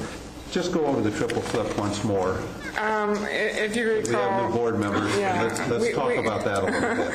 If I can remember all the little details of it, maybe somebody could step up and help you. It had to do, if you remember, at one point the vehicle license fee was subsidized by the state for reduced vehicle license fees paid by all the consumers. When prior to Governor Davis leaving office, he raised the VLF fees and did away with the subvention to counties. When that was very unpopular, and as a result of that, there was a triple flip done where sales tax, property tax, and VLF tax were rolled into a package. And this portion of it is the state in lieu of. And it was reduced. We got a letter just recently that it was reduced by 18%. And that was the reduction. Reduced by $224,000. That's correct. So this is money coming directly from the state? Right. And not subject to any economic activity within the county? That is a set amount that they provide on a yearly basis. It's an estimate, but usually it's pretty consistent. But don't they have the obligation to pay that?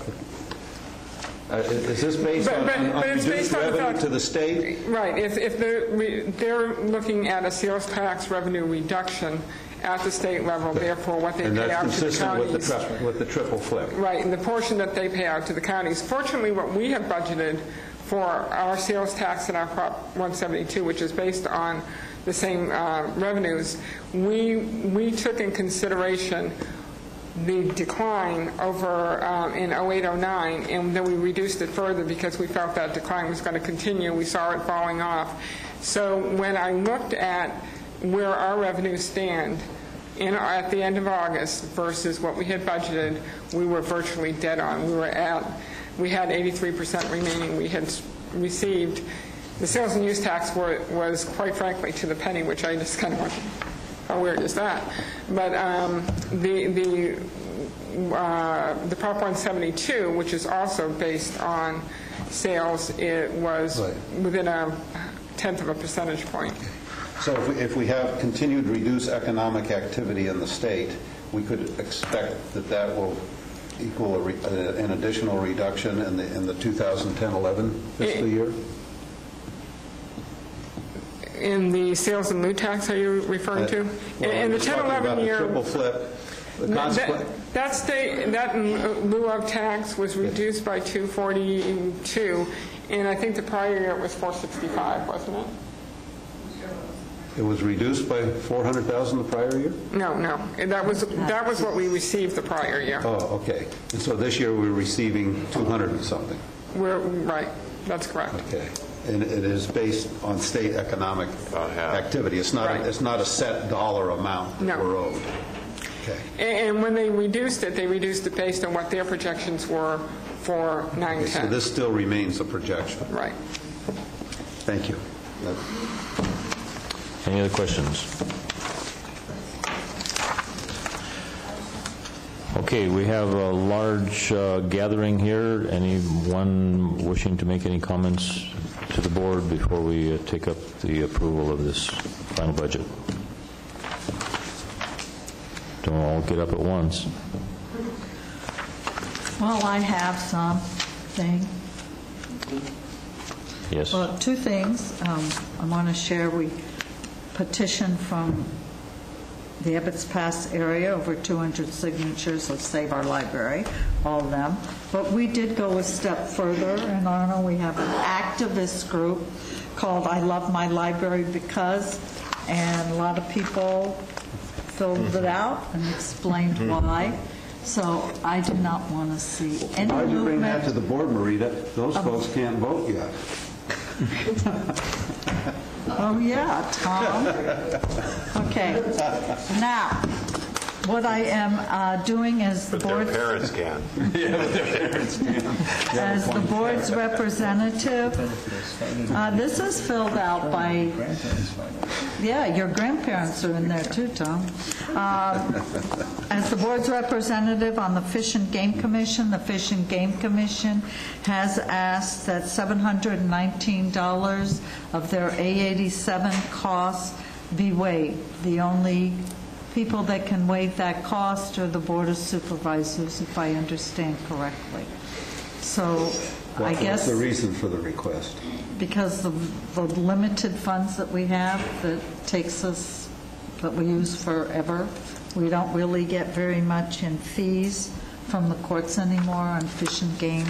But are we still very limited in our plantings? I mean, haven't Only the plantings depends gone right on, one depends on the water. Right now, it depends on the study that's being done by the Fish and Game Commission, but they have, the state Fish and Game, but they have done things quite quickly for us when we had the kids fishing clinic, and for White Pines, I think they've approved shads. I'm not sure, I can't remember. So they are asking that the A87 costs be waived. The costs are $462 from Tech Services, $42 from the treasurer. She took up that much of our time today. And the auditor, $174, and the CAO, $41. That makes it up. So I move that out as a possibility, a one-time only, and that will be the understanding to the Fish and Game Commission. I just wonder, there being so many other districts on similarly strained budgets, whether that would, what would the criteria be that would be different than, I don't know, any... That I asked? Well, you got in first? Is that? I got it first. I understand that. I understand that, Mr. Walensky, because it's $4,200 for Parks and Rec. But they asked me, and I am the board's representative, and I am bringing it to my colleagues. 740 what? $719. Are you willing to backfill partially out of your travel budget? What travel budget? No, we have a travel budget now. No, I'm just kidding. But, 3,000. Okay. anyone else want to comment on that? I am disinclined to grant that request. I've got knowledge of one fine that was $800 that ought to pay for it. However, I'll poll the board. Supervisor Walensky, you said you're not in favor of that? Actually, I raised a question about it, but I will now say that I'm not in favor of it. Okay, Supervisor Tryon. I'm not in favor of it at this time. Okay, do you want to state your... But maybe next year you'll be in favor? Maybe next year. I was waiting for her to say something. Okay. I knew it was coming. I already got the precedent. It's sin. No, I'm not in favor. No, you're not? Okay. No. All right. Nice try. Well, if there's 3 other votes not in favor of it, then I'll support Marita. Okay. You want to change your... You owe me one now, Marita. True libertarian. Here, Tom, I'll give you my frog. Red-legged, see her? Red-lipped frog. All right. Are there other special interest groups that want to be represented here? I do just have one question, Shirley. On page 2, of the cover memo. Okay. I have to say the fourth paragraph was a little convoluted to me. Could you?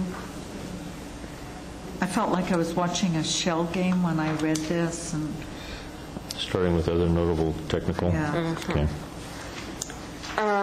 There's a expenditure line item. You're talking about other notable technical adjustments, correct? Okay, state 50% growth expense, that is in county contributions. We were able to reduce that cost reduced by $107,000. We had certain grant revenues, if you remember in my PowerPoint presentation, that the expenses occur in 08-09, that the revenues, because of the delays from the state, will not come in until the current fiscal year, and they were not initially budgeted in the current budget year. So those were included. There were some for OES, there was some for CalMet, and there was some for environmental health. And we had to increase the liability expense line item. Normally we do an actuarial for the liability fund every 2 years. HR risk management, Francine has determined that we should have one for the current year, and based on the recommendations in the actuarial, we needed to increase that liability expense line item by that amount. And then there was nearly $130,000, it was $127,000 something, that we incurred in additional salary and benefit expenses due to the delay in the layoffs. As most people budgeted, put together their proposed budget, that included a layoff at the beginning of the fiscal year. The layoff was delayed by 3 pay periods, and that is the additional cost for those layoffs. Okay, and also on the securitization, it says the current legislators, when they go back to session in January, there's talk of them reconvening for 1A and HUTA. Is that so? Let's make a positive assumption that they will go back. And we're very hopeful that they will. CSAC and the League of California Cities is lobbying hard to get them to reconvene. The reason that those two bills did not pass, they passed the Assembly already, but they haven't passed the Senate, and it really had nothing to do with the bills themselves. And it is hopeful that they can reconvene, because it really is to the benefit not only of the counties for cash flow purposes, but it's the benefit of the state. It's a savings of between $200 and $300 million if they securitize, do the securitization in November, December. And so in order to do that, they have to come back into session prior to that. If they wait until January, it will cost a little bit more and pushes it out a little bit. And it pushes it out a lot more for us. Right, and probably March before. Because this is part of our budget. Right. So, but just so you know that California Communities is moving forward with the securitization. The counties have supplied that are interested in, and the vast majority have submitted their numbers as to what the Prop 1A reduction will be for the counties.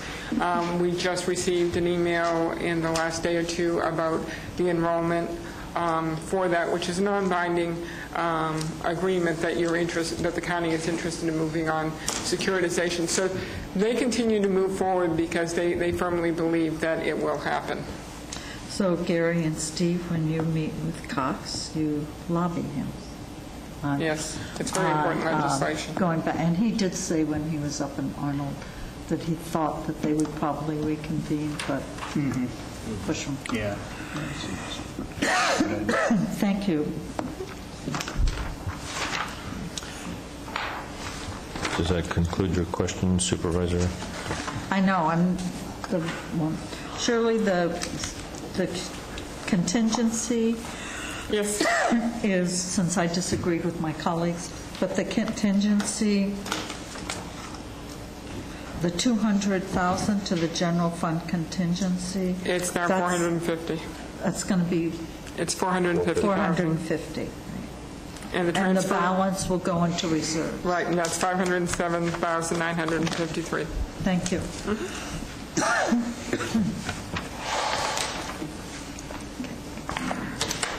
Well, You must be with the grand jury. if there's no questions from the board, I approve the final budget. And there's actually 3 resolutions. We're putting together these. We're done here. We are done.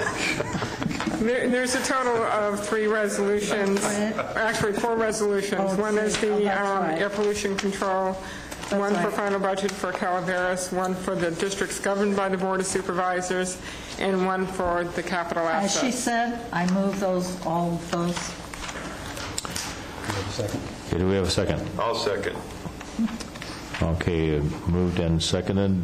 Before I ask for the question on this, I want to extend my appreciation to the department heads that are here and elsewhere that made sacrifices to allow us to get the balanced budget this year, to various bargaining units and employees, board members who made sacrifices to allow this budget to be balanced. Thank all of you very much. Okay, calling for the question. All in favor of the motion, say aye. Aye. Aye. Opposed? Okay, there are none opposed, and this budget is approved. Thank you very much for coming.